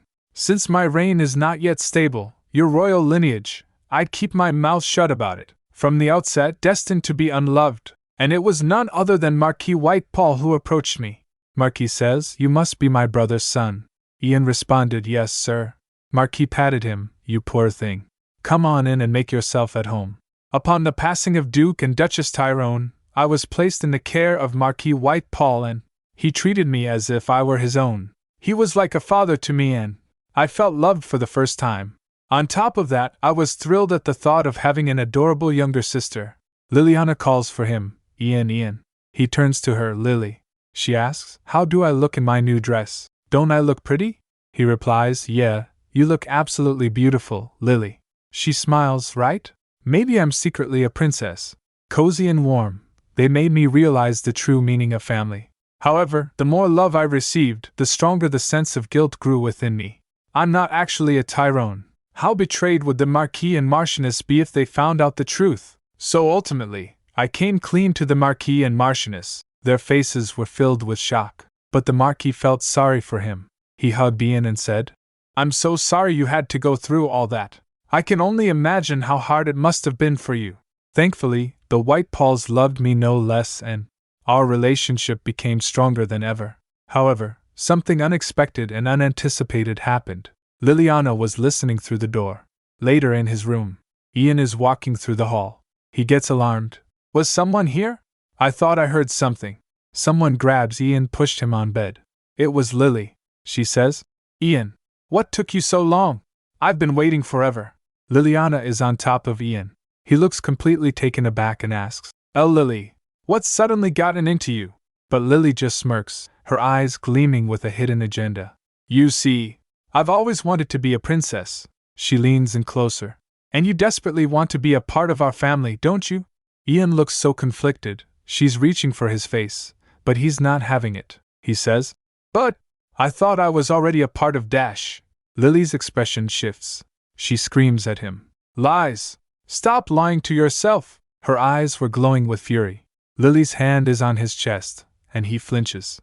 She continues, "The two of us together, we can finally become a true family." Ian is terrified as he screams in the middle of the night, "Aya Dash!" He jumps out of bed and runs away. He looks so terrified.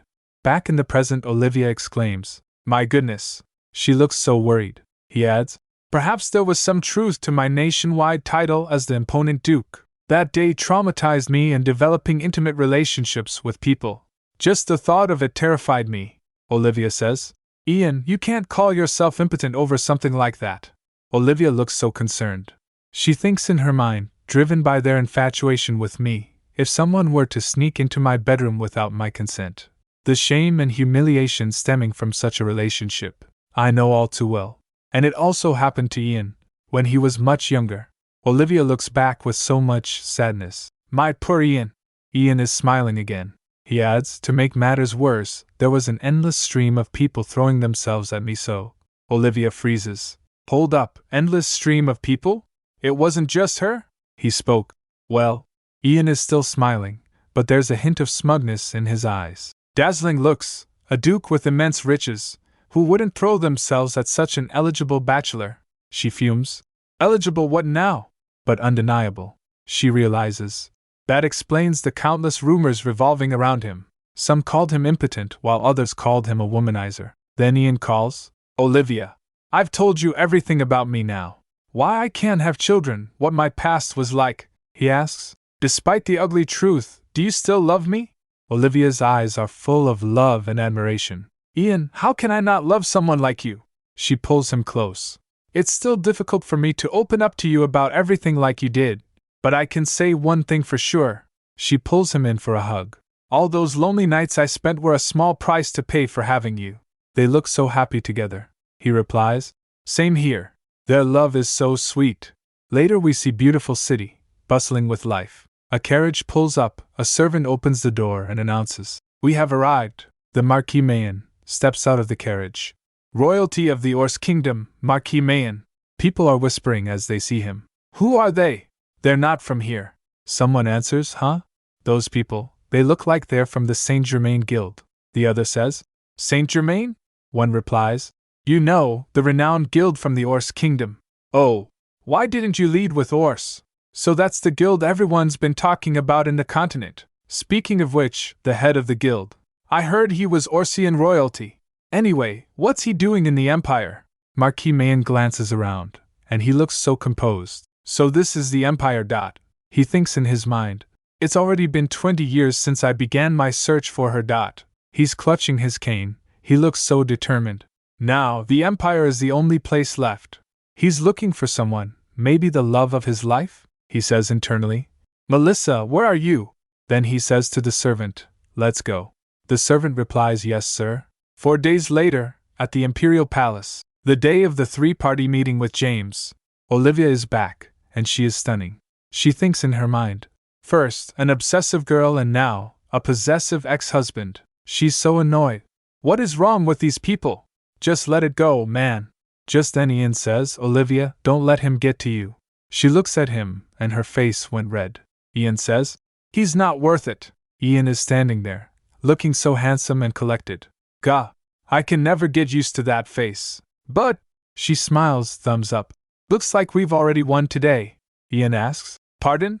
What do you mean? She replies, nothing. Ian gets confused. She thinks, despite James's usual indifference and high self-esteem, he'll find himself intimidated by Ian's exceptional handsomeness today. Ian and Olivia are getting ready to enter the palace. He asks, shall we? She glances at him. Yes, lord. They hold hands, their bond is so strong. They head into the palace together, ready to face whatever awaits them. James, dressed in his stern, dark attire, seated across from them, a storm brewing in the air. Olivia sips her tea, a slight frown on her face, muttering, James. Then, with a pointed look at his outfit, she whispers, why is he dressed like a Grim Reaper today? Gosh. I mean, just look at how pretty Ian looks today. Seems like no one's helping him dress. If it were me. Suddenly, Olivia's eyes snap open, red, and she refocuses on James. Ian looks at her in confusion. Meanwhile, she scolds herself. Olivia, you dumbass! What are you thinking? She questions herself. If it were me? You're not his wife anymore. Stupid love-hate relationships. Just then Startus enters the room and says, you're all here. All of them stand, so she says, take a seat. All of them comply, yes, your highness. Then Startus began. Given the circumstances, I volunteered to assume the role of a mediator. However, she pauses, a calculating look on her face. I'm not so sure this matter needs any mediation to begin with. James' face twitches before he began. So in other words, you claim to mediate without actual intent, deceiving not only me, but the entire court, just to get out of that situation. Olivia, overhearing this, is shocked. Her thoughts is a mix of disbelief and anger. The nerve on this man. What happened to the knight who cared about nothing but his country? That's really unlike James. Startus retorts. If it weren't for me, that day you would have been the last day you ever saw the Duchess. You ungrateful thing. She then adds, Lord Parnell, so you're saying the annulment, it's invalid because you never agreed to it? Lord Parnell confirms. Yes, your highness. She counters. However, the seal on the annulment decree is clearly that of the Parnell family, is it not? James then states, those who stamped the seal without authorization from the head of the house are currently under house arrest, behind bars. Olivia flinches, her eyes widening with realization. Her inner thoughts are a flurry of confusion and hurt. He actually locked up the 3 jackasses? Because of me? But why? I don't understand. She trembles, thinking. Then why didn't he in the first place? Just then Ian gently takes her hand. Ian leans in, whispering close to Olivia's ear. I'm right here. Olivia, seemingly reassured but still contemplating, nods. You know what? It doesn't matter. I just need to figure out how to get James to back off for good. Then Startus points out. While you were away on the battlefield, didn't you delegate your authority to them? Regardless of your intent in this matter, isn't such a penalty too harsh for someone who was merely doing their job on your behalf? James began, that's but got interrupted. As Startus asks, Grand Duchess, what is your will on this matter? With a serene yet determined expression, Olivia declares, I will never return to the Parnell estate. James slams his hand on the table and yells, Dear wife! Olivia, annoyed, mutters, UGH, that stupid dear wife nonsense. I keep telling him not to call me that, but Then Ian questions, I don't understand why you keep referring to Duchess Tyrone as your dear wife. Ian, with a sly smile, adds, perhaps you've been on the battlefield for too long. James replies, says the man who stole a wife away from a servant serving his country. Ian retorts, stole? I rescued her from the living hell that was the Parnell estate. James warns, don't go around making false accusations about a man's family. But Ian casually responds, false accusations, Lord Parnell. Were you truly unaware of the way the Parnells were treating Olivia? Starting from denying her a single good meal, all the verbal and physical abuse. Olivia, overhearing this, is visibly distressed. She thinks, oh gosh, feels weird to have someone else talk about it. James replies, I tried. He looks determined, stating, I tried to return from the battlefield as soon as possible. Olivia, watching him, thinks, judging by his reply to my requests, he didn't care one bit. So Ian questions, and would anything have changed? James' face twists again. Olivia then reflects, indeed, after James returned, if my life had improved in my previous life, I would have just stayed still. However, true hell unfolded when James returned. Her hand trembles as she recalled those memories. Stardust notices that. She addresses James. The answer is obvious, and Lord Parnell, you're being stubborn for no reason.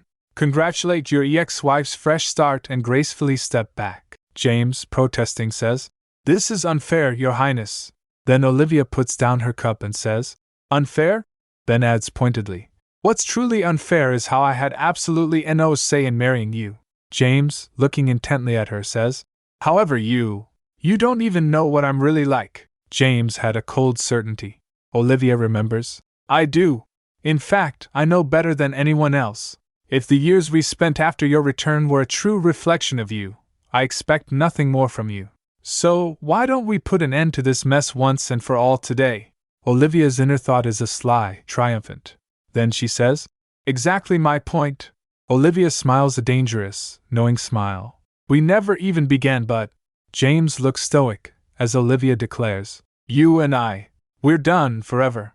Then Olivia exhales, sitting down. Then James stands and bows his head. It seems this is where I should take my leave.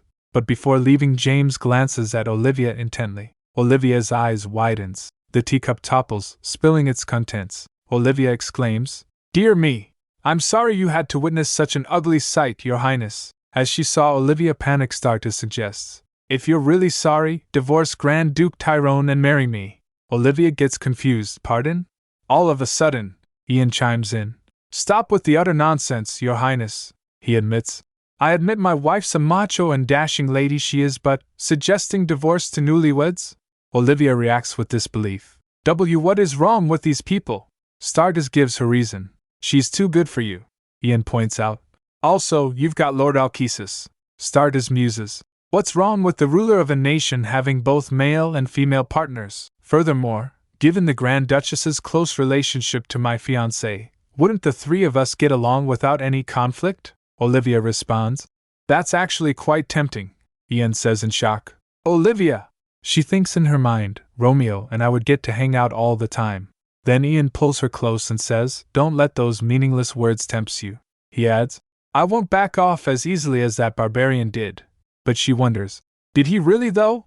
Her inner thoughts reveal a painful hope. I genuinely hope this is the last time I ever see him. But for some reason, I have a hunch he won't back off that easily. Stardust is pouring more tea, her expression unreadable. She then states, you are deeply indebted to me, Grand Duke Tyrone. Ian asks, what do you mean? She questions, do you think Lord Parnell will return to the north now? In other words, I need to find another reliable subordinate to go to the north. Ian dismisses the concern. There will be plenty of eager volunteers, so I don't see the problem. Stardust raises a valid point. You think it's easy to find a subordinate without any greed like Lord Parnell? Olivia thinks, that's true. James never really wanted anything. Also, no one in the family knew how to deal with the cards we had. That was also something that made life difficult for me. She recalled her past life. I only acted in the best interest of my family, but all I got in return were disapproving glances from people. People muttered behind her back. The Parnells have changed. Were they always this money-obsessed? It's all because of her. She's truly wicked, just as Madame Parnell said. At that time she thought, my husband was risking his life for the country and I was just trying to get him the proper compensation he deserved. How is that being greedy? Back in the present, Olivia thinks, I had my doubts, but even within the palace, he's a complete pushover. She then muses, perhaps it's a good thing he returned from the north. He's currently obsessing over me, but he'll soon take the time to look back on himself, and sooner or later, he'll meet someone new.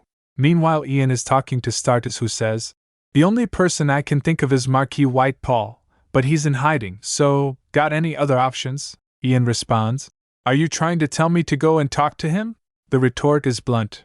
You make me lose a pair of hands, you take responsibility. That's harsh, comes the reply. Olivia's thoughts drift again. Marquis White Paul. She remembers meeting him once, noting, when I was busy socializing before, he wasn't in hiding. Come to think of it, I even met him once. He was quite the gentleman. He probably became a recluse because of the incident Ian talked about. Ultimately, it all comes down to Liliana Whitepall. Olivia's confused. I don't recall meeting her in my previous life. There's no way I would have missed someone as gorgeous as her. Oddly, her name kind of sounds familiar. But then, a flicker of recognition. Suddenly, an OH erupts, and everyone looks at Olivia. Ian asks, everything okay there, Olivia? She stammers. Then, a dawning realization hits her. I remember who she is now. How could I have forgotten? Liliana. She's the woman who became the Queen of Polka. I heard she made quite the plea. Volunteering to move to a faraway country with a language barrier. Was becoming a queen that important to her? She remembers Ian saying, do you like me because I'm a Grand Duke? At another moment, until she found out about my royal heritage. She concludes, as expected, she only cared about his status rather than who he was as a person. I can only imagine his pain. Tyrone turns to Olivia, a concerned look on his face. Olivia, are you okay? Are you tired? She replies, no, I was just thinking about something. When he asks, may I ask what it was? She takes his hand and says internally with deep sincerity, I want to be your rock. I want to heal all of your past wounds with my love. She smiles gently, reassuring him. I was just thinking about what to do in the future. Nothing to worry about. They sit together, holding hands, and Startus watches them. He calls out, Olivia. Startus's inner monologue is, someone shoot me now. Suddenly, she interrupts. Sorry to interrupt you lovebirds, but… Sorry, not sorry. Grand Duke Tyrone, I'm going to need you to go to the north. Later, Olivia's contemplation hangs heavy in the air as she sits at her desk, a troubled look on her face. The thought of a successor, or the lack thereof, weighs on her mind. She remembers Startus saying, should I fail to find a trustworthy successor, you will have to head to the north, Grand Duke Tyrone. She worries. It's not something we can just laugh off. There's a good chance she was being serious. Gaining power and fame on the battlefield is rare, but the north, where James was stationed, was an excellent place to achieve both. Such power and fame in the hands of greedy nobles posed a threat to the royalties, so the royal family proceeded with utmost caution regarding the north. Her expression is one of deep reflection as she states, this is all because of him, James Parnell. She remembers, regardless of how many times and how much I talked to him, his answer was always the same. I didn't accept this position for my personal gain. Her internal monologue flares. If he had actually cared about any gain, none of this would have happened. Ugh, that idiot! She then sighs. Getting myself out of the Parnell hellhole was definitely a wise choice. Just then a gentle voice asks, Olivia, are you feeling all right? He reaches out to her, and their eyes meet. Olivia is startled by his presence, exclaiming, oh, hi there! When did you get here? Almost gave me a heart attack. He smiles, a charming, almost playful smile, and asks, would you like to go on a date with me? Olivia, taken aback, stammers, a date. She looks down, contemplating. It's a bit sudden, especially considering the recent turn of events. He waits patiently, his expression unreadable for a moment. Then, he gently touches her chin. That's exactly why I'm asking you out, he says. He then proposes. Let's go out, have some good food, and live a little. I got us opera tickets, and we can check out the department store on the way. Olivia considers this. Escaping her lips. Finally, she relents, her face breaking into a smile. All right, you win. He beams, giving her a thumbs up and saying, That's the spirit. Later, at a beautiful cityscape with opulent buildings and a carriage, Olivia, dressed in a lovely blue dress, stands by the carriage, looking slightly uncertain. Don't I look a little too childish? She asks. Ian reassures her. You look fine to me. He then leans in and kisses her cheek. He smiles again, his eyes twinkling as he asks, Speaking of which, what were you like when you were younger? Olivia hesitates. Oh, I. Just then she heard two girls giggling and chatting, went by them. She looks towards them and recalled her younger self. She replies, I studied and the usual. He imagines and says, How adorable. I bet you were a really sweet and lovely child. Olivia giggles. Haha, I don't know about that. He takes her hand, and they walk towards a grand building. Ah, we're here, he announces. Olivia's eyes widen in surprise. They stands in front magnificent facade of a building, with construction or work happening on one of the upper levels. It's coming together so fast, Olivia exclaims. He replies, We got lucky, she reflects. But still, getting this much manpower wouldn't have been easy. She thinks in her mind, with so much already on his plate, if he were to go to the battlefield, she saddens a little. Ian notices that and clasps her hand. Then he says, Let's go check out the inside, Olivia. The interior is even more breathtaking. Olivia smiles, her eyes sparkling with anticipation. Can't wait. Meanwhile, at a lively pub, her father was chugging down his drink. He fumes. Olivia, that brat is causing me nothing but trouble. He takes a sip of his drink, his expression darkening. He recalled the scene where he was denied entry to the Capitol. A guard says, Sir, you are not allowed in the Capitol. He explodes in anger. What the hell are you talking about? He sits at the bar, fuming. This is ridiculous. They're treating me like I'm some criminal. Then he recalled Olivia saying, Get out of my house immediately. He looks distraught, then yells, Damn it! Olivia, that ungrateful brat! Treating her father like this now that she's the Grand Duchess.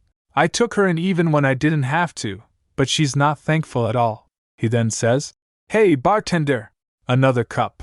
Before he could finish, another man pours him a glass. He gets confused. He's asked, Are you Lord Florence? He nervously replies, Why yes, but who's asking?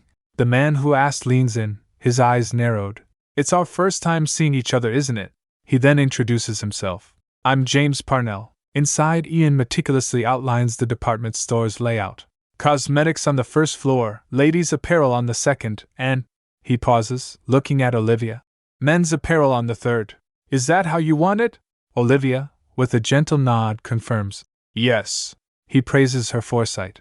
That's fantastic. You've factored in accessibility and made sure there are plenty of rest areas. You're amazing, Olivia. She demurs. Oh, it's nothing. I just hope the department store does well. Ian's gaze is steady, a confident smile playing on his lips as he assures her. It will. You have my word. Olivia looks at him, a flicker of concern crossing her face. A thought crosses her mind. If Ian dispatches, we won't be able to have these casual conversations anymore. A faint throb echoes in her chest. Just when I've finally found happiness, I'm left alone again. Just then Ian calls out, Olivia? She's lost in thought. He steps closer, his voice a gentle plea. Olivia! He stoops slightly and then, he kisses her. Startled, she pulls away, her eyes wide. What was that for? He replies. You wouldn't answer me so. Olivia, flustered, quickly recovers. I was just thinking about the department store. She lets out a soft, almost giddy laugh. Ha ha! Ian smiles, a genuine warmth in his expression. Don't worry too much. It's not even complete, but it's already so perfect, he teases. If we make it even more perfect, people might start fainting. She asks. You think so? He gently says, his gaze earnest. Yes. You have a tendency to shoulder everything yourself. Let me know right away if you have any concerns or troubles. Olivia, her eyes meeting his, simply whispers, Ian. Then he drags her. I need to keep you from getting distracted. Come on, let's go. Olivia is caught off guard. Huh, where? The scene changes to a sun-drenched garden where tea is being poured. Olivia says, I had no idea you prepared something like this behind the department store. Ian replies, We never get to enjoy a cup of tea like this. He gestures to some dried leaves in a small dish. These will be sold in the tea leaf shop on the first floor. What do you think? Do you like them? Olivia takes a sip, her eyes sparkling. Yes, they're great. Smells great as well. Then he chuckles. That's a relief. The tea expert approves. She playfully retorts. Are you making fun of me? He laughs. I wouldn't dare. Then she puts down her cup and asks, by the way, Ian, when are you heading to the north? I'm asking to find out what I should prepare and by when. He freezes upon hearing that. She then tries to reassure him. Don't worry about me and Tyrone. With all the help from trustworthy aides, I can handle it. Her gaze drifts upwards, a thoughtful expression on her face. If Ian has no choice but to go, I need to be strong for the both of us. She recalls her past. In my past life, I led the Parnell family without any help. Who knew such a dreadful experience could offer reassurance? Ian lets out a soft sigh, his eyes closed. He stands up saying, I don't know if I should call you reliable or indifferent. He then asks, aren't you worried about me getting hurt? Olivia's gaze meets his, and she replies softly, of course I am. A gentle smile spreads across her face. He says, who knows how many years we might be apart? She replies that will be tough, but there's nothing we can do. Ian reaches out to her. She adds, I'm sure you're grappling with your own worries about this situation, but if I start whining, who will take care of you? Ian crosses his arms, a hint of annoyance in his voice. I'm not a child. He then asks, lowering himself, also, let me get this straight. We're family, aren't we? He places his hand on her arm. As I said before, don't try to shoulder everything by yourself, Olivia whispers. Ian, he continues, to be honest, seeing you so brave makes me proud of you, but, at the same time, it also makes me feel a bit sad. How immature of me, she says. I'm sorry, Ian. Honestly, I'm devastated, but if I let my emotions get to me, I don't think I can get through it. Would it be alright if I lean on you for a moment? Olivia's eyes twinkle as she looks up at him. As long as you want. He gently lifts her into his arms, holding her close. She thinks in her mind, if I didn't act like everything's fine, I felt like things wouldn't actually be okay, so I kept my emotions hidden. But I think I can loosen up a little, at least in front of you. Later Ian glances at the watch. My, we might be late for the opera. Olivia, sitting elegantly, replies, we don't have to go. Ian looks surprised. Pardon? Olivia smiles, her eyes mischievous. I know you don't like the opera. Ian's eyes widen in disbelief. How do you know that? Olivia's thoughts drift back to her past life. In my past life as Duchess Parnell, I attended an opera event. The image of you sitting behind the curtain, back to the stage, looking bored, it left such a strong impact. I haven't been able to forget. She smiles. I have my ways. He gestures to Olivia. Then she thinks, he made reservations to something he hates just to cheer me up. Continued acts of consideration that may seem trivial. We genuinely care for each other. So we're going to be fine. They walk hand in hand through a beautiful garden. Olivia looks up at Ian, her voice filled with affection. Today, I want to do something you like. They were walking together. Just then the Marquis Mayen saw them. Marquis murmurs, those people. Olivia smiles, a genuine, happy smile. Seeing Olivia, Marquis' eyes widen. Looking at her, he says, Melissa, once upon a time, a royal prince and a breathtakingly beautiful woman fell in love. Their passionate love brought forth a new life, a child. But, as a prince, the man faced pressure from the royal family because of the woman's humble status. Ultimately, he forfeited his right to the throne to be with her. But while the man was away on work, the royal family deported the woman back to her home country. The man and woman longed for each other, and 20 years passed by without their paths ever crossing again.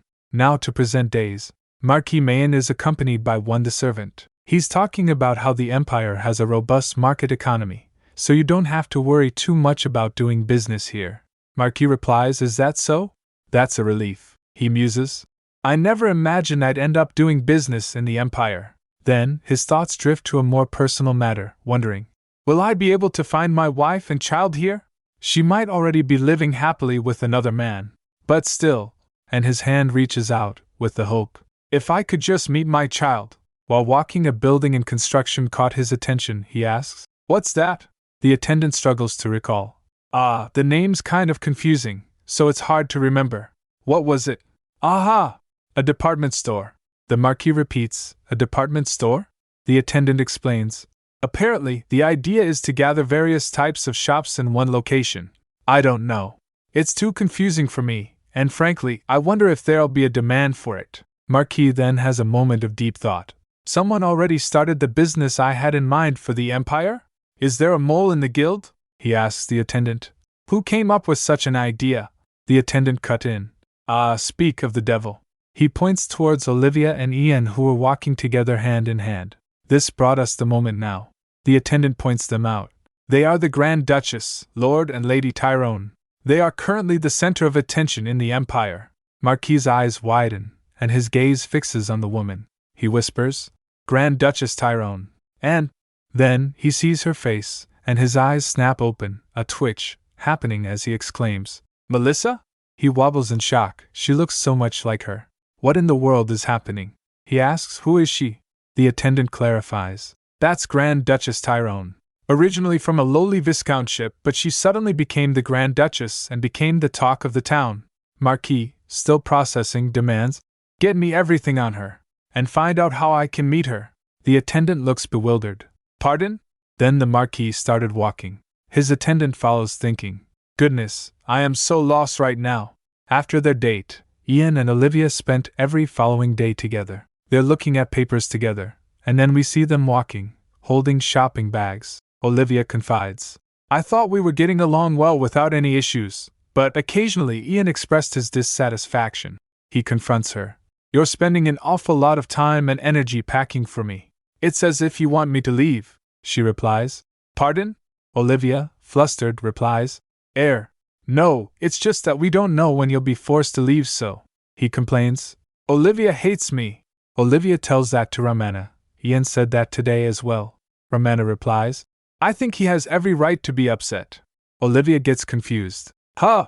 And she explains, Well, for starters, you're packing for His Grace as we speak and… Olivia gasps. Stupid habits.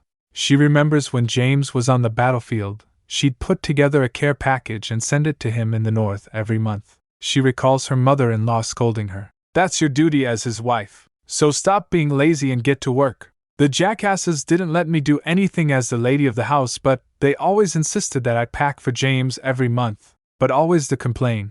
You were going to send my son this garbage? Are you out of your mind?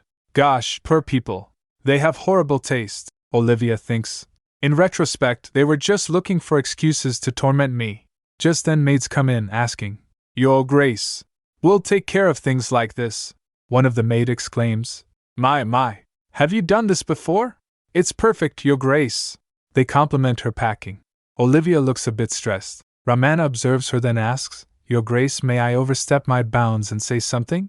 Olivia replies, Oh, of course. Ramana, who looks a bit stern, says, The way you're behaving could give Master the impression that you're looking forward to his departure. Olivia gasps, Yeah? That's preposterous.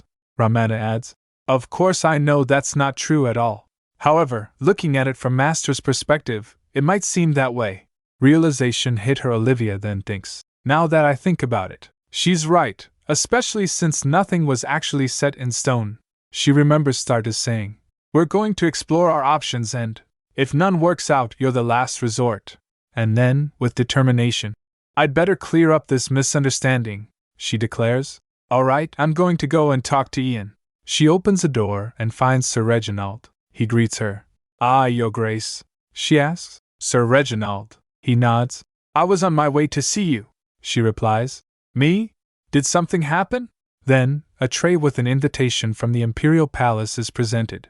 Olivia looks at it with a questioning expression and wonders, Does it have to do with Ian's deployment? She then reads the invitation, which says, My dear sister-in-law, how are you? I thought it'd be nice to catch up over some tea, hence this invitation. Olivia reads the invitation and says, It's not what I was worried about. Thank goodness. Wait, hold up. Then she reads the back side of the invitation. No time to waste, see you in 2 hours. She yells, What the hell is wrong with him? Later, Ian and Olivia sits in the Imperial Palace. Ian assures her, No need to stress out, just think of it as your chatty uncle inviting you over for a casual tea sesh. But she's not having it, exclaiming, Chatty uncle? Casual? He's an emperor, for crying out loud. She's definitely feeling the pressure, adding, He invites us over so often, the palace is starting to look familiar. Suddenly, the door creaks open, and there he is, beaming and waving. Sister-in-law! he calls out. Oh, she's already getting used to that, muttering. Damn it, I feel like I'm also getting used to him calling me sister-in-law. Her expression is a mix of annoyance and resignation. Greetings, Your Majesty, she says, still maintaining a formal tone. But he dismisses it with a chuckle. Hey, no need for such formalities between us anymore. She just laughs, ha ha ha ha. He reaches out, a gesture towards her, and says, By the way, I hear you're freaking out about Ian leaving. I can only imagine how upsetting it must have been for you. She looks at him, her eyes wide, and asks, Pardon? But then thinks, It was indeed upsetting, but I thought I was dealing with the situation somewhat well. The Emperor says, The Crown Princess was just talking nonsense, so don't take any of it seriously, sister-in-law. Ian and I have resolved the matter regarding his deployment, so… Upon hearing that, the atmosphere suddenly shifts to dark. Iebi flinches as Olivia turns away, her silhouette casting a dark shadow. An attendant interrupts. Your Majesty, before you start tea time, could you take a look? The Emperor waves him off. Ah, and then turns to them. Make yourselves at home. After he left, she turns to Ian. Ian, a word with me? A dark aura surrounds her. He avoids her gaze, his expression a little strained. They went to the balcony to talk. She asks, Got anything to tell me? Ian replies, I'm sorry. His smile is strained, and she looks at him with a pout. Don't just say you're sorry, she demands.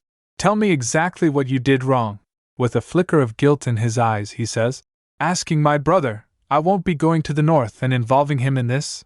Precisely, she replies. Why do you keep trying to resolve our personal issues through His Majesty? Recalling him, she continues, I know he's your brother, but you can't take his generosity for granted. If something happens and you get on his bad side, he interjects, that I know better than anyone else. If you know that, how? She starts, but Ian interrupts her, his hand reaching out to her. Then, he says, The situation isn't as serious as the Crown Princess is making it out to be. I have absolutely no intention of leaving you. He leans in for a kiss. And there's no need for me to, he murmurs. She gently stops him, saying, Hold on a moment, Ian. She then thinks, her expression thoughtful. He actually makes a good point, and that's exactly why I was going to apologize to Ian earlier. She looks directly at Ian, her expression softening. You're right, she admits. I was being too close-minded, and I apologize for that. She smiles, a genuine, warm smile this time. She remembers. James always left for the north willingly, so it never occurred to me that he had the option of refusing. And in Aramir, James clearly said, The north will be safe for a while, even without me. He said the north will be safe for a while. She is thinking. That means James is planning to return. Another thought follows. In that case, my current concern, it shouldn't be about how to see my husband off, but rather, the Emperor calls out, Sister-in-law. They looks at him, a hint of suspicion in her eyes. Inside, the Emperor asks, Were you two talking about me behind my back outside? She turns to the Emperor, her expression serious. Your Majesty, I have something to tell you. The Emperor takes a sip of his tea, seemingly unbothered. What is it? If it's about Ian, I said don't worry about it.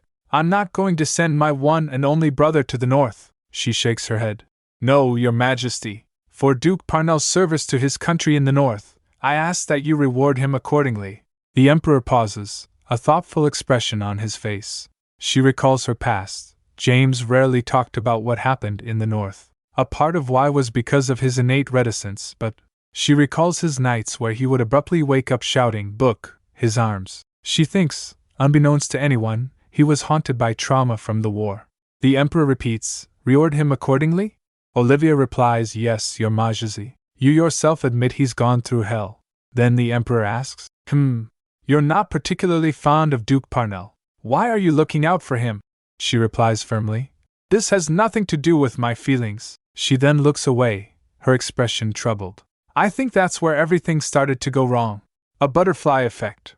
In her mind she thinks, in fact, didn't all the problems originate from thoughtlessly sending an inexperienced young boy onto the battlefield? The way His Majesty treats James is unquestionably wrong. The Emperor smirks. So, he says, his gaze fixed on her. What will you do if he demands you as a price for his loyalty? He asks, his voice dripping with malice. Upon hearing that, Olivia thinks, Me? That's definitely a possibility, she states.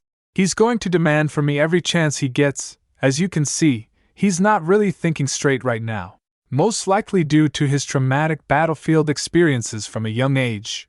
For continued loyalty of your subjects, I believe it is necessary for you to award Duke Parnell accordingly. The Emperor thinks for a moment. Just then Ian interjects. Also, who cares if he does? Duchess Tyrone and I have no intention of conceding to that demand anyway. She felt touched. Then the Emperor asks, and what's your idea of accordingly? Her proposal is laid out. Goods worth 10,000 dirks every time he completes a mission. And how about a sword from the Imperial Treasury?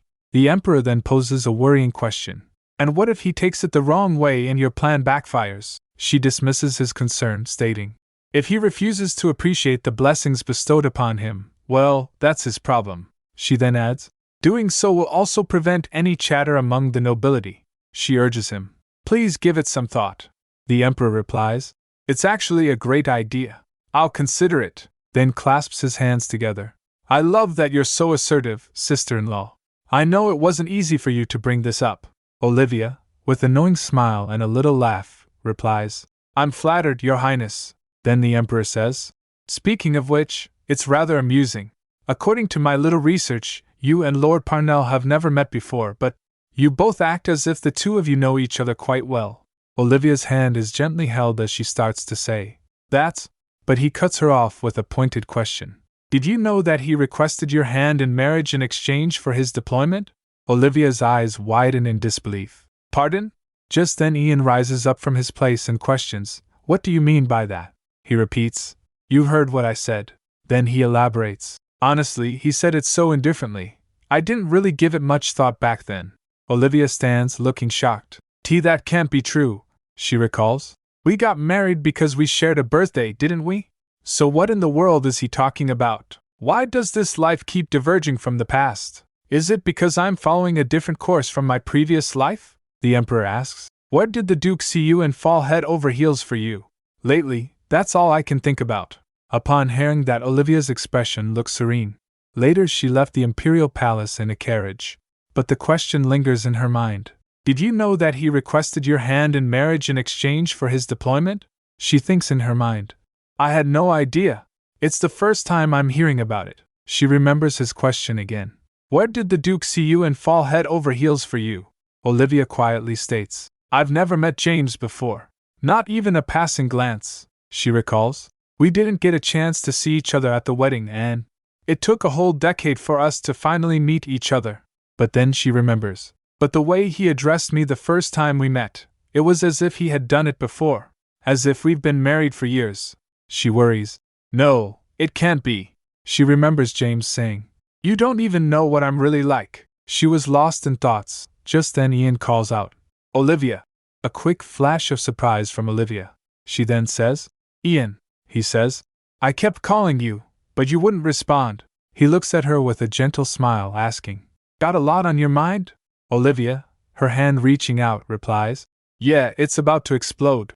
He then asks, putting his hand on hers, do you want to talk about it? She pulls her hand away, saying, I'm not sure yet, so I can't. I'm sorry. She thinks, I actually met you after traveling back in time, and it seems my ex-husband has also traveled back in time. How can I possibly tell him that? Ian, looking concerned, responds, even if you're not sure, talking about it may help. Olivia turns her head, her expression pained. She says, sorry, Ian. I'd like some time to think on my own. She then reflects, for the first time, I feel uncomfortable sitting next to him in the carriage. Another shot of them in the carriage, looking distant. James calls out, Olivia. He gently cups her face, his expression serious. He says, I really didn't want to say this, but I guess I have to today. He pulls her closer, confessing, the real reason why I don't want to go to the north, he then reveals, it's because when I leave, you and that ignorant jerk will be in the capital together, and I can't stand that. Olivia looks thoughtful. Ah, I see. I just assumed it was because he didn't want to be apart from me. He then adds, I don't know why, but I can't help but feel anxious ever since he showed up. Ian looks at her, his gaze soft. She concludes, yeah, Olivia. Just because James remembers. Why should you be worried? She then gets close to him and says, sorry for making you worry. No one can come between us. Olivia leans her head on his shoulder, a soft smile gracing her lips. Everything will be fine. He gently takes her hand.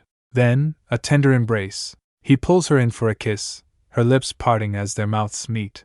The kiss deepens, a passionate moment shared between them. He holds her close, his eyes closed, lost in the intimacy of the moment. Few days later, Olivia reads the news. Tomorrow, a numbers asleep in the royal treasury finally found its owner. The owner is none other than Duke Parnell, the fierce tiger of the north. She notices, besides the headline, the rest of the article isn't that exciting, focusing more on the crown princess's engagement and who Romeo Alkesis is. She muses about how, even though she was Duchess Parnell, her knowledge of weapons and warfare was pretty limited. She recalls her past. Gosh, James, he never cleans up after himself. As she reaches out to touch it, James himself appears, grabbing her hand and warning her. Don't touch my sword without my permission. He clearly doesn't want her anywhere near his things. She thinks to herself, I don't know much about it, but it must be pretty famous. Otherwise, it wouldn't be on the front page. Ian and I'll have to attend bringing a congratulatory gift. Not that we want to. She taps on the newspaper, lost in thought. Just then Kenan asks, Is everything okay, Your Grace? She replies, Oh yes, of course it is. I was just thinking about Duke Parnell's ceremony. She adds, A number sword must be pretty famous, huh? Kenan replies, Yes, it's rather extraordinary. She questions, What exactly is a numbers? Ian then brings up the tomorrow sword, asking if it's really that famous. She confirms it's rather extraordinary. Nin explains that they're swords crafted with Oraharken by the legendary swordsmith, Tula, and all his swords are collectively known as numbers. He mentions two famous ones, the Sword of the Soaring Sky, and Justice. She giggles, finding the names a bit too fancy, but agrees that the other names make sense. However, she questions a sword named Tomorrow, wondering if it means, You won't live to see tomorrow. She shivers, finding that idea a bit scary. Kenan hesitates, saying, Your Grace? I don't know if I should tell you this, but… She asks, What is it? He reveals that Duke Parnell hasn't been seen in the capital lately, and he hasn't gone back north either, so his whereabouts are unclear. He's worried he might be plotting something. Olivia replies, I doubt it. Kenan says, but… Olivia adds, believing he's an honorable knight, he wouldn't resort to underhanded tricks. Still, she crumples the newspaper, muttering, It's probably nothing, right? Instead of the Imperial Palace, James's awards ceremony was set to take place at the cathedral, meaning anyone could attend. Olivia thinks, His Majesty's such a politician, symbolizing that loyalty to the Empire will be acknowledged and rewarded. The ceremony hall is grand, with a red carpet leading to the altar. While he's at it, he's planning to make the most of the opportunity. He may act like a simpleton, but he's one sly fox. Looking from window, Ian says, Quite the crowd showed up today. Olivia replies, Indeed, Numbers has made quite a name for itself. He then gazes at her. She asks, Why are you staring at me like that? He replies, You look absolutely stunning today. What if everyone there fall for you when they see you? She rolls her eyes, thinking, Here we go again. He declares, I can't let that happen, especially Parnell, that barbaric jerk. She then ponders, Is the stone heart of his capable of feeling things? Impossible. However, if it were to happen, she says, we'll just make out in front of him and let that speak to him. He looks surprised, asking, Really? I'm actually going to. She quickly retracts, saying, Please don't. He chuckles, she adds, Gosh, I can't say anything to you. Let's go back to our seats. He comply, Yes, Malady. Back at the cathedral, they are seated, and she observes, They must be envoys from the Orse kingdom. It's customary to throw an extravagant reception for envoys, and this awards ceremony is serving that purpose, saving them from organizing another event. Smart move, she thinks, her eyes glowing red. His Imperial Majesty has arrived, a voice announces. After him, James Parnell enters. Looking at him, she thinks, Goodness, why does he look like that? He didn't even bother to comb his hair on his big day? What on earth are the servants doing? She then shakes those thoughts away. You know what, that's none of my business. I'm getting out of here as soon as the ceremony is over. These stupid thoughts keep popping into my head. The Emperor bestows the Numbers sword upon James, saying, A great sword has been bestowed upon a great warrior. Hence, go and vanquish those who oppose the Empire. James looks thoughtful as he receives the sword. Olivia thinks, He's telling James to go back to the north. He's impossible to read. Suddenly, a voice calls out, Olivia! She turns to him, looking surprised. Her father appears, he looks grim. She turns to him and says, Father? She asks, What are you doing in the capital? He smirks. Why? Did you really think you could keep me out of the capital? She thinks, Keep him out of the capital? How in the world am I supposed to do that? Olivia stands alone in a dramatic, dark setting, her expression somber. Then Ian places his hand on her shoulder and says, Father-in-law. He bows and greets. It's been a while. You're looking a lot better than last time. Olivia, looking at him, thinks, Did Ian, her father questions, look a lot better? Are you blind? Ian replies, My. Stop being so harsh on yourself. Her father yells, I look like a train wreck because I haven't been able to sleep lately. How can a father sleep when people are calling his daughter promiscuous without a shred of decency? He clutches his chest in distress. People in the audience exclaims, Good heavens! Such profanity in this sacred place. Murmurs ripple through the crowd as Olivia's father continues. I've failed in raising my daughter. He looks utterly distraught. You're already married to Duke Parnell. But how could you even think about remarrying with a remarkable husband like him? Olivia, her eyes narrowing with a piercing red glare, asks herself, Where is all of this coming from all of a sudden? She wonders. Last time he showed up, he wouldn't stop complimenting Ian. Something's not right. It's as if someone gave him the idea. Ian then states, This isn't the right place for such a conversation. Also, the Emperor has already made his decision. Her father declines. If not here, where else? The Tyrone estate? You're just going to kick me out like last time. Olivia's father declares, I am Olivia's father. An important decision made relating to my daughter without my permission is unacceptable. He then adds with a smirk, Therefore, as her father, I do not approve this marriage. The crowd begins to murmur. Olivia retorts, As my father? You never once treated me like your daughter. She then defiantly says, I don't need your approval. He smirks. Oh yes, you do. He pulls out a document from his pocket saying, When you signed the annulment, your birthday hadn't passed yet. With the scroll he explains, In other words, you needed my consent as your parent. Olivia gasps. Olivia thinks in her mind, The day I traveled back in time was my 40th birthday, so I naturally behaved like an adult when I returned. The audacity. He never once said happy birthday to me. Olivia's father exclaims, This is what the Grand Duchess is really like, an ungrateful soul abandoning her father after all he's done for her. He continues, All she cares about is herself. Olivia, her eyes flashing with anger, retorts, You're calling me ungrateful? What about your debt I paid off? Instead of giving me a dowry and wishing me a happy marriage like everyone else, you sold me off along with your debt. Then Ian interjects, Father-in-law. He steps up so her father flinches. Ian puts his hand on her father's shoulder and says, Looks like I've portrayed myself as too much of a gentleman. He grips his shoulder tightly. Olivia's father gasps in fear. Just then someone interjects, What's with all the intimidation when he's speaking the truth? Ian looks towards the voice and says, James Parnell? Are you behind this? Olivia's heart sank. She questions James.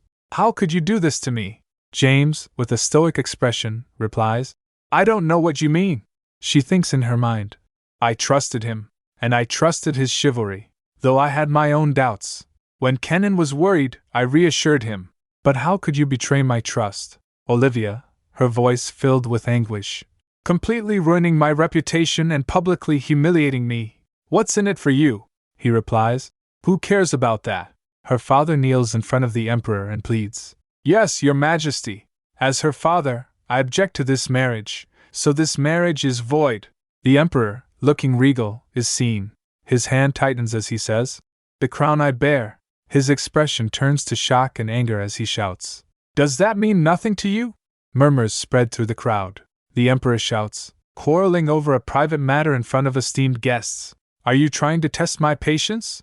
Olivia's father stutters. Why, your Majesty. Just then James says, That's exactly how I felt when I found out about this mess. The Emperor tells James, You've crossed the line. But he urges, Your Majesty, please assess the situation objectively, leaving emotions aside. The Emperor, furious, exclaims, How dare you?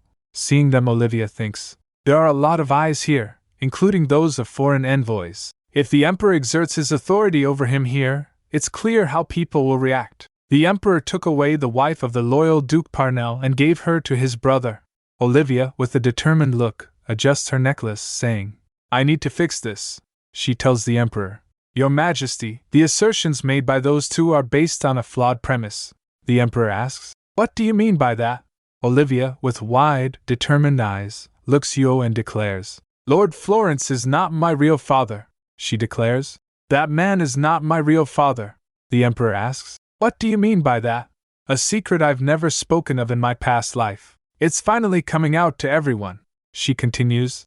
It means exactly what it says. She then reveals, My real mother is Viscountess Florence's sister, Melissa Orlando. She passed away shortly after giving birth to me, so my aunt, Viscountess Florence, raised me as her own. The Emperor, looking quite stern, asks, And do you have any evidence to support that? Olivia, with a knowing smirk and a confident, almost challenging smile, replies, Just looking at our faces would be evidence enough, and oh! Her gaze is intense, her red eyes piercing. Lord Florence erupts in anger. And oh, Your Majesty! This child wants to be the Grand Duchess of Tyrone so much. She's now rejecting her own parents. A hand is raised. The Emperor asks the woman directly, Who is your real father?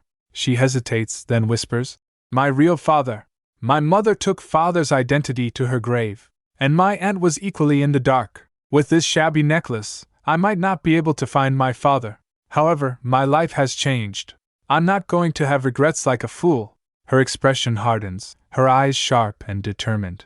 I'm fine with people constantly speculating about my father's identity. I'm done with living in the shadows of Lord Florence and James. She looks out towards the sunlight, and begins, My father, escapes her lips, followed by a sudden, Wait! Her eyes widen in surprise. Then, a new voice, speaking with an air of authority, states, This isn't how I wanted things to go, but I am her father, Your Majesty. Olivia's internal thoughts echo with disbelief. Is he really my father? She recalls her past life. Marquis Mayen of Orsi. We met in our past life. She recalled the scene at a banquet. People murmurs, Gosh, that girl is nothing but a white elephant. My. Must be exhausting having to teach her every single thing. Her mother-in-law replies, I can't even kick her out because His Majesty arranged the marriage. After hearing their complaints, she went outside. She sniffles. I ask this what marriage is. Do I have to put up with this for the rest of my life? She rubs her eyes, and a man's voice gently interrupts. Excuse me, he continues. I apologize if I'm being nosy, but rubbing with your hands can irritate the eyes. She looks at him, her expression softening slightly as she replies, Thank you for your concern. She then addresses him directly. Marquis Mayen, right? He smiles kindly. Yes, please pardon me. It's just that you reminded me of my daughter. She muses. A daughter. He has a daughter, I see. And she says, She's so lucky to have a loving father like him. She remembers. In the days that followed, we talked a couple more times and he always treated me with respect and kindness. It was as if he was speaking to the daughter he had been searching for all over the world. Back then, you simply walked away. Why? Why now? Olivia, still wearing her necklace. Don't give me false hope. Otherwise Marquis Mayen then declares, I intend to respect my daughter's decisions, whatever they may be. Hence, I humbly request that you honor my daughter's wishes, Your Majesty. She thinks, Your sweet words make me selfish, urging me to speak for myself. Tears well up in their eyes, and she confesses, I'm in love with Ian and that will never change. Ian also feels her. Olivia. Then the Emperor adds with a sigh, Do as you wish. This will be the final discussion on this topic. I'm so sick of it. He then turns to Duke Parnell and says, And, Duke Parnell, you'd better brace yourself this time. He turns and announces, We'll adjourn for now. Then Lord Florence, looking furious, shouts, Showing up out of nowhere and calling yourself her father? What kind of nonsense is this? What proof do you have? He screams. You swindlers!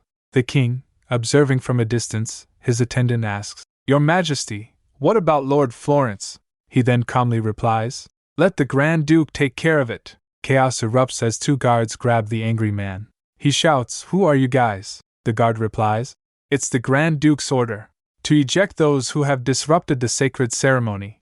Ian's voice is firm. Get him out of here. As he is dragged away, he shouts, Just wait and see. His Majesty will hold you accountable for your sins. You're all sinners as well. The sound of a door slamming echoes. The crowd murmurs, then Ian calls out, Olivia! She responds. Ian, he gently asks. Did he hurt you? She replies. I'm fine. Her biological father smiles, seeing her happy. Then James asks, Why didn't you tell me? Olivia replies, Why should I? You and I were nothing. Her red dress seems to mock his distress. He retorts, But you told him. He cuts him off. Well, I am Olivia's husband after all. Ian puts his arm around Olivia, a possessive smirk plastered on his face. She thinks, should we make out? It's practically written all over him. Olivia glares. Don't. If you do, I won't talk to you for a month. Ian sulks. Dang it, you brought it up first though. James watches the scene unfold, his expression unreadable. He turns sharply, his cape billowing behind him as he walks away. Olivia sighs and thinks, now all that's left is... The crowd exits the cathedral still murmuring. Olivia, Ian and Marquis Mayen stays. She asks him, Are you really my father? He gives a knowing smile, then presents her with a necklace. Would this answer your question? Olivia gasps, recognizing it immediately. That's, she says, yes. It's the same as the necklace I have. Her father's smile widens. I personally carved that pendant. Just two of a kind in this entire world, he adds.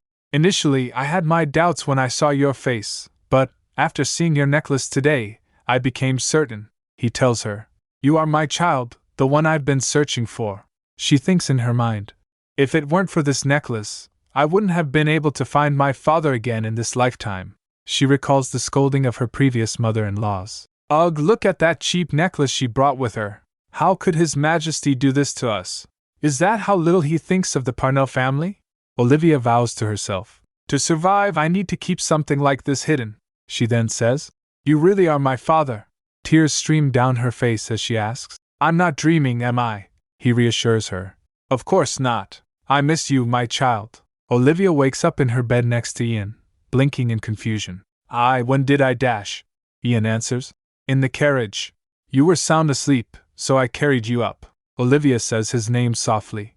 Ian, she thinks. I must have cried myself to sleep. Ian cuddles her and Olivia apologizes. I apologize for making you carry me. You must have been exhausted too. Ian responds. Not at all.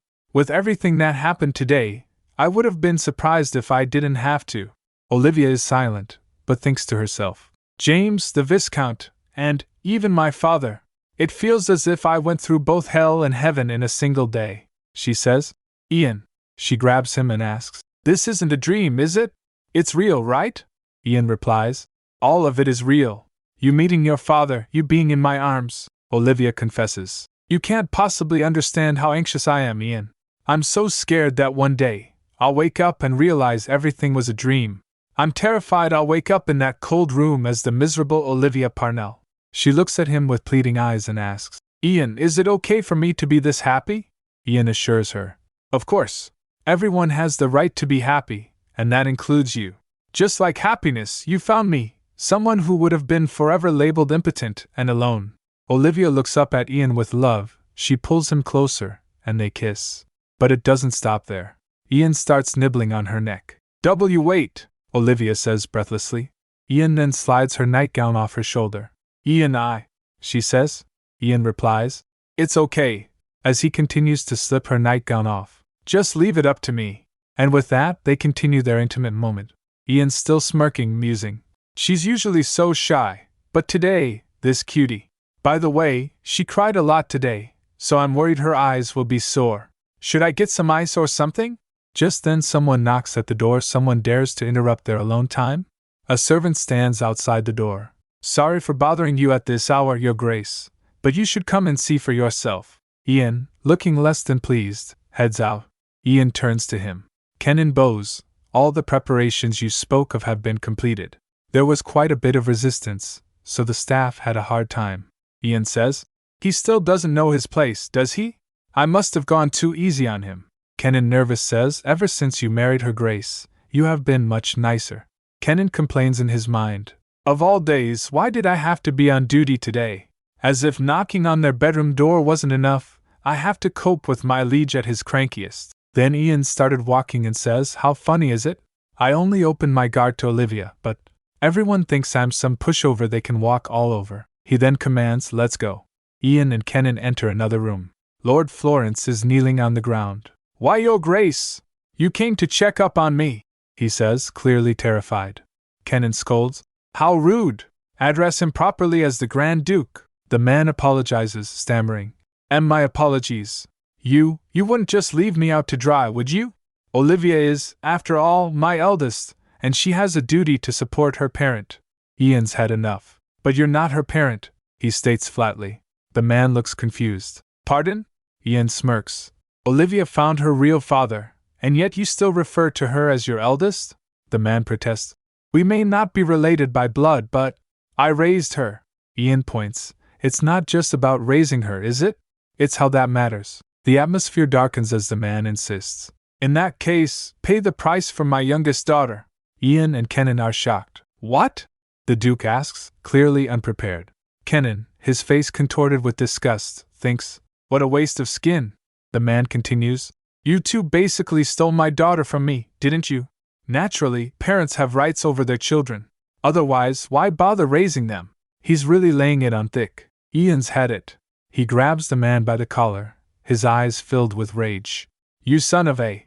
But Olivia intervenes. Ian, stop. She steps up. Ian begins. Olivia, how did you? She quickly interrupts. I got this. Olivia firmly places her hand on Ian's arm, gesturing him to release the man. The man coughs, trying to regain his composure. Olivia calmly addresses him. Lord Florence, Ian has been very generous to you. I heard he promised you a luxurious mansion and living expenses, as long as you didn't set foot in the city. Florence, defiant, retorts. I know my rights. Even if it's His Majesty's order, it's unjust. Olivia is not impressed. So, you decided to partner up with Duke Parnell? You scum. Her eyes narrow and she says, if we don't do anything, you're going to cause bigger problems. Ian, would it be alright if I called the shots on this one? Ian replies, of course, milady. He smiles adoringly at her. Go ahead and do as you wish. Olivia smiles back and he pecks her on the cheek. Turning back to Kenan, Olivia says, Kenan. Kenan responds, yes, Your Grace. Olivia gives her order. Transfer this man to our territory, the Roland Republic. Kenan comply. Yes, Your Grace. Florence is horrified. What are you talking about? The Roland Republic? Why would I go there? Olivia's expression turns cold. Now you're within our control. There, you'll pay for everything you've done. A chilling smile spreads across her face as Florence gets the chills. And no, he cries as he is dragged away, pleading, Your Grace, please have mercy. While walking back, Olivia stumbles, but Ian is right there to catch her. He steadies her, concern etched on his face. Olivia, he says softly. Don't worry, she reassures him. I just need to lie down and I'll be fine. Ian hugs her close. You did great. It's all over now. Olivia drifts off to sleep in their bed. The next morning, something's bulging under the covers. She twitches in her sleep. She gets confused, huh? Suddenly, a little puppy bursts out, panting and wagging its tail. Woof! A puppy? She wonders. She reaches out to the little guy, petting him gently. There. Where'd you come from? Are you hungry? You look kind of familiar, though. She stares at the puppy, a dawning realization in her eyes. Are you? Just then she opens her eyes. She was lying on the bed. A flash of memories, and Olivia knows. A dream? She thinks. I must have fallen asleep right away. Then, that feeling. Olivia sits up. She holds the cover up and saw Ian sleeping. Gosh, she says, then continues in her thoughts. Why is he sleeping so uncomfortably? It must be stuffy. Sharing the bed with someone. I used to hate it so much.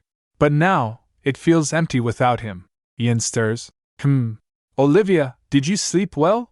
Olivia smiles. Yes, all thanks to you. In her head, she thinks. Even when he's half asleep, he's looking out for me. She smiles. Thanks to you. I dealt with the Viscount and could finally get a good night's sleep. What are you thanking me for?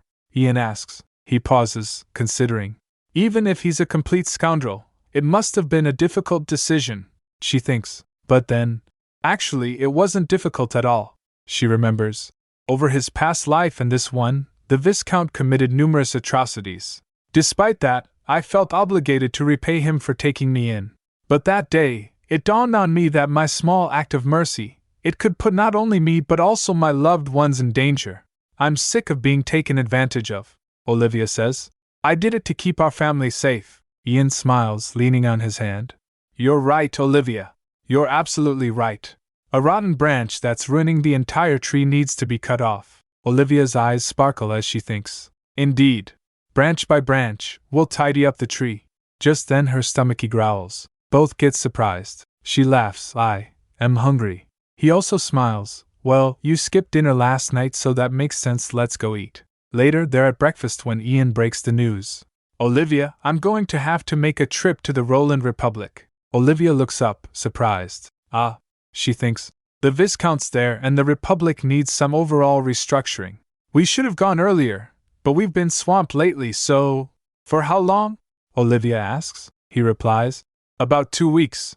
There are quite a bit of matters to be taken care of. Olivia starts to say, All right, I'll get ready. But Ian cuts her off. No, I think it'd be best if you stayed here. Someone has to manage the department store and take care of Annie. Olivia thinks. That's… Annie will be fine on her own, but the problem is that Annie and I have become somewhat like strangers. What happened yesterday must have spread like wildfire, and there's no way Annie didn't hear about it. If I go and leave Annie behind, she might get the wrong idea. Ian reassured her. It's okay. Also, you finally got to meet your father. You two should spend some quality time with each other. Don't you think? Ian looks at her fondly. She replies. You're right.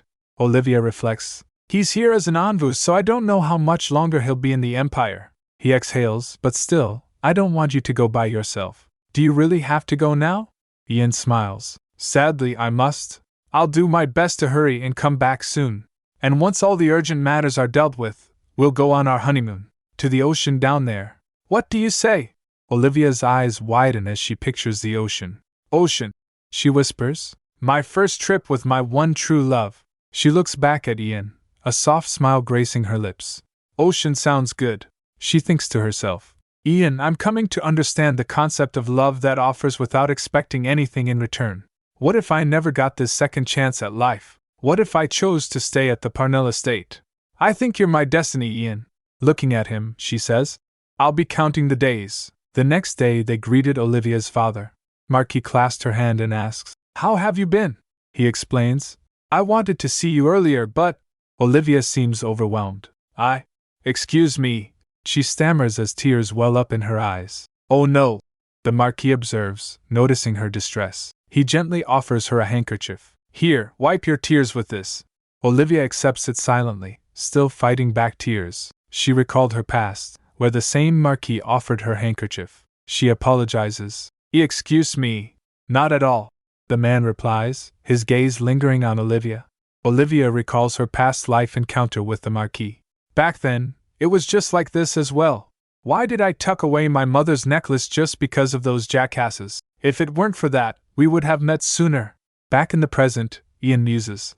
My wife isn't usually one to shed tears, but she must have missed her real father a lot. The man smiles warmly. I see. I'm just grateful to see the strong, capable woman you've become.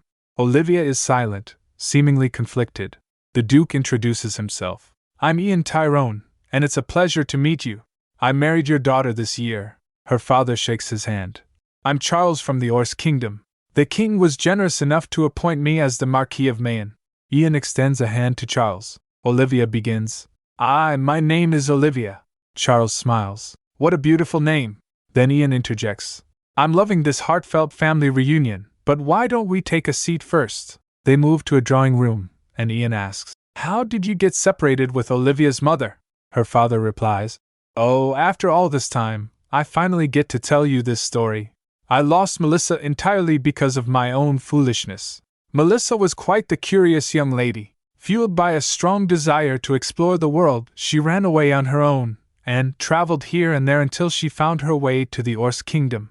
Nevertheless, for a young lady with little knowledge of the world, traveling to unknown lands wasn't particularly safe. He continues, When I first met Melissa, she was on the streets, weeping, after all her belongings had been stolen from her. Not only was she beautiful, but her heart was the purest of all. As someone who constantly desired freedom due to my royal heritage, Melissa represented the object of my admiration. As we shared stories of the countries we had traveled to, we grew even closer. As expected, my family strongly objected to our relationship. A royal with a claim to the throne, and a penniless traveler with no means of identification.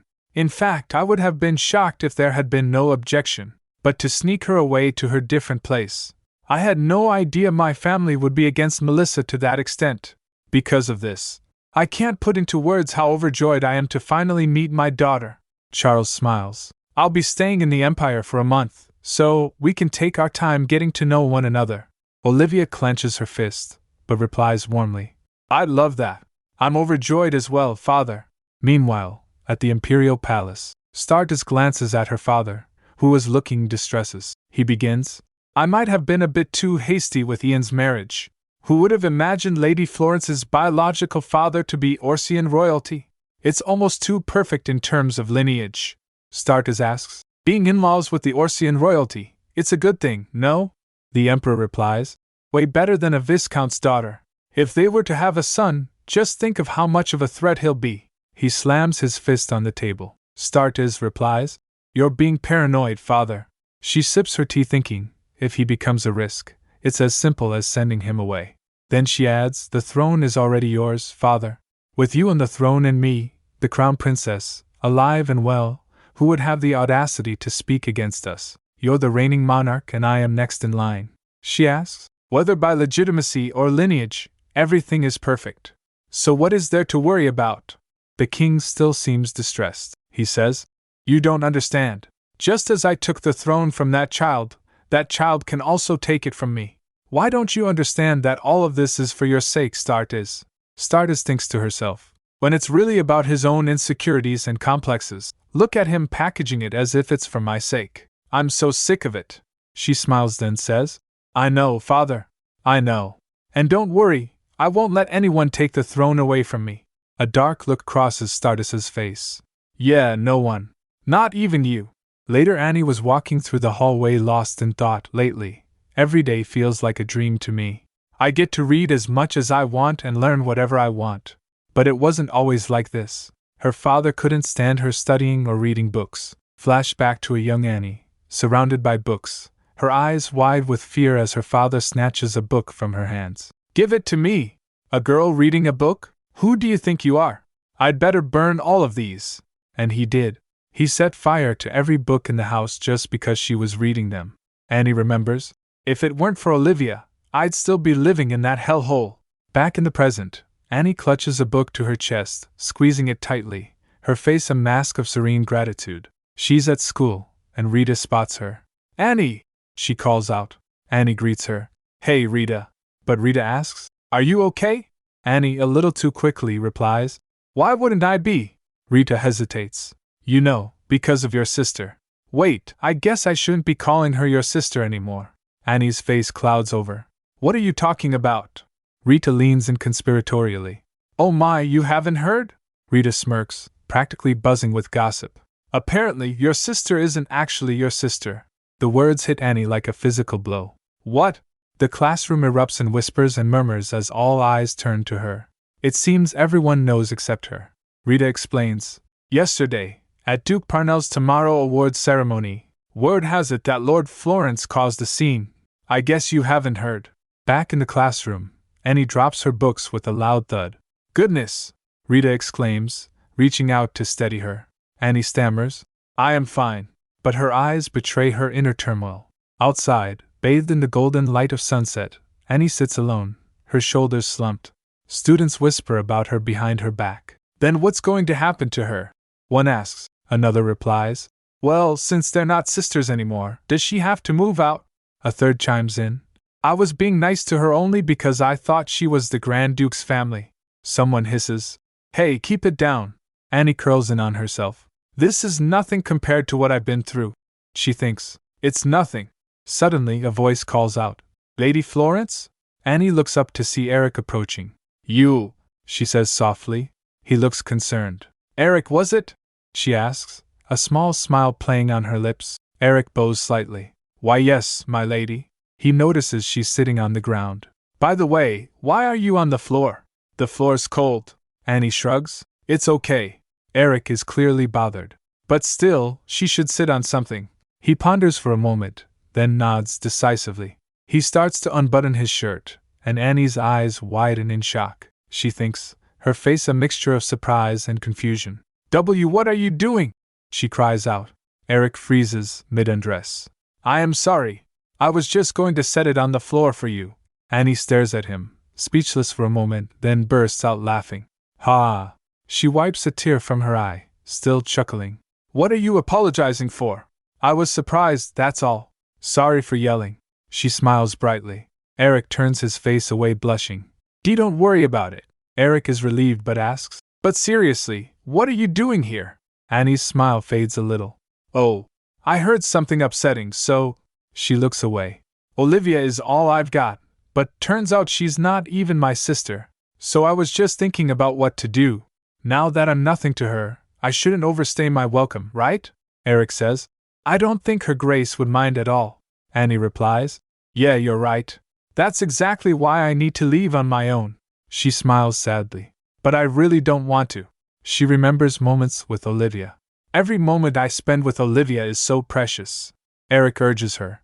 Go and tell her everything you just told me. Annie's surprised. Huh! Eric smiles gently. Based on everything I've seen, you two are a true family. So if something's bothering you, go and talk to her about it. That's what family's for, isn't it? Annie looks thoughtful. Thanks, Eric. She reaches out and takes his hand. I know it's not much, but since you're an apprentice, you don't have anyone to make you a handkerchief, do you? Eric replies. No, I don't. Annie beams. Then would it be all right if I make you one? Eric is flustered, his face turning red. He stammers. It would be an honor. Annie giggles. Honor? She grins. Well, I'll see you around then. She waves goodbye and starts to walk away. Eric watches her go, a soft smile on his face, waving back. Later, Annie walks towards Olivia's room, but pauses before knocking. I walked all the way here all confidently, but now that I'm here, I'm having second thoughts. Maybe I shouldn't have come. But then, the door swings open, and there stands Olivia. Annie? She asks, a hint of concern in her voice. Annie's eyes widen, and she blurts out, Oh, Olivia! Annie sits down for tea with Olivia. Olivia asks, How was school today? Did you have fun? Olivia asks. Annie responds flatly, It was okay. It's always the same. Seeing Annie looking down, Olivia thinks Annie doesn't look upset, but by the looks of it, she heard about it. Being in the Empire, especially in the capital, there's no way she didn't hear about the award ceremony. I should bring it up first. Before she begins, suddenly she coughs. Olivia, what's wrong? Are you sick? Annie asks, concerned. Olivia was taken aback. Oh, then she laughs. Don't worry. I'm probably just a bit worn out. She then says, Annie, I have a feeling you came here to talk about something, but would it be all right if I spoke first? Annie agrees. Of course. Taking a deep breath, then begins. We're actually cousins, not sisters. Olivia continues, telling Annie about her birth, her mother's death, her reunion with her biological father, and how Annie's mom took her in. She finishes with, But I still think of you as my baby sister. Annie is floored. Olivia. She is in disbelief that such a thing happened. She realizes why Kenan picked her up from school. Olivia was dealing with this. Annie then says, I actually came here to talk to you about that. I should probably go back to living with my older brother or father. Olivia immediately cuts her off. What are you talking about? You're going nowhere. Annie looks down, fidgeting. But there's no reason for you to take care of me now. Olivia rises and firmly grasps both of Annie's hands. Listen carefully, Annie. Families come in countless variations in the world we live in. While some are bound by blood, many others aren't. Olivia continues. Did you know, even if a cuckoo lays eggs in their nests, magpies still take care of the cuckoo chicks? Olivia smiles warmly. What I'm trying to say is that it doesn't matter whose daughter you are. What matters is that we care for and love each other. Annie's eyes soften. Do you not think of me as family? Olivia asks, worried. Why wouldn't I? Annie says. Olivia grins, pulling Annie into a tight hug. Ugh, come here, you cutie pie. Olivia adds. Also, you don't have to pay me back or anything. If you're happy, that's enough for me. Annie smiles, genuinely touched. Yeah. As long as you're happy, I'm fine too. You are happy, right? Olivia replies. Absolutely, the happiest I've ever been. Then Annie asks, oh, do you have any plans? You know, for a baby? Olivia is stunned. Huh! That came out of nowhere. Annie continues. When you have a baby, I'll take care of them. Don't you worry about a thing. Ooh. What should we name the baby? Olivia scratches her cheek, a bit embarrassed. Why do you keep trying to do things for me? Your happiness is all I need, she thinks to herself. Also, you jumped the gun there. Olivia reflects. A baby. I'm okay without one. I'm already happy enough with Ian, my father, and Annie. She hugs Annie and chuckles, you're silly. A few days later, Olivia watches from the window as Ian's carriage was being prepared to leave. Of all days, I'm not feeling well on the day Ian's leaving, she thinks, coughing. A creak announces Ian's presence. Olivia, how are you doing? He asks, concerned. I just wanted to check in on you before I left. Olivia stops him. Don't come any closer. I don't want you getting it. Ian looks worried. But, Olivia cuts him off with a smile. If you're worried about me, get everything done quickly and come back. Ian's face softens. Yes, my lady. I'll be back as soon as possible. Then Annie promises. Don't worry. I'll be by her side, nursing her back to health. Annie pops up, equally concerned. Olivia addresses her. You need to leave as well, Annie. Annie asks. Why? Olivia explains. Because you might get it from me as well? Isn't it obvious? Annie replies. But I'm majoring in herbology. Olivia retorts. That doesn't make you a doctor or nurse, so zip it and leave. Ian reassures Annie. She's right. Come on, let's go. Annie reluctantly agrees. As Ian and Annie leave, Olivia waves goodbye. Soon his courage left. Ramana came and informs his grace has left. Olivia sadly says, yeah. She begins now, but suddenly she felt dizzy. Huh? What's happening to me? She becomes lightheaded. My body. Olivia wobbles and collapses to the floor. Ramana lunges towards her, crying out, oh dear, my lady. The maid cries out, oh dear, my lady. Later Olivia is startled awake by water being thrown on her face. Her father looms over her, his expression grim. Father, she murmurs. He looks down at her, tucking her in. Get some rest, my child, he says softly. Olivia wakes up again, this time alone. She gets up. Ow, my head. How long have I been out? She wonders. Annie came in with a bowl. Seeing her awake, the bowl fell from her hands. She was in disbelief. She quickly hugs Olivia. Thank goodness, Olivia! You slept like a dead person for so long. Are you all right now? Can you get up? Annie asks, panicked. Of course. Don't worry, it was just a slight cold is all. Olivia reassures, but Annie is not buying it. Slight cold? I was worried you'd never wake up. Olivia smiles gently. I'm sorry. I didn't mean to startle you. Then Ramana came and asks, Your Grace, you're up. Olivia greets her warmly. Oh, hey Ramana. Ramana exclaims. What relief! I shall send word to His Grace right away. He will be much relieved to hear that you are feeling better. Olivia reflects. Oh goodness.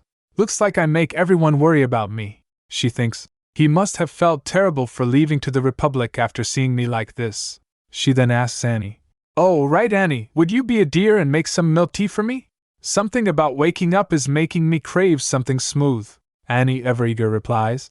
Right away, sis. The best herbology has to offer. Olivia thinks to herself. Dear God, what is she going to make? After she left, Ramana approaches. Lord Mayan visited daily while you were in bed, Your Grace. Olivia is surprised. Father came? Ramana confirms. Yes. He stayed for hours at a time, looking after you. Olivia realizes. So it wasn't a dream, she says. I see. He must have been so worried. While brushing Olivia's hair, Ramana continues. Yes, but unfortunately Lord Mayan cannot make it today due to a previous engagement. Shall we send a letter to Lord Mayan, Your Grace? Olivia replies. Yes. I don't want to keep him worrying any longer. Did anything else happen while I was asleep? Ramana answers. Nothing noteworthy in the mansion, Your Grace. It seems, however, that Mr. Kennan would like a word with you. Olivia thinks. Of course. There must be a million things to take care of regarding the department store. Aloud, she says. Call him in for me, please. But Ramana has other plans. Actually, Lord Alkesis requests audience, Your Grace. I believe it would be better to meet him first. Olivia is taken aback. Romeo's here? Suddenly, Romeo appears with a basket of fruit. He says, "A cold in midsummer? I guess some things never change." "You were always brittle since childhood," she replies. "It's not a cold, just a small fever," he teases, potato. Then they sat down and he continues, "I was worried when I heard you suddenly fainted. You have to live to bear witness to my wedding, you know?" Olivia, surprised, asks. "Witness," he declares. "I already told the Archbishop that you're going to be my witness." "I will not take no for an answer," Olivia retorts. "What are you gonna do if I say no? I'm your only friend." He just shrugs. "Ugh, whatever," he then says. "Alrighty then. You're alive. I'll be off now. You should eat up, though. You're all skin and bones." As he turns to leave, Olivia asks, "So soon? Weren't you in the middle of saying something?" He replies with a smile. "No, I said my piece." Olivia narrows her eyes and says, "Liar. You've been contemplating whether or not to say something the whole time." He pauses. "Well, aren't you perceptive? You'll hear all about it tomorrow at the conference meeting in the Grand Duke's stead. You should take the day off to rest." Olivia is left alone, thinking. The conference meeting. He's keeping something to himself because he doesn't want me to worry about it. There will presumably be talk about my relationship with Marquis Mayan and the pending department store. Ian's political opponents are itching to take advantage of his absence right now. Olivia's expression hardens. "You twerps think I'll let you corner me? I'm no longer the naive little Olivia Parnell you used to know." She thinks about Romeo. "Such a thoughtful friend, you came all the way here to see if I was doing okay, on various accounts." Before he left, Olivia smiles and stops him. "Oh, and Romeo, thanks for coming. Congratulations on your engagement, buddy. I wish you all the happiness in the world." She exhales. "Focus on making yourself happy now, Olivia." Then he left. Olivia picks up an apple, thinking, "Lifetimes have changed. But you remained the same, Romeo." Then she went to talk to Kenan. "Sorry to keep you waiting, Kenan," Olivia says. Kenan replies, "Not at all, Your Grace. Most relieved to see you are well." She replies, "Thank you. You have something to tell me?" Olivia asks. "Yes," Kenan confirms. "First, there is something I would like to show you." "Oh, I'm getting jitters already." She asks, "What is it?" He presents a document. "Please read this at your leisure." The document is titled, "A Comprehensive List of Grand Duchess Olivia Tyrone's Personal Assets." Olivia stares in shock. The numbers are huge. 100 million Imperial Office of Saint Germain Guild Zone 45-3, Armandi, Ors 100 different types of items of great value. Olivia's mind went blank. She stammers in shock. "Are you sure this isn't a misprint? What is all this?" She turns to Kenan. "Seriously, what is all this?" He explains. "A list of items now under your possession and management, Your Grace. Technically, they are not officially yours yet. You have not been well recently, so the procedures have been put on hold. Now that you're all better, we must make the transfer of wealth official. All you need to do is sign here." Olivia is processing all of this. It seems Kenan has been working hard. I get why Kenan's so proud of himself right now. Some of these assets are subject to Orsian tax laws. It must have been difficult to discern which tax rates to apply in this transfer of wealth. He spent the last 3 days on this and managed to organize it all into this one signature form. An incredible talent. But then, however, do I deserve to receive all this? Olivia wonders, looking solemn. We met under rather dramatic circumstances, yes, but I have done nothing in my life for my father. Kenan continues. Please keep in mind, this is not the entirety of Lord Mayan's inheritance. Your Grace must travel to Ors in order to inherit the entirety of the Saint Germain Guild. Would it please you to schedule a visit to Ors sometime near the end of the year? The entirety of the Saint Germain Guild? I'm inheriting the entire guild? Olivia is flabbergasted. Kenan assures her. Who else but you, Your Grace? You are his only daughter, after all. Olivia is still unsure. She asks, Is it right for me to receive all this? Kenan smiles and recalls. Lord Mayan brought this form of inheritance on his very first day of visit, Your Grace. He was very excited to have it delivered to you. He said he could not wait another day for it. Lord Mayan also asked me to tell you that he is sorry he was unable to take care of you all this time. Kenan urges her. It was yours to begin with. You need not feel shame nor guilt in this bequeathal. Olivia's expression softens. I see. Then she thinks. It all feels like a dream. A fleeting dream I'm afraid will vanish in an instant. Cut to a majestic eagle soaring over a carriage. Ian commands his subordinates. Let's take 5. One of them says. Yes, Your Grace. An eagle delivers a letter to Ian. One of the men asks, What does it say? Ian replies, Nothing urgent. My wife is better now, he says. That's good news. You were so terribly worried.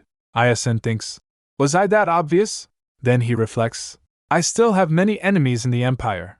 I shouldn't have made my affection for Olivia so public. Now they might target not only me, but Olivia as well. Just like the one who sits at the pinnacle of power in the capital. The eagle is off again, delivering messages. His men suggest, We should wait a while for Her Grace to catch up. What's the rush? Ian answers.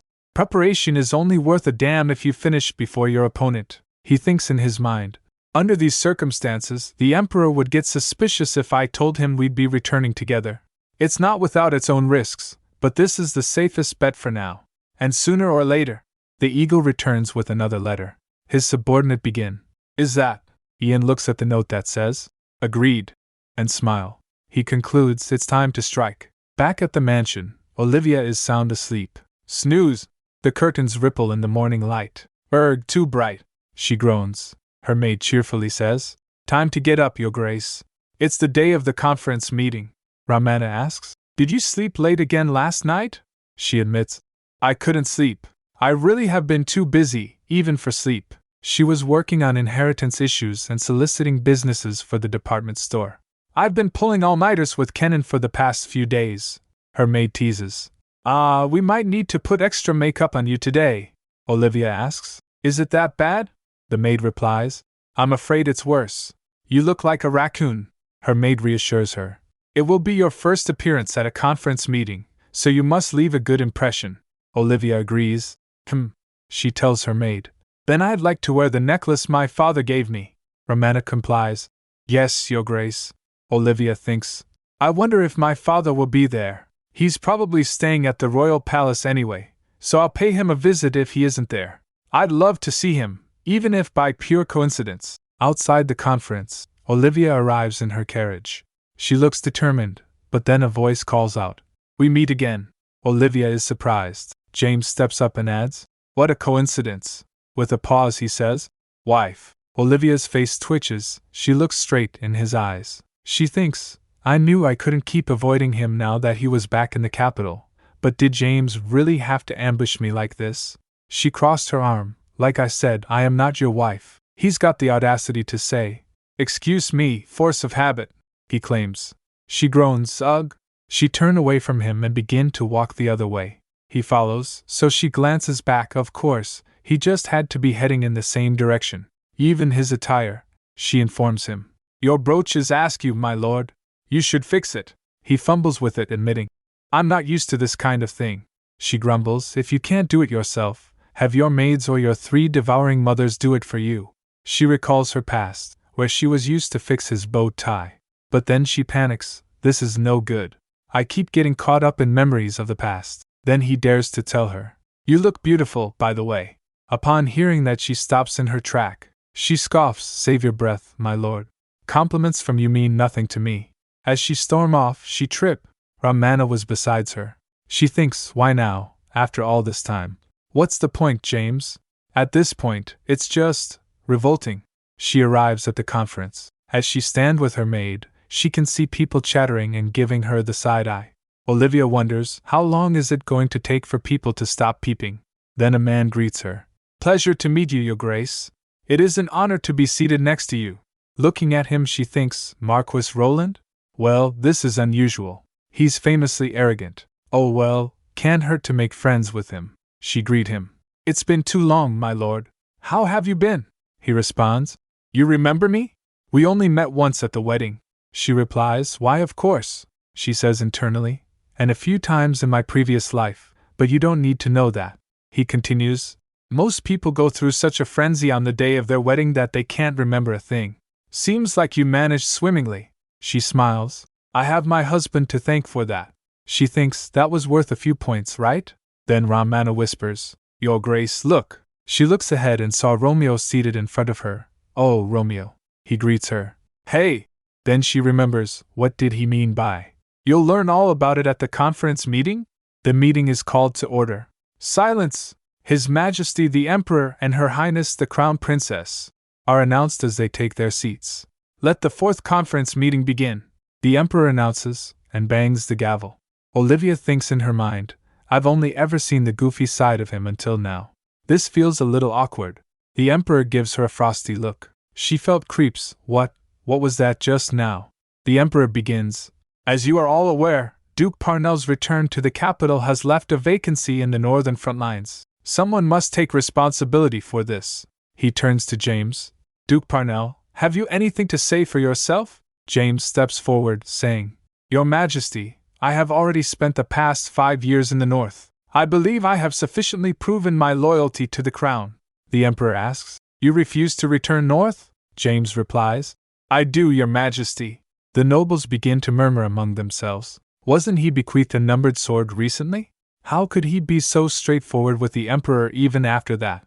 The Emperor bangs the gavel again. Silence! I assume it is due to some lingering qualms regarding your divorce. Is that correct? Upon hearing that, Olivia flinch. James responds, I shall keep my silence on that matter. The nobles begin to chime in. Your Majesty, House Lark would be honored to fill in. House Julius has been Margrave of the Empire for generations.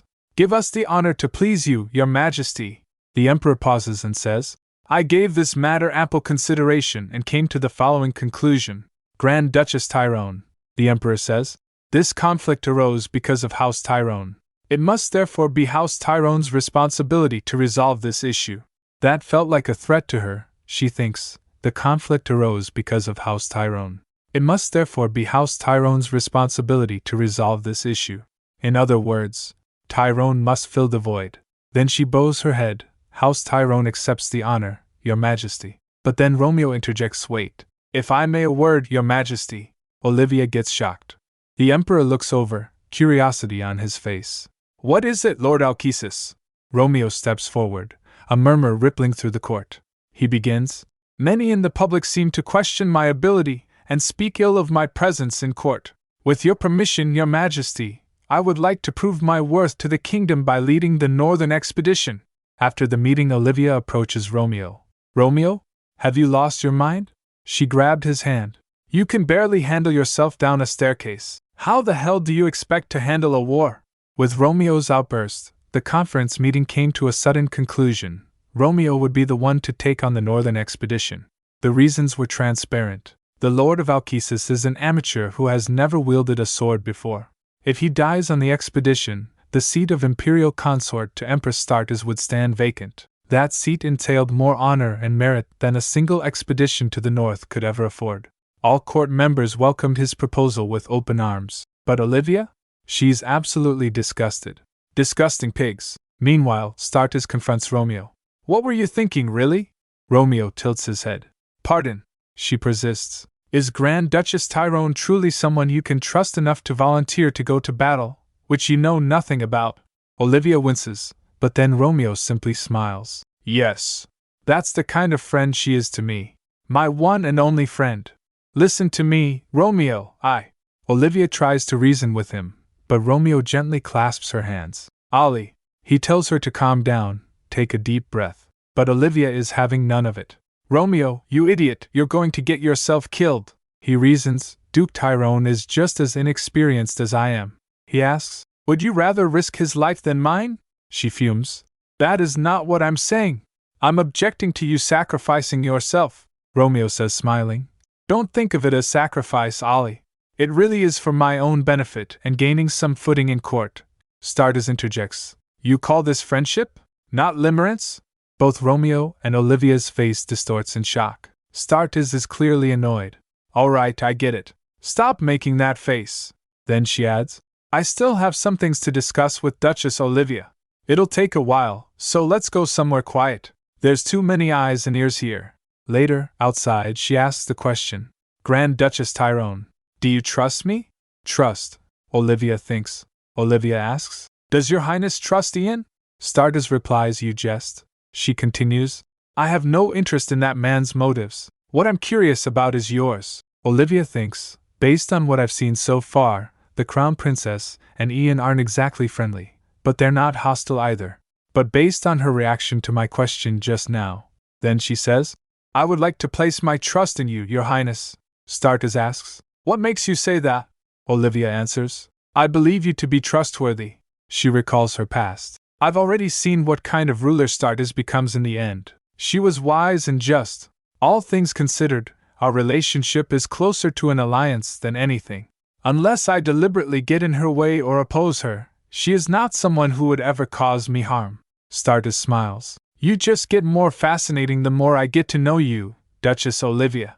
You've decided to trust me, so I'll share this one bit of information with you. The Emperor is watching you with extreme caution. Olivia is a little shocked. Starters asks, Were you aware? Olivia gets curious. He's watching me?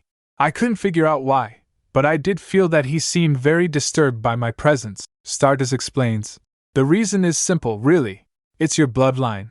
The Emperor has been insecure about his own bloodline his entire life. That's why he's ambivalent about Duke Tyrone. Then one day, out of the blue, Tyrone appears with a wife who happens to be of high noble heritage. Of course it drove him crazy, Olivia says.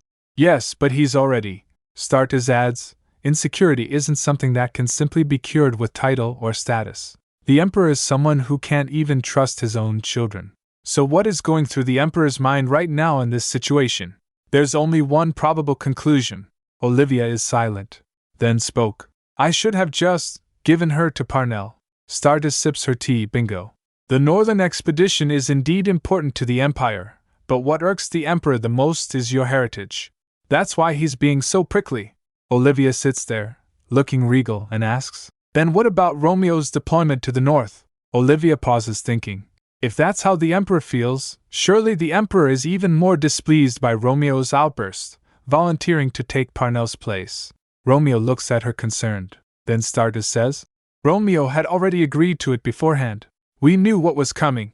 After all, I am the Emperor's closest confidant. After Romeo made up his mind on what he would do, I gave him a choice. Will you give your friend a heads up? Or leave her in the dark? She's got this unsettling smile, like she's playing a game. Olivia is taken aback. She remembers when Romeo came to visit her. At that time she had said, So soon? Weren't you in the middle of saying something? Romeo stated, No, I said my piece.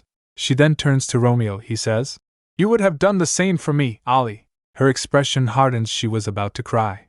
She reflects on how much Romeo is sacrificing for her. Oh my God! How can I ever repay you for this, Romeo? Stardust interjects smoothly. We can deal with that later. But the gravity of the situation quickly sets in. Right now, we have to figure out how we're going to deal with the Emperor's wrath. Olivia thinks in her mind. We need to do something that would prove our loyalty to the throne in order to put the Emperor's mind at ease. Then Stardust smirks. Seriously, Duchess, have you no plans to just become my second consort? A woman like you is wasted on the likes of Ian. Olivia just laughs, then asks, Please tell me, Your Highness, what must I do? Resolve hardening her gaze, she declares, I'll do whatever needs to be done. Later that night, alone in her room, she brushes her hair, deep in thought. What would Ian do if he were here? House Tyrone must take responsibility, don't you think? The Emperor's words echo in her mind. I knew the Emperor was somehow upset with me, but I never imagined he would go so far as to send someone so dear to him as Ian to the north. She stares at her reflection, her thoughts racing. If Romeo hadn't stepped in, a horrifying image flashes through her mind. Ian, lying on the ground, struck by arrows. The brush clatters to the vanity. Thud! And there I was, happy as a lark, completely oblivious to everything that was going on. A dark realization dawns on her. Trust no one. The nobler they are, the more harrowing their ulterior motives. She continues to dwell on the situation. Maybe I should have gone with Ian to the Republic. As she lies in bed, the turmoil keeps her awake. Did Ian know? Did he leave because he was oblivious too? Or did he keep silent to spare me the distress? Finally, exhausted, she drifts off to sleep, whispering, Ian. Later, she dreams of Ian. He gently brushes her hair away from her face. She flinches at the touch and abruptly wakes up. Ian? When did you get back? Ian reaches out. He pulls her into a tight embrace. She buries her face in his shoulder, overcome with emotion. I miss you, Ian. She then abruptly wakes up again. Mom! She is still in her bed. Act dash, and gasps for air. She says aloud, I guess I missed him more than I thought. He's even in my dreams now. So hurry back, dear. I miss you, Ian. Later her father came to visit her. During tea he says, I must return to Ors next week. Afterwards, I will officially request the king's permission to come over to the Republic. She smiles. What's Ors like, father? I always wondered. Her father smiles knowingly. Ors has a very distinct and prevalent culture. You are welcome to witness it for yourself whenever you like. I left you the mansion for that very purpose. The Duchess, surprised, thinks, Exactly how rich are you, father? Most people don't have mansions specifically for visitation only. She says, Ah, I see. With a cheerful smile she asks, Does that mean your primary residence is elsewhere, father? Her father responds, sipping his tea. It is hard to say where my primary residence is, Your Grace. I happen to have 14 houses in the capital alone. I stay in whichever residence meets my needs at the time. She is taken aback. He continues, Of course, they will all be yours once we solve the legal issues behind transnational inheritance. You need not worry a thing, she exclaims. Oh, father, it's quite all right. This is too much for me to even grasp, he sternly responds. One can never have too much property, Your Grace. You mustn't refuse. Slightly intimidated, she replies. Ah, okay. Then he adds, There is actually a more convenient way to settle this. Eager to please, she asks, What is it? If it makes things easier for you, father, I'd be more than happy to try. Her father drops a bomb. You could attain Orsian citizenship, Your Grace. We could officially register you as my daughter. She is stunned. Ah, he continues, there is great merit to having dual citizenship. You can shuffle around your assets to reduce taxes, he adds casually. Even money laundering becomes easy if you play your cards right. She jolted in shock. She slumps down. I'll pretend I never heard that, father. She then thinks to herself, I wondered how a naive young man from royalty became one of the wealthiest men in the empire. He wasn't so naive after all. Her father smiles faintly. Just then, an attendant leans in. Forgive the interruption, Your Grace, but you are needed outside for a moment. She looks up, curious. What is it? The attendant whispers in her ear. If I may borrow your ear for a moment, she replies. Sure, he says. Lady Liliana White-Paul is here to see you. Liliana stands impatiently outside the gates. What's taking her so long? She gripes, clearly agitated. She thinks, I'm the one who should be living there in the first place. Flashback to a few days earlier, Liliana is already in a foul mood, slamming her fist on the table. Damn it! She hisses. How could this happen?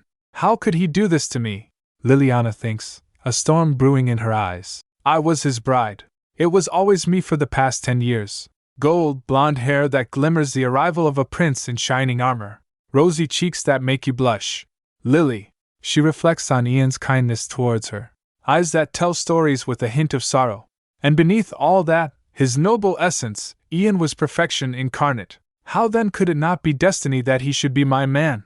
Aside from that one small flaw, Liliana thinks, her expression hardening. It's okay, dearest. I understand. You only pushed me away for fear that your flaw would burden me. I didn't believe a word they said when rumors started to spread about your scandal. I knew it was all part of your efforts to push me away to protect me, even from you. Never in my wildest dreams did I expect something like this would happen. You actually got married. Liliana's eyes glow with rage as she imagines Ian with Olivia. That salacious witch pulled some trickery on you. I'm certain of it. She storms off. I need to go see Ian again. I get it. You were trying to make me jealous. Well, mission accomplished, Ian. You can stop this facade now. Liliana throws open the door. Who dares enter without my pee? She begins, only to be interrupted by her mother sliding into the room. Mother? She asks, surprised. Her mother says smoothly, We must talk, dear. Follow me. Leading Liliana and her father to a sitting room, Liliana asks, What is this about? Her mother explains, Father visited the royal palace today. Liliana replies, Yes, I'm aware. For the conference meeting, right? Her mother nervously peeks at her father. The Empire has forged an alliance with Polka. We agreed to seal the alliance with a marriage between the two empires. One of ours will become queen of the Polka Empire. Her father elaborates. As you know, however, the prince and princess are already engaged, and the duke has no daughters. So I was wondering, How would you like to become the next Queen of Polka? Queen of Polka, Liliana muses, surprised. Her mother chimes in. It's a great honor, don't you think? You always wanted to live in a castle ever since you were a little girl, remember? Liliana pauses, then states, I would like to speak to the Emperor directly. Her father is shocked. What? Liliana says with a dark smile. I would like to have a little chat with him. She clenches her fist, a determined look on her face. Back at the mansion, Liliana is at the gate. Olivia thinks Liliana White Paul, her father's available, yet she seeks an audience herself. Her purpose? Clear as day. She says, I assume it's become difficult for you to deny her any further. Yes, Your Grace, comes the reply. She sighs softly. Why does it seem like everyone around me has lost their mind? She clasps her father's hand. She says, We have a lovely greenhouse in the mansion. Would you like to have a look while I tend to something? He replies, It would be a pleasure, Your Grace. Olivia smiles. I'll be right with you, she says, even giving a little wink. This way, my lord. The attendant instructs, leading the way. Olivia seems a little saddened. Then she went to meet Liliana. Her footsteps echoes, she says. I must say, I'm rather taken aback by this visit. We received no prior notice. Olivia smiles and calls, Lady Whitepall. Liliana replies, Pleasure to see you again. Olivia scoffs. I hope you don't mean to make a habit of this. Coming unannounced so rudely as before. The grand mansion of Grand Duke Tyrone isn't some park you can stroll in and out of. Liliana smiles. I hope you aren't this hostile to all your guests, Duchess. I am simply visiting. Olivia retorts. Visitors give prior notice and request admission. Barging in as you have is called intrusion. The air crackles with tension between them. Liliana shouts. I don't appreciate that tone, Duchess Olivia. You've insulted me enough. I must ask that you restrain from any further malicious slander. Olivia is taken aback. I don't think I've met anyone in nobility who speaks so bluntly. She's young and inexperienced. Liliana continues. I guess congratulations are in order. Everyone knows about your exceptionally noble father now. Olivia is unfazed. Your words of kindness are most welcome, Miss Liliana. Liliana grits her teeth, then calmly says, If it were me, I would be spending every minute with my newly reunited father. After all, you've been estranged since birth, were you not? I guess you haven't quite formed a bond yet, seeing as how you're not with him right now. Olivia's smile is icy. Oh, this little shit just crossed the line, she says. If that is all you came here to say, I must respectfully ask you to leave. Liliana snaps. I was about to leave anyway. Olivia adds. Just one last thing. I hope you're prepared for what's coming. The Grand Dukedom of House Tyrone will send a formal demand of compensation to House White Paul. Hearing that, Liliana gets shocked. Liliana is fuming. Compensation? For what? Liliana demands, clearly not understanding the gravity of her actions. Olivia is ready to lay it all out. First, the damages incurred by your intrusion into our private property. Second, obstruction of work against the Grand Duchess during business hours. Liliana is absolutely losing it. Who the hell compensates for that? She screams. Olivia's expression is ice cold. Mind who you're speaking to, Miss Whitepall. I am the Grand Duchess. Have you any idea what an hour of my time is worth? She asks, oozing disdain. She even pulls out a fancy pocket watch. Oh, would you look at that? It's already been 5 minutes. Liliana panics. Olivia continues. 5 minutes and 5 seconds to be exact. Now 6. The clock ticks. She's counting down the expensive time. Liliana scoffs. HMP.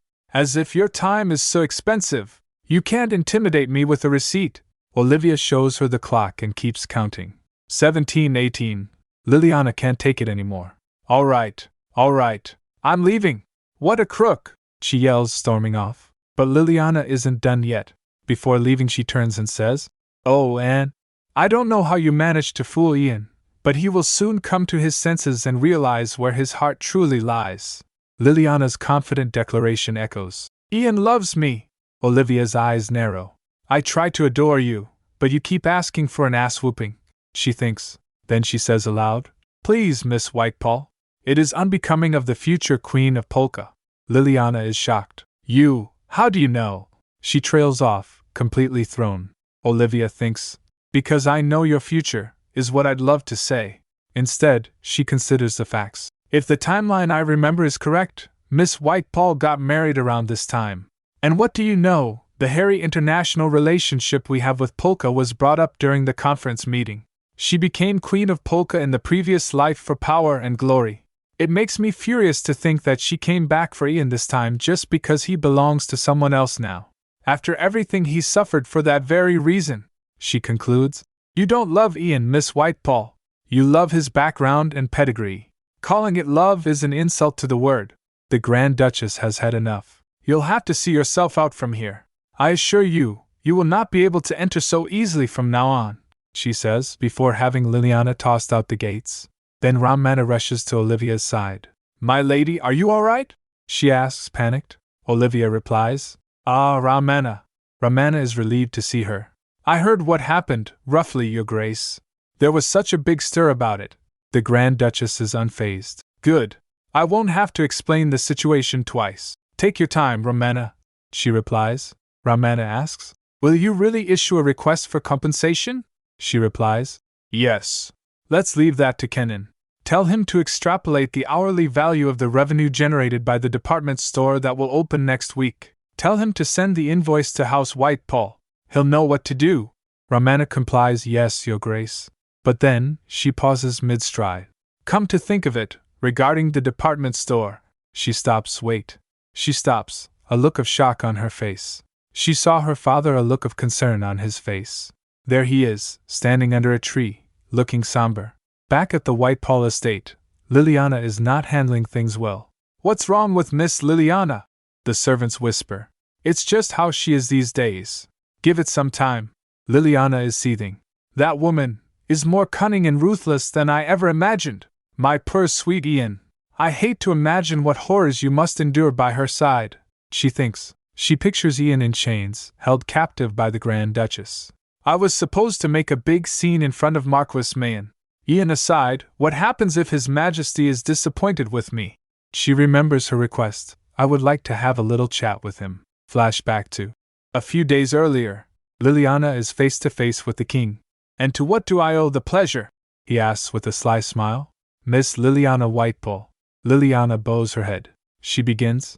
I was told that Your Majesty has granted me the honor of marrying the King of Polka. It pains me to inform Your Majesty, however, that I am in love with Ian of House Tyrone. The king is unfazed. I see. Duke Tyrone, however, is already a married man.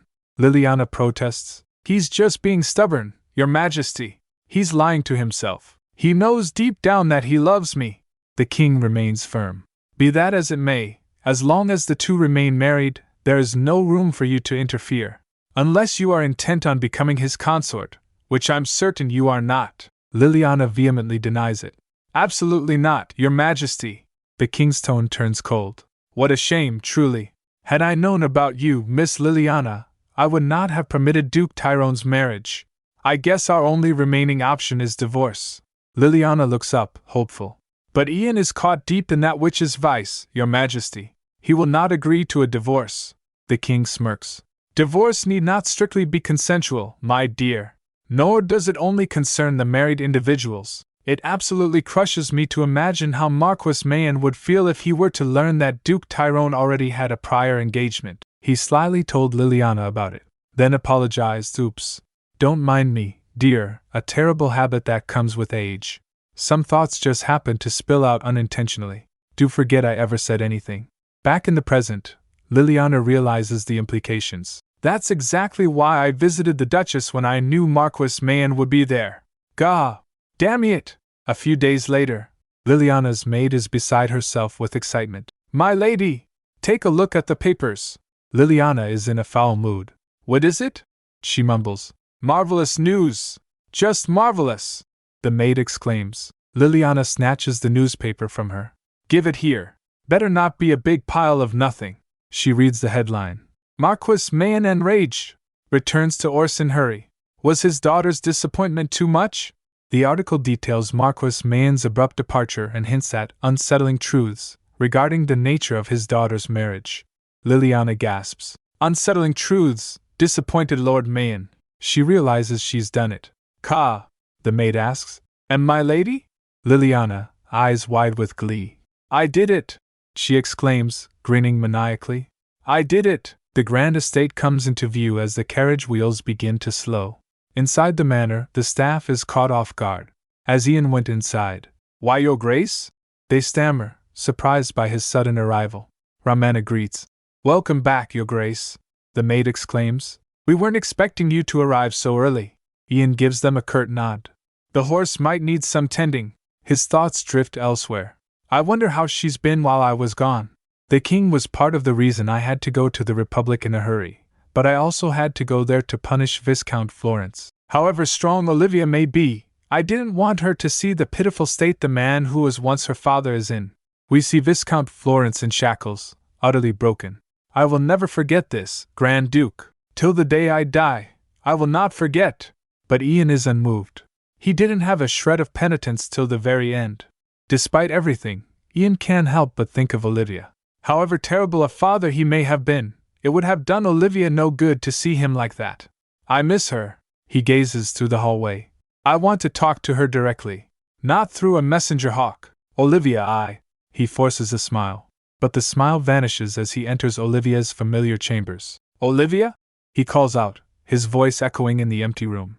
A frantic maid rushes to his side. "Your Grace." Ian's eyes narrow, a hint of steel in his voice. "Where is my wife? Has she gone out? Office? Library?" The maid hesitates, wringing her hands. "None of them, Your Grace. Duchess Tyrone is." The next day, in the capital, newsboys are shouting, "Breaking news! Exclusive updates! You don't want to miss it!" Newspapers flutter through the air, landing on the cobblestones. And the headline? "Grand Duchess Tyrone in hiding." Where could she be? Back on the road, a carriage speeds through the forest. Inside, Olivia speaks softly. "Should we take a break, Father?" Her father looks at her with a smile. A few days earlier, when the servant was guiding Marquis Mayan to the greenhouse, he says, "Go ahead without me. I left something in the reception room." The attendant replies, "Yes, my lord." Meanwhile, the facade was ongoing where Liliana accused Olivia. "I don't know how you managed to fool Ian, but he will soon come to his senses and realize where his heart truly lies." He heard everything. Her father's face darkens. Later, as she was giving instructions, "Tell him to extrapolate the hourly value of the revenue generated by the department store that will open next week. Tell him to send the invoice to House Whitepall. He'll know what to do." Ramana replies, "Yes, Your Grace." Olivia continues while walking. "Come to think of it, regarding the department store." "Wait." Her father was there. She asked, surprised. "How long have you been?" Her father cut in. "I thought it strange that you wanted me in the greenhouse in such a hurry. What is all this, Duchess Olivia?" She pauses, choosing her words carefully. He continues, "You and Grand Duke Tyrone both have many rumors about you. I may be from abroad, but I do inevitably hear things. When I first saw you, you two were nothing like the rumors said. You were happy and in love. However, now that I have heard what I just heard, perhaps the rumors..." A realization dawns on her face. Just then an idea came to her mind. She quickly says, "That's it. That's exactly it, Father!" She grabs his hands. "There's something I'd like to ask you to do for me, Father." Inside the greenhouse, she makes her shocking request. "You want me to take you to Ors?" her father asks, astonished. "Yes," Olivia replies. "I don't know if you are aware of this, but my husband and I have unwittingly become thorns in the king's side. What with Ian's bloodline and my heritage as your daughter." Her father sighs. She clasps his hand. "Please do not blame yourself for any of this, Father." Olivia smiles, a glint in her eyes. "There is a way." A few days earlier, when she was in a talk with Startis sips her tea and suggests, "There are two ways," she explains. "First option, you can offer the Saint Germain Guild to the king." Romeo expresses concern. "Your Highness, that's a little..." She waves him off. "Why not? It's a fine, easy solution, if you asked me." Second option, you can disappear." Olivia is taken aback. "What?" She elaborates, swirling the tea in her cup. "I'm sure you're aware that there's a lot of rumors going around in the capital." Romeo asks cautiously. "Rumors? Which ones are you referring to?" She elaborates, showing tabloids. "Oh, like Ian's secret lover, or the Duchess's secret to making the passive massive. One woman's charm topples both dukes of empire. Or the Grand Duke's secret lover?" She, mortified, exclaims. "I shouldn't have asked," she explains. If it's said that the Grand Duchess fled the Empire due to all these hurtful rumors, no one would doubt its plausibility. What do you say, Grand Duchess Tyrone? Back in the present, Olivia reflects. I'm so glad Father agreed to play along with this. The only thing that concerns me now is… Ian. Back at the estate, the staff is in a panic. What? Ian demands, his voice sharp. Olivia did what? He looks at the maids, fear growing in his eyes. Romana thinks, why did you leave me with this impossible task, my lady? The maid whispers. Grand Duchess Olivia has disappeared, Your Grace. End of Season 2. Ian and Olivia will be back.